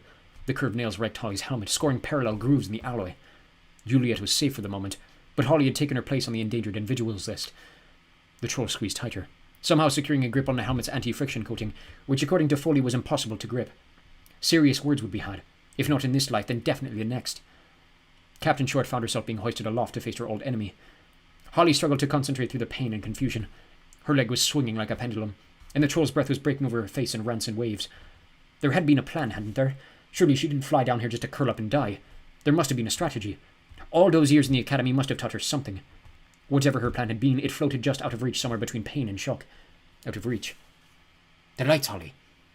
A voice in her head, probably talking to herself, an out-of-head experience. She must remember to tell Foley about this. Foley? Hit the lights, Holly. If there's Tusky to watch, you'll be dead before the magic can kick in. Foley, is that you? Holly may have said this aloud, or she may have thought it. She wasn't sure. The tunnel high beams, Captain. A different voice, not so cuddly. Hit the button now, that's an order! Oh no, it was Root. She was failing on the job again. First Hamburg, then Martina Franca, now this. Yes, sir, she mumbled, trying to sound professional. Press it now, Captain Short! Holly looked the troll straight in its merciless eyes and pressed the button. Very melodramatic. Or it would have been if the lights had worked. Unfortunately for Holly, in her haste she'd grabbed one of the helmets cannibalized by Artemis Fowl. Hence no sonics. No filters and no tunnel beams. The halogen bulbs were still installed, but the wires had come loose during Artemis's investigations. Oh dear, breathed Holly. Oh dear, barked Root. What's that supposed to mean? The beams are offline, explained Foley. Oh. Root's voice trailed off. What more was there to say? Holly squinted at the troll. If you didn't know trolls were dumb animals, you'd swear the beast was grinning. Standing there with blood dripping from various chest wounds, grinning. Captain Short didn't like being grinned at. Left this off, she said, and butted the troll with the only weapon available to her, her helmeted head. Valiant undoubtedly, but about as effective as trying to cut down a tree without a feather. Luckily, the ill-advised blow had a side effect. For a split second, 2 strands of conductor filament connected, sending power flooding to one of the tunnel beams. 400 watts of white light blasted through the troll's crimson eyes, dispatching lightning rods of agony to the brain. Mumbled Holly, in the second before the troll convulsed involuntarily. Its spasm sent her spinning across the parquet floor, leg jittering along behind her. The wall was approaching at an alarming speed. Maybe, thought Holly, hopefully this will be one of those impacts where you don't feel any pain until later. No, replied her pessimistic side, afraid not. She slammed into a Norman narrative tapestry, bringing it tumbling down on top of her. Pain was immediate and overwhelming. Oof, grunted Foley. I felt that. Visuals are shot. Pain sensors went right off the scale. Your lungs are busted, Captain. We're going to lose you for a while, but don't worry, Holly. Your magic should be kicking in already. Holly felt a blue tingle of magic skirting her various injuries. Thank the gods for acorns. But it was too little too late. The pain was way beyond her threshold. Just before unconsciousness claimed her, Holly's hand flopped from beneath the tapestry. It landed on Butler's arm, touching the bare skin. Amazingly, the human wasn't dead. A dogged pulse forced the blood through smashed limbs. Heal, thought Holly, and her magic scurried down her fingers. The troll faced a dilemma. Which female to eat first? Choices. This decision was not made any easier by the lingering agony buzzing around its shaggy head, or the cluster of bullets lodged in the fatty chest tissue. Eventually it settled on the surface dweller. Soft human meat, no dense fairy muscle to chew through. The beast squatted low, tilting the girl's chin with one yellowed talon. A pulsing jugular looped lazily down the length of her neck. The heart or the neck? The troll wondered. The neck, it was closer. It turned the talon sideways so that the edge pressed against soft human flesh. One sharp swipe and the girl's own heartbeat would drive the blood from her body. Butler woke up, which was a surprise in itself. He knew immediately that he was alive because of the searing pain permeated every cubic centimeter of his body. This was not good. Alive he may have been, but considering the fact that his neck had been 180 twisted, it had never so much as walked the dog again, not to mention rescue his sister. The manservant twiddled his fingers. Hurt like hell, but at least there was movement. It was amazing that he had any motor functions at all, considering the trauma his spinal column had suffered. His toes seemed all right too, but that could have been phantom response, given that he couldn't actually see them. The bleeding from his chest wound appeared to have stopped, and he was thinking straight. All in all, he was in much better shape than he had any right to be. What in heaven's name was going on here? Butler noticed something. There were blue sparks dancing along his torso. He must be hallucinating, creating pleasant images to distract himself from the inevitable. A very realistic hallucination, it must be said. The sparks congregated at trauma points, sinking into the skin. Butler shuddered. This was no hallucination. Something extraordinary was happening here. Magical. Magic? That rang a bell in his recently reassembled cranium. Fairy magic. Something was healing his wounds. He twisted his head, wincing at the grate of sliding vertebrae. There was a hand resting on his forearm. Sparks flowed from the slim elfin fingers, intuitively targeting bruises, breaks, or ruptures. There were a lot of injuries to be dealt with, but the tiny sparks handled it all quickly and effectively, like an army of mystical beavers repairing storm damage. Butler could actually feel his bones knitting and the blood retreating from semi-congealed scabs. His head twisted involuntarily as his vertebrae slid to their niches, and strength returned in a rush as magic reproduced the 3 liters of blood lost through his chest wound. Butler jumped to his feet, actually jumped. He was himself again. No, it was more than that. He was as strong as he'd ever been, strong enough to have another crack at the best hunkered over his baby sister. He felt rejuvenated heart speed up like the stroke of an outboard motor. Calm, Butler told himself. Passion is the enemy of efficiency. But calmer know the situation was desperate. This beast had already effectively killed him once, and this time he didn't even have the Sig Sauer. His own skills aside, it would be nice to have a weapon, something with a bit of weight to it. His boot clinked on a metallic object. Butler glanced down at the debris strewn in the troll's wake. It was perfect. There was nothing but snow on the view screen. Come on, urged Root. hurry up! Foley elbowed past his superior. Maybe if you didn't insist on blocking all the circuit boards. Root shuffled out of the way grudgingly. In his mind, it was the circuit board's fault for him being behind. The centaur's head disappeared into an access panel. Anything? Nothing, just interference. Root slapped the screen. Not a good idea. First, because there was not one chance in a million that it could actually help, and second, because plasma screens grow extremely hot after prolonged use. Damn it! Don't touch that screen, by the way. Ha ha ha! We have time for jokes now, do we? No, actually. Anything? The snow snettled into recognizable shapes. That's it. Hold it there, we got signal. I've activated the second camera. Plain old video, I'm afraid, but it'll have to do. Root didn't comment. He was watching the screen. This must be a movie. It couldn't be real life. So what's going on in that? Anything interesting? Root tried to answer, but his soldier's vocabulary just didn't have the superlatives. What? What is it? The commander made an attempt. The human? I've never... Oh, forget it, Foley. You're going to have to come see this for yourself. Holly watched the entire episode through a gap in the tapestry folds. If she hadn't seen it, she wouldn't have believed it. In fact, it wasn't until she reviewed the video for her report that she was certain the whole thing wasn't a hallucination brought on by near-death experience. As it was, the video sequence became something of a legend, initially doing the rounds on the amateur home movies cable shows, and ending up on the LEP Academy hand-to-hand curriculum. The human butler was strapping on a medieval suit of armor. Incredible as it seemed, he apparently intended to go toe-to-toe with the troll. Holly tried to warn him, tried to make some sound, but the magic hadn't yet reinflated her crushed lungs. Butler closed his visor, hefting a vicious mace. Now, He grunted through the grill. I'll show you what happens when someone lays a hand on my sister. The human twirled a mace as though it were a cheerleader's baton, ramming it home between the troll's shoulder blades. A blow like that, while not fatal, certainly distracted the troll from its intended victim. Butler planted his foot just above the creature's haunches and tugged the weapon free. It relinquished its grip with a sickly sucking sound. He skipped backward, settling into a defensive stance. The troll rounded on him, all 10 talons sliding out to their full extent. Drops of venom glistened from the tip of each tusk. Playtime was over. But there would be no lightning strikes this time. The beast was wary. It had been hurt. This latest attacker would be afforded the same respect as another male of the species. As for the troll, as far as the troll was concerned, his territory was being encroached on. And there was only one way of solving a dispute of this nature. The same way that trolls solved every dispute. I must warn you, said Butler, straight-faced. I am armed and prepared to use deadly force if necessary. Holly would have groaned if she could. Banter. The human was trying to engage a troll in macho repartee. Then Captain Short realized her mistake. The words weren't important, it was the tone he employed.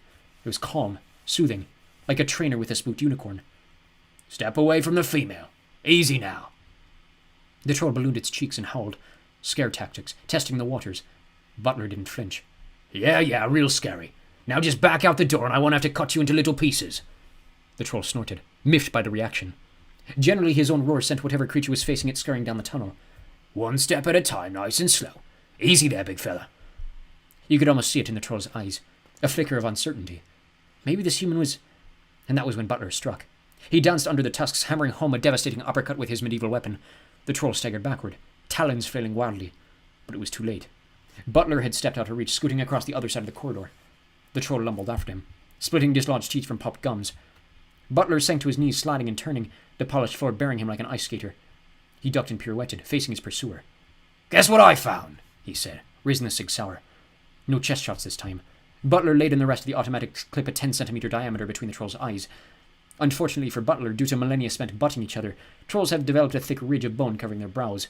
So his textbook spread failed to penetrate the skull, in spite of the Teflon-coated load. However, 10 Devastator slugs can't be ignored by any creature on the planet, and the troll was no exception. The bullets beat a sledgehammer tattoo into its cranium, causing instant concussion. The animal staggered backward, slapping at its own forehead. Butler was after it in a heartbeat, pinning one shaggy foot beneath the mace spikes. The troll was concussed, blinded by blood, and lame. A normal person would feed a shot of remorse, but not Butler. He'd seen too many men gored by injured animals. Now was a dangerous time. It was no time for mercy. It was time to terminate with extreme prejudice. Holly could only watch helplessly as the human took careful aim and delivered a series of crippling blows to the stricken creature. First he took out the tendons, bringing the troll to its knees. Then he abandoned the mace and went to work with gauntleted hands, perhaps deadlier than the mace had been. The unfortunate troll fought back pathetically, even managing to land a few glancing blows, but they failed to penetrate the antique armor. Meanwhile, Butler toiled like a surgeon. Working on the assumption that the troll and human physiques were basically the same, he rained blow after blow on the dumb creature, reducing it to a heap of quivering fur in so many seconds. It was pitiful to watch. The manservant wasn't finished yet. He stripped the bloodied gauntlets, loading a fresh clip into the handgun. Let's see how much bone you have under your chin. No!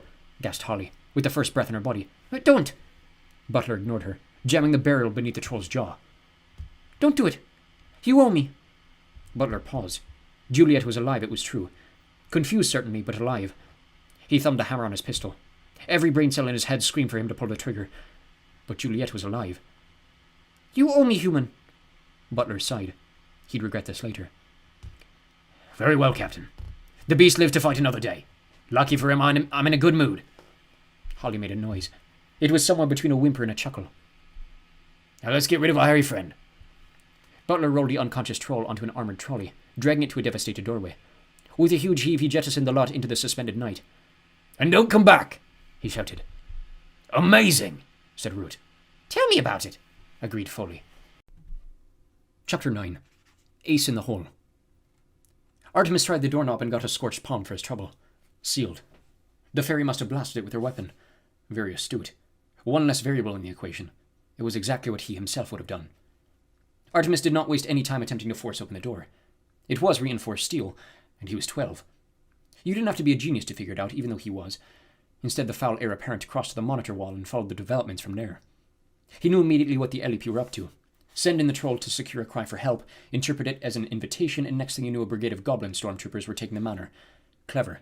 And unanticipated. It was the second time he'd underestimated his opponents. One way or another, there wouldn't be a third. As the drama below folded on the monitors, Artemis's emotions jumped from terror to pride. Butler had done it. Defeated the troll and without a single plea for aid passing his lips. Watching the display, Artemis appreciated fully, perhaps for the first time, the service provided by the Butler family. Artemis activated the tri-band radio, broadcasting on revolving frequencies.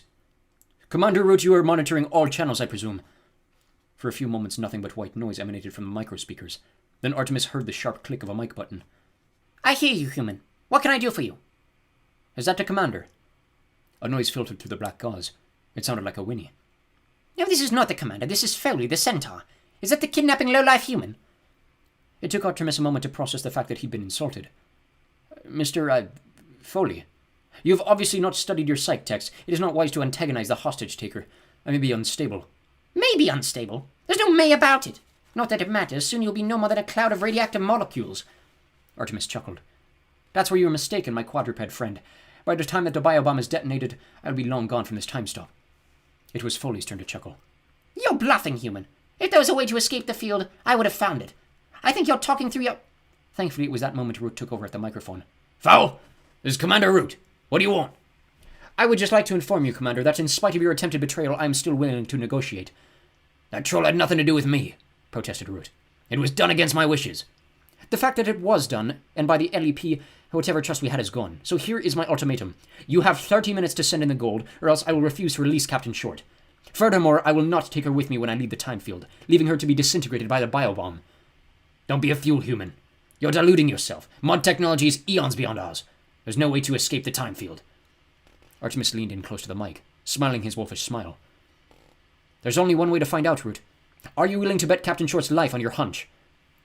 Root's hesitation was highlighted by the hiss of interference. His reply when it came was tinged with just the right note of defeat. No, he sighed. I'm not. You'll have your gold, Fowl, a ton. 24 carat. Artemis smirked. Quite the actor, our Commander Root. 30 minutes, Commander. Count the seconds if your clock stopped. I'm waiting, but not for long. Artemis terminated the contact, settling back in the swivel chair. It would seem as though the bait had been taken. No doubt the LEP analyst had discovered his accidental invitation. The fairies would pay up because they believed the gold would be theirs again as soon as he was dead, vaporized by the biobomb, which, of course, he wouldn't be. In theory. Butler put 3 rounds into the doorframe. The door itself was steel and would have sent the Devastator slugs ricocheting straight back at him, but the frame was the original porous stone used to build a manor. It crumbled like chalk. A very basic security flaw, and one that would have to be remedied once this business was over. Master Artemis was waiting calmly in his chair by the monitor bank. "Nice work, Butler." "Thank you, Artemis. We were in trouble for a moment there. If it hadn't been for the captain." Artemis nodded. "Yes, I saw. Healing, one of the fairy arts.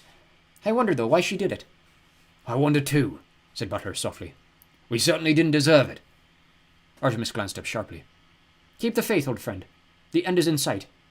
Butler nodded. He even attempted a smile, but even though there were plenty of teeth in the grin, there was no heart. "In less than an hour, Captain Short will be back with her people, and we will have sufficient funds to relaunch some of our most tasteful enterprises." "I know, it's just..." Artemis didn't have to ask. He knew exactly what Butler was feeling. The fairy had saved both their lives, and yet he insisted on holding her to ransom. To a man of honor like Butler, this was almost more than he could bear. "The negotiations are over. One way or another, she will be returned to her kind. No harm will befall Captain Short. You have my word." "And Juliet? Yes? Is there any danger to my sister?" No. No danger." "The fairies are just going to give us this gold and walk away?" Artemis snorted gently. No, not exactly. They're going to Biobomb Fowl Manor the second Captain Short is clear." Butler took a breath to speak, but he hesitated. Obviously there was more to the plan. Master Fowl would tell him when he needed to know, so instead of quizzing his employer, he made a simple statement. "I trust you, Artemis." "Yes," replied the boy, the weight of that trust etched on his brow. "I know." Cudgeon was doing what politicians did best, trying to duck responsibility. "Your officer helped the humans," he blatted, mustering as much indignation as possible. "The entire operation was proceeding exactly as planned until your female attacked our deputy." "Deputy?" chortled Foley. "And the troll's a deputy!" "Yes, he is, and that human made mincemeat of him. This entire situation could be wrapped up if it wasn't for your department's incompetence." Ordinarily, Root would have blown his top at this point, but he knew that Cudgeon was grasping at straws, desperately trying to save his career, so the commander just smiled. "Hey, Foley." "Yes, Commander." "Did we get the troll assault on disc?" The centaur heaved a dramatic sigh. "No, sir, we ran out of disc just before the troll went in." "What a pity. "A real shame." Those discs could have been invaluable to Acting Commander Cudgeon at his hearing." Cudgeon's cool went out the window. "Give me those discs, Julius. I know they're in there. This is blatant obstruction." "You're the one guilty of obstruction around here, Cudgeon. Using this affair to further your own career." Cudgeon's face took on a hue to match Root's own. The situation was slipping away from him, and he knew it. Even Chicks Verbal and the other sprites were saddling out from behind their leader. "I am still in charge here, Julius, so hand over those discs or I will have you detained." "Oh, really? You and whose army?" For a second, Cudgeon's face glowed with the old pomposity. It evaporated the moment he noticed the conspicuous lack of officers at his shoulders. "That's right," snickered Foley. "You ain't acting commander anymore. The call came through from below. You've got an appointment with the council, and I don't think it's to offer you a seat." It was probably Foley's grin that drove Cudgeon over the edge. "Give me those discs!" he roared, pinning Foley to the operations shuttle. Root was tempted to let them in and wrestle for a while, but now wasn't the time to indulge himself. "Naughty, naughty," he said, pointing his index finger at Cudgeon. "No one beats Foley but me." Foley paled. "Careful with that finger. You're still wearing the—" Root's thumb accidentally brushed his knuckle, opening a tiny gas valve. The released gas propelled a tranquilized dart through the latex fingertip and straight into Cudgeon's neck. The acting commander, soon to be private, sank like a stone. Foley rubbed his neck. "Nice shot, Commander." "I don't know what you're talking about. It was a total accident. I forgot all about the fake finger. There are several precedents, I believe." "Oh, absolutely. Unfortunately, Cudgeon will be unconscious for several hours. By the time he awakens, all the excitement will be over." "Shame." Root allowed himself a fleeting grin. Then it was back to business. "Is the gold here?" "Yep, they just inserted it." "Good." He called to Cudgeon's sheepish troops. "Get that loaded onto a hover trolley and send it in. Any trouble and I'll feed your wings. Understood?" No one actually replied, but it was understood. No doubt about it. "Good. Now hop to it." Root disappeared to the operations shuttle, Foley clapping behind him. The commander shut the door firmly. "Is it armed?" The centaur flicked a few important-looking switches on the main console. "It is now." "I want it launched as soon as possible." He glanced through the laser-proof refractor glass. "We're down to minutes here. I see sunlight poking through." Foley bent to his keyboard in earnest. "The magic is breaking up. In 15 minutes, we're going to be in the middle of an overgrown daytime. The neutrino streams are losing their integrity." "I see," said Root, which was basically a lie again. "Okay, I don't see, but I do get the 15 minutes bit. That gives you 10 minutes to get Captain Short out of there. After that, we're going to be sitting ducks for the entire human race." Foley activated yet another camera. This one was linked to the hover trolley. He ran a finger experimentally across a trackpad. The trolley shot forward, almost decapitating Chick's Verbal. Nice driving, muttered Root. Will it get up the steps? Foley didn't even look up from his computers. Automatic clearance compensator. A 5-foot collar, no problems. Root spit him with a glare. You do that just to annoy me, don't you? Foley shrugged his shoulders. I might. Yes, well, count yourself lucky my other fingers aren't loaded. Get my meaning? Yes, sir. Good. Now let's bring Captain Short home. Holly hovered beneath the portico. Orange shards of light striped blue. The time stop was breaking up. There were only minutes left before Root blew rinsed the whole palace. Foley's voice buzzed in her earpiece. Okay, Captain Short. The gold is on the way. Be ready to move. We don't bargain with kidnappers, said Holly, surprised. What's going on here? Nothing, replied Foley casually. Straightforward exchange. The gold goes in, you come out. We send in the missile. Big blue bang, and it's all over. Does Fowl know about the biobomb? Yep, knows all about it. Claims he can escape the time field. That's impossible. Correct. But they'll all be killed. Big deal, retorted Foley, and Holly could almost see him shrug. That's what you get when you mess with the people. Holly was torn. There was no doubt that Fowl was a danger to the civilized underworld. Very few tears would be shed over his body. But the girl, Juliet, she was an innocent. She deserved a chance. Holly descended to an altitude of 6.5 feet, head height for Butler. The humans congregated in the wreckage that used to be the hallway. There was disunity between them. The LEP officer could sense it. Holly glared accusingly at Artemis. Have you told them? Artemis returned her stare. Told them what? Yes, Fairy, told us what? Echoed Juliet belligerently, still a bit miffed over the mesmerizing. Don't play dumb, Fowl. You know what I'm talking about. Artemis never could play dumb for very long. Yes, Captain Short, I do. The biobomb. Your concern would be touching if it extended to myself. Nevertheless, do not upset yourself. Everything is proceeding according to plan. According to plan? Gasped Holly, pointing to the devastation around them. Was this part of the plan? And Butler almost getting killed, all part of the plan? No, Artemis admitted. The troll was a slight blip, but irrelevant to the overall scheme. Holly resisted the urge to punch the pale human again, turning instead to Butler. Listen to reason, for heaven's sake. You cannot escape the time field. It has never been done. Butler's features could have been etched in stone. If Artemis says it can be done, then it can. But your sister... Are you willing to risk her life out of loyalty to a felon? Artemis is no felon, miss. He's a genius. Now please remove yourself from my sightline. I'm monitoring the main entrance. Holly buzzed up to 20 feet. You're crazy, all of you. In 5 minutes you'll all be dust, don't you realize? Artemis sighed. You've had your answer, Captain. Now please, this is a delicate stage in the proceedings. Proceedings? It's a kidnapping. At least have the guts to call it what it is. Artemis's patience was beginning to fray. Butler, do we have any tranquilizer hypodermics left? The giant manservant nodded but didn't speak. At this precise moment, if the order came to sedate, he wasn't sure if he would, or could. Luckily, Artemis's attention was diverted by activity in the avenue. Ah, it would seem the LEP have capitulated. Butler supervised the delivery, but stay alert. Our fairy friends are not above trickery. You're a fine one to talk, muttered Holly. Butler hurried to the demolished doorway, checking the load and catch on his Sig Sauer 9mm. He was almost grateful for some military activity to distract him from his dilemma. In situations like these, training took over. There was no room for sentiment. A fine haze of dust still hung in the air. Butler squinted through it into the avenue beyond. The fairy filters rigged over his eyes revealed that there were no warm bodies approaching. There was, however, a large trolley seemingly driving itself to the front door. It was floating on a cushion of shimmering air. Doubtless Master Artemis would have understood the physics of this machine. All Butler cared about was whether or not he could disable it. The trolley bumped into the first step. Automatic compensator my foot, snorted Root. Yeah, Replied Foley. I'm working on it. It's a ransom. Butler shouted. Artemis tried to quell the excitement rising in his chest. This was not the time to allow emotions to enter the equation. Check for booby traps. Butler stepped cautiously onto the porch. Shards of disintegrated gargoyle lay scattered beneath his feet. No hostiles. Seems to be self-propelled. The trolley lurched over the steps. I don't know who's driving this thing, but he could do with a few lessons. Butler bent low to the ground, scanning the trolley's underside. No explosive devices visible. He extracted a sweeper from his pocket, extending the telescopic aerial. No bugs either. Nothing detectable at any rate, but what do we have here? Uh-oh, said Foley. It's a camera.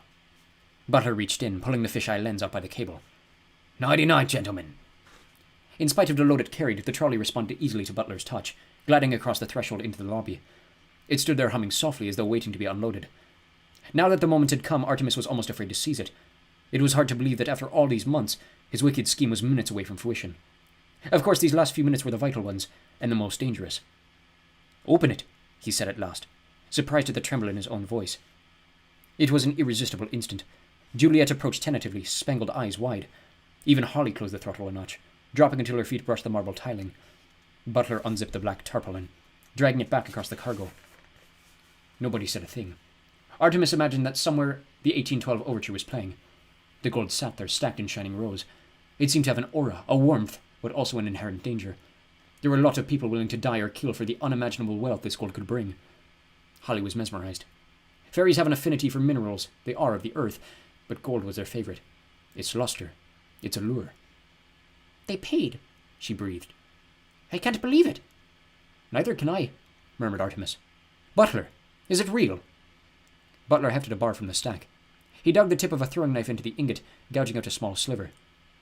It's real, all right, he said, holding the scraping up to the light. This one, at any rate. Good. Very good. Begin unloading it, would you? We'll send the trolley back out with Captain Short. Hearing her name dispelled Holly's gold fever. Artemis, give it up. No human has ever succeeded in keeping fairy gold, and they've been trying for centuries. The LEP will do anything to protect their property. Artemis shook his head, amused. I've told you. Holly took him by the shoulders. You cannot escape. Don't you understand? The boy returned to her gaze coolly. I can escape, Holly. Look in my eyes and tell me that I can't. So she did. Captain Holly Short gazed into her captor's blue-black eyes, and she saw the truth in there. And for a moment she believed it. There's still time, she said desperately. There must be something. I have magic. A crease of annoyance wrinkled in the boy's brow. I hate to disappoint you, Captain, but there is absolutely nothing. Artemis paused. His gaze tugged momentarily upstairs to the converted loft. Perhaps he thought, do I really need all this gold? And it was his conscience not needling him, leeching some of the sweetness from his victory. He shook himself. Stick to the plan. Stick to the plan. No emotion. Artemis felt a familiar hand on his shoulder. Everything all right? Yes, Butler. Keep unloading. Get Juliet to help. I need to talk to Captain Short. Are you sure there's nothing wrong? Artemis sighed. No, old friend, I'm not sure. But it's too late now. Butler nodded, returning to his task. Juliet toddled along behind him like a terrier. Now, Captain, how about your magic? What about it? Holly's eyes were hooded with suspicion. What would I have to do to buy a wish? Holly glanced at the trolley. Well, that depends. What do you have to bargain with? Root was not what you would call relaxed. Increasingly wide bands of yellow light were poking through the blue. Minutes left. Minutes. His migraine was not helped by the pungent cigar feeding toxins into his system. Have all non-essential personnel been evacuated? Unless they've sneaked back in since the last time you asked me. Not now, Foley. Believe me, now is not the time. Anything from Captain Short? No. We lost video after the troll thing. I guess a battery is ruptured. We better get that helmet off at ASAP or the radiation will fry a brain. A bit of pity after all this work. Foley returned to his console. A red light began pulsing gently. Wait. Motion sensor. We've got activity by the main entrance. Root crossed to the screens. Can you enhance it? No problem. Foley punched the coordinates, blowing it up 400%. Root sat down on the nearest chair. Am I seeing what I think I'm seeing? You sure are, Foley chuckled. This is even better than that suit of armor. Holly was coming out. With the gold. Retrieval was on her in half a second. Let's get you out of the danger zone, Captain, urged the sprite, catching Holly by the elbow. Another ran a RAND sensor over her helmet. We've got a power source breach here, Captain. We need to get your head sprayed immediately. Holly opened her mouth to protest, and head instantly filled with red suppressant foam. Can't this wait? She spluttered. Sorry, Captain. Time is of the essence. The commander wants a debriefing before we detonate. Holly was rushed toward the mobile ops unit, her feet barely touching the ground. All around her, retrieval cleaners scanned the grounds for any trace of the siege. Techies dismantled the fuel dishes, making ready to pull the plug. Grunt steered the trolley toward the portal. It was imperative that everything be relocated to a safe distance before the biobomb went in. Root was waiting on the steps. Holly, he blurted. Captain, you made it.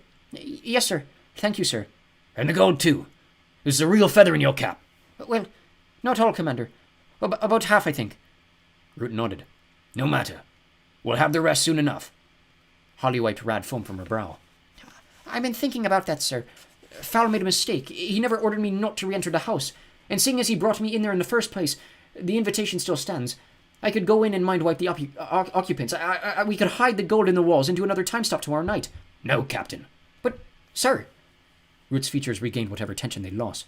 No, Captain. The Council is not about to hold off for some kidnapping mudman. It's just not going to happen. I have my orders, and believe me, they're written in stone. Holly trailed Root to the mobile. But the girl, sir, she's an innocent. Casualty of war. She threw her lot in with the wrong side. Nothing can be done for her now. Holly was incredulous. A casualty of war? How can you say that? A life is a life. Root spun sharply, grasping him by the shoulders. You did what you could, Holly, he said. No one could have done more. You even retrieved most of the ransom. You're suffering from what humans call Stockholm Syndrome. You've bonded with your captors. Don't worry about it, it will pass. But those people in there, they know. About us, nothing can save them now. Foley looked up from his calculations.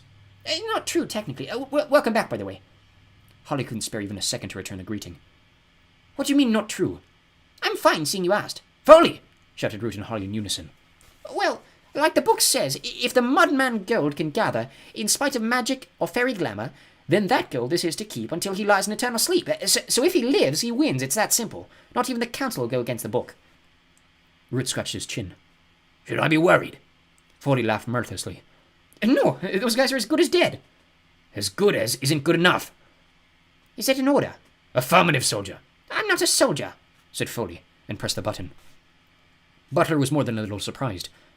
You gave it back. Artemis nodded. About half. We still have quite a nest egg, about $15 million at today's market prices. Butler usually wouldn't ask, but this time he had to. Why, Artemis? Can you tell me? I suppose so, the boy smiled. I felt we owed the captain something, for services rendered. Is that all?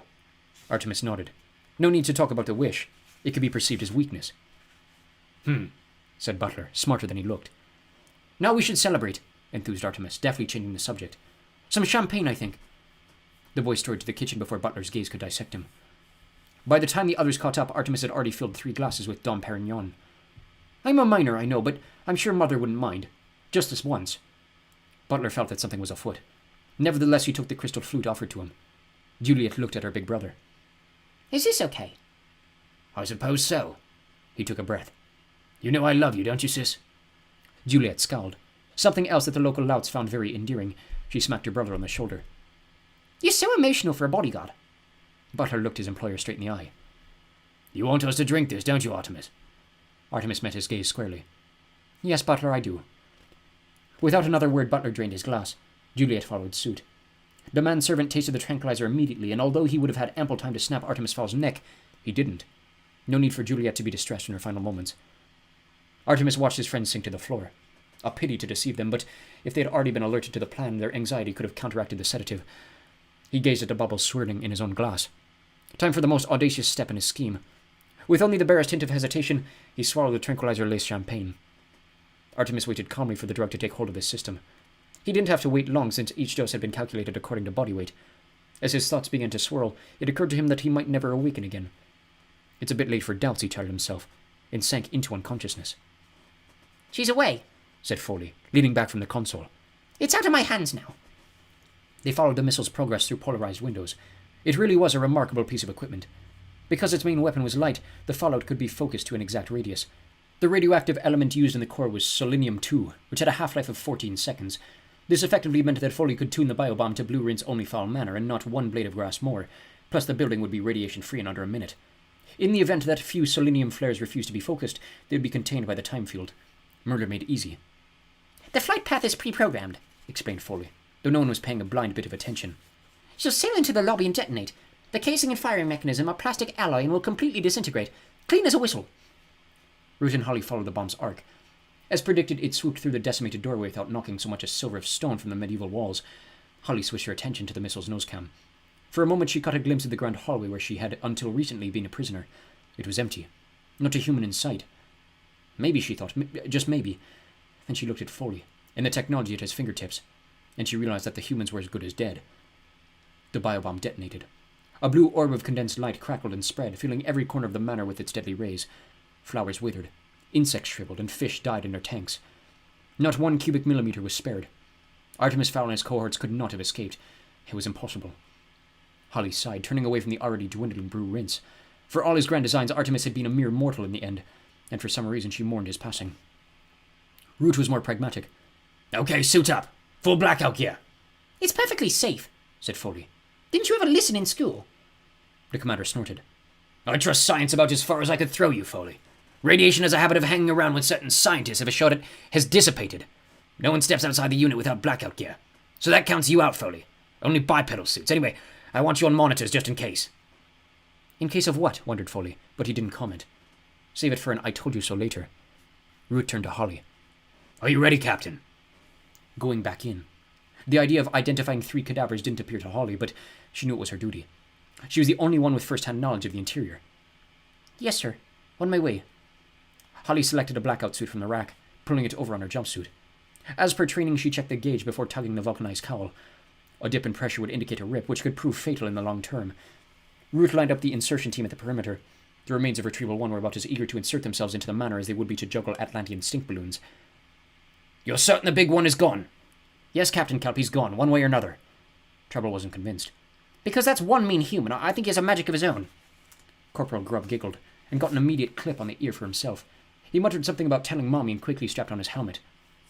Root felt his complexion redden. Let's move out. Your mission is to locate and recover the bullion. Watch for booby traps. I didn't trust Fowl when he was alive, and I definitely don't trust him now that he's dead. The words booby traps got everyone's attention.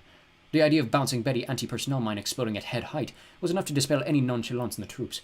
No one built weapons of cruelty like the Mudmen. As a junior recon officer, Holly was on point, and even though there weren't supposed to be any hostiles in the manor, she found her gun hand automatically strang to the Neutrino 2000. The mansion was eerily quiet, with only the fizzle of the last few selenium flares to alleviate the stillness. Death was there too in the silence. The manor was a cradle of death. Holly could smell it. Behind those medieval walls lay the bodies of a million insects, and under its floors the cooling corpses of spiders and mice. They approached the doorway tentatively. Holly swept the area with an X-ray scanner. Nothing under the flagstones but dirt, and a nest of dead money spiders. Clear, she said into her microphone. I'm going in. Foley, have you got your ears on? I'm right there with you, darling, replied the centaur. Unless you step on a landmine, in which case I'm way back in the operations room. Are you getting any thermals? Not after a blue rinse. We have residual heat signatures all over the place. Mostly selenium flares. It won't calm down for a couple of days. But no radiation, right? That's right. Root snorted in disbelief. Over the headset it sounded like an elephant sneezing. Looks like we're gonna have to sweep this house the old-fashioned way, he grumbled. Make it quick, advised Foley. I give it 5 minutes tops before Fowl Manor rejoins the world at large. Holly stepped through what used to be the doorway. The chandelier swung gently from the concussive force of the missile's detonation, but otherwise everything was as she remembered it. The Golden's downstairs in my cell. Nobody answered. Not in words. Someone did manage a retch, right into the microphone. Holly spun around. Trouble was doubled over, clutching his stomach. I don't feel so good, he groaned, a tad unnecessarily considering the pool of vomit all over his boots. Corporal Grubb took a breath, possibly to utter a sentence containing the word mummy. What came out was a jet of concentrated bile. Unfortunately, Grubb didn't have the opportunity to open his visor before the illness struck. It was not a pretty sight. Oh! said Holly, pressing the corporal's visor release button. A tsunami of regurgitated rations flooded over Grubb's blackout suit. Oh, for heaven's sake! muttered Root, elbowing past the brothers. He didn't get very far. One step over the threshold and he was throwing up with the rest of them. Holly pointed her helmet cam at the stricken officers. What the hell is going on here, Foley? I'm satching, hold on. Holly could hear computer keys being punched furiously. Okay, sudden vomiting, spatial nausea. Oh no. What? asked Holly, but she already knew. Maybe she always had. It's a magic, blurted Foley, words barely decipherable in his excitement. They can't enter the house until Fowl is dead. It's like an extreme allergic reaction. That means... Unbelievable. That means... They made it, completed Holly. He's alive. Artemis Fowl is alive. David! groaned Root, and heaved another quart of vomit onto the terracotta tiles. Holly went on alone. She had to see for herself. If Fowl's corpse was here, it would be with the gold. Of that she was certain.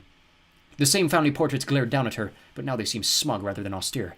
Holly was tempted to lose a few blasts into them from the Neutrino 2000, but that would be against the rules. If Artemis Fowl had beaten them, then that was it. There would be no recriminations. She descended the stairway to her cell. The door was still swinging slightly from the biobomb concussion. A selenium flare ricocheted around the room like a trapped bolt of blue lightning. Holly stepped inside, half afraid of what she might or might not see. There was nothing. Nothing dead at any rate, just gold. 200 ingots approximately. Piled on the mattress of her cot, nice neat military rows. Good old Butler, the only human ever to take a troll and win. Commander, are you receiving? Over. Affirmative, Captain. Body count? Negative on the bodies, sir. I found the rest of the ransom. There was a long silence. Leave it, Holly. You know the rules. We're pulling out. But, sir, there must be a way. Foley broke in on the conversation. But nothing, Captain. I'm counting down the seconds until daylight here, and I don't like our odds if we have to exit high noon. Holly sighed. It made sense. The people could choose their exit time as long as they left before the field disintegrated. It just galled her to think they'd been beaten by a human. An adolescent human at that. She took a last look around the cell. A big ball of hatred had been born here, she realized, and it would have to be dealt with sooner or later. Holly jammed her pistol back into its holster. Preferably sooner. Fowl was the winner this time, but someone like him wouldn't be able to rest on his laurels. He would be back with some other money-making scheme. And when he arrived, he would find Holly Short waiting for him. Waiting with a big gun and a smile. The ground was soft by the time-stop perimeter. Half a millennium's bad drainage from the medieval walls had transformed the foundations into a virtual bog. So that was where mulch surfaced. The soft ground wasn't the only reason for choosing that exact spot. The other reason was the smell. A good tunnel dwarf can pick up the scent of gold through half a mile of granite bedrock. Mulch Diggums had one of the best noses in the business. The hover trolley floated virtually unguarded. Two of Retrieval's finest were stationed beside the recovered ransom, but at the moment they were having a little giggle at their stricken commander. He can't have chucket, can he, Chicks? Chicks nodded, mimicking Root's spewing technique. Chicks' Verbal's pantomime antics provided the perfect cover for a spot of pilfering. Mulch gave his tubes a clearing before clambering from the tunnel. The last thing he needed was for a sudden burst of gas to alert the LEP to his presence. He needn't have worried. He could have slapped Chicks' Verbal in the face with a wet stinkworm, and the sprite wouldn't have noticed. In a matter of seconds, he had transformed 24 ingots into the tunnel. It was the easiest job he had ever pulled. Mulch had to stifle a giggle as he dropped the last 2 bars down into the hole. Julius had really done him a favour, getting him involved in this whole affair. Things couldn't have worked out much better. He was free as a bird, rich, and best of all presumed dead. By the time the LEP realised that the gold was missing, Mulch Diggums would be half a continent away. If they realised at all. The dwarf lowered himself into the ground. It would take several trips to move his treasure trove, but it would be worth the delay. With this kind of money, he could take early retirement. He would have to completely disappear, of course, but a plan was already forming in his devious mind. He would live above ground for a spell. Masquerade as a human dwarf with an aversion to light. Perhaps buy a penthouse with thick blinds. In Manhattan, perhaps, or Monte Carlo. It might seem odd, of course, a dwarf shutting himself away from the sun, but then again, he would be an obscenely rich dwarf. And humans would accept any story, however outlandish, when there's something in it for them. Preferably something green that folds. Artemis could hear a voice calling his name. There was a face behind the voice, but it was blurred. Hard to make out. His father, perhaps? Father! The word was strange in his mouth. Unused. Rusty. Artemis opened his eyes. Butler was leaning over him. Artemis, you're awake. Butler, it's you. Artemis got to his feet, head spinning with the effort. He expected Butler's hand at his elbow to steady him. It didn't come. Juliet was lying on a chaise lounge, dribbling onto the cushions. Obviously the draft hadn't worn off yet.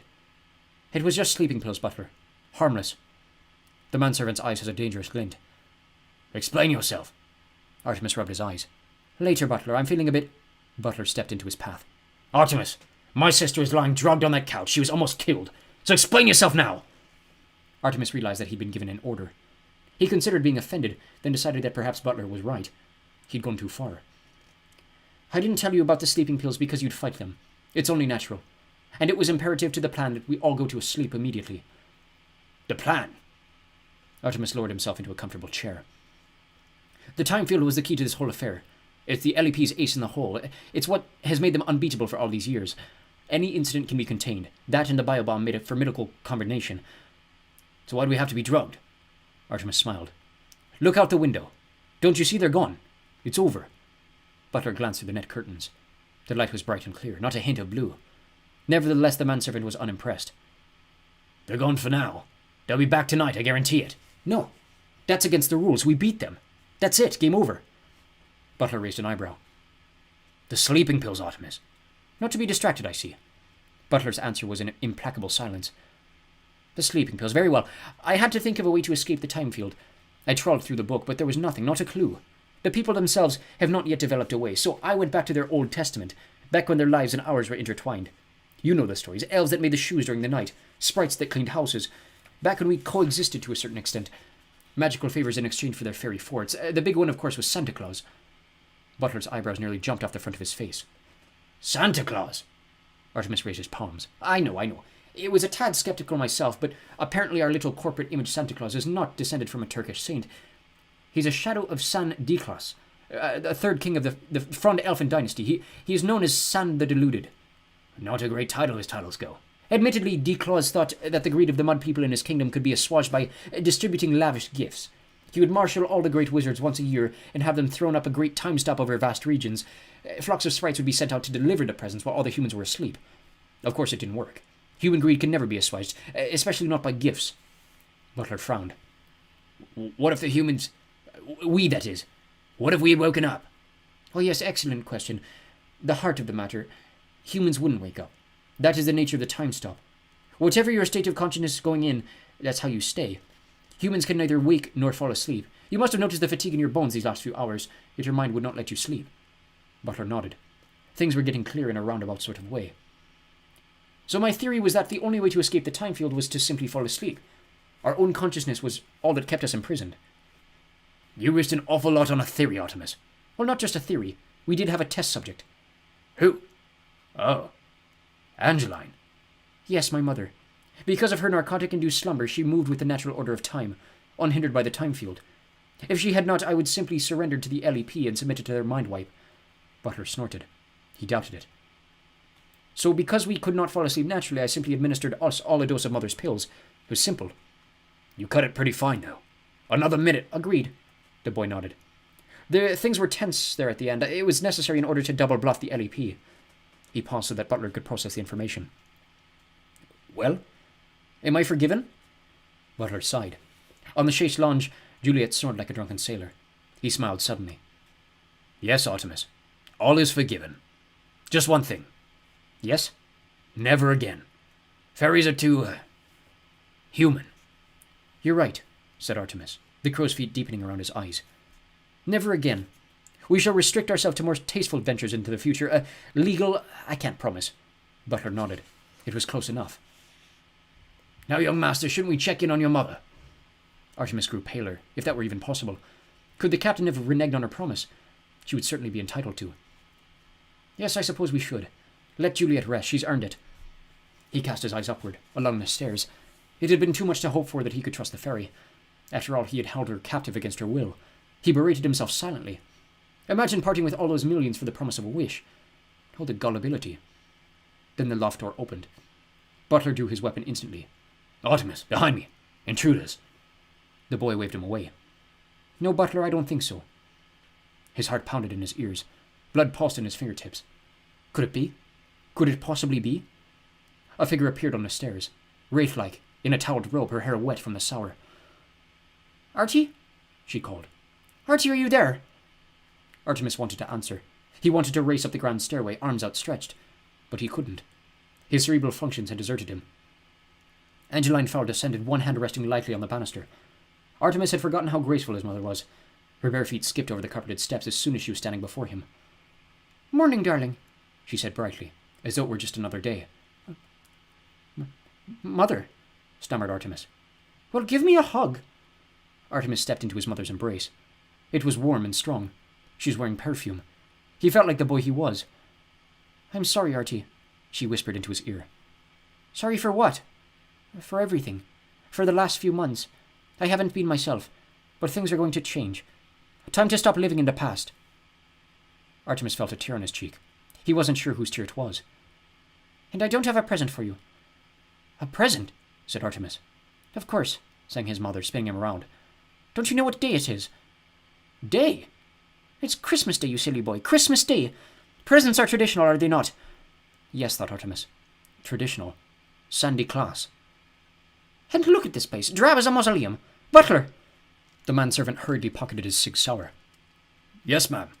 Get on the phone to Brown Thomas. The platinum set number. Reopen my account. Tell Helene I want Yuletide makeover. The works. Yes, ma'am, the works. Oh, and wake up Juliet. I want my things moved into the main bedroom. That attic is far too dusty. Yes, ma'am. Right away, ma'am. Angeline Fowl linked her son's arm. Now, Archie, I want to know everything. First of all, what happened here? Remodeling, said Artemis. The old doorway was riddled with damp. Angeline frowned, completely unconvinced. I see. And how about school? Have you decided on a career? While his mouth answered these everyday questions, Artemis's mind was in turmoil. He was a boy again. His life was going to change utterly. His plans would have to be much more devious than usual if they were to escape his mother's attention, but it would be worth it. Angeline Fowl was wrong. She had brought him a Christmas present. Epilogue. Now that you have reviewed the case file, you must realize what a dangerous creature this Fowl is. There is a tendency to romanticize Artemis, to attribute to him qualities that he does not possess. The fact that he used his wish to heal his mother is not a sign of affection. He did it simply because the social services were already investigating his case, and it was only a matter of time before he was put into care. He kept the existence of the people quiet only so that he could continue to exploit them over the years, which he did on several occasions. His one mistake was leaving Captain Short alive. Holly became the LEP's foremost expert in the Artemis Fowl cases, and this was invaluable in the fight against the people's most feared enemy. This fight was to continue across several decades. Ironically, the greatest triumph for both protagonists was the time they were forced to cooperate during the Goblin insurgents, but that's another story. Report compiled by Dr. J. Argon, B. Psych, for the LEP Academy files. Details are 94% accurate, 6% unavoidable extrapolation. The end.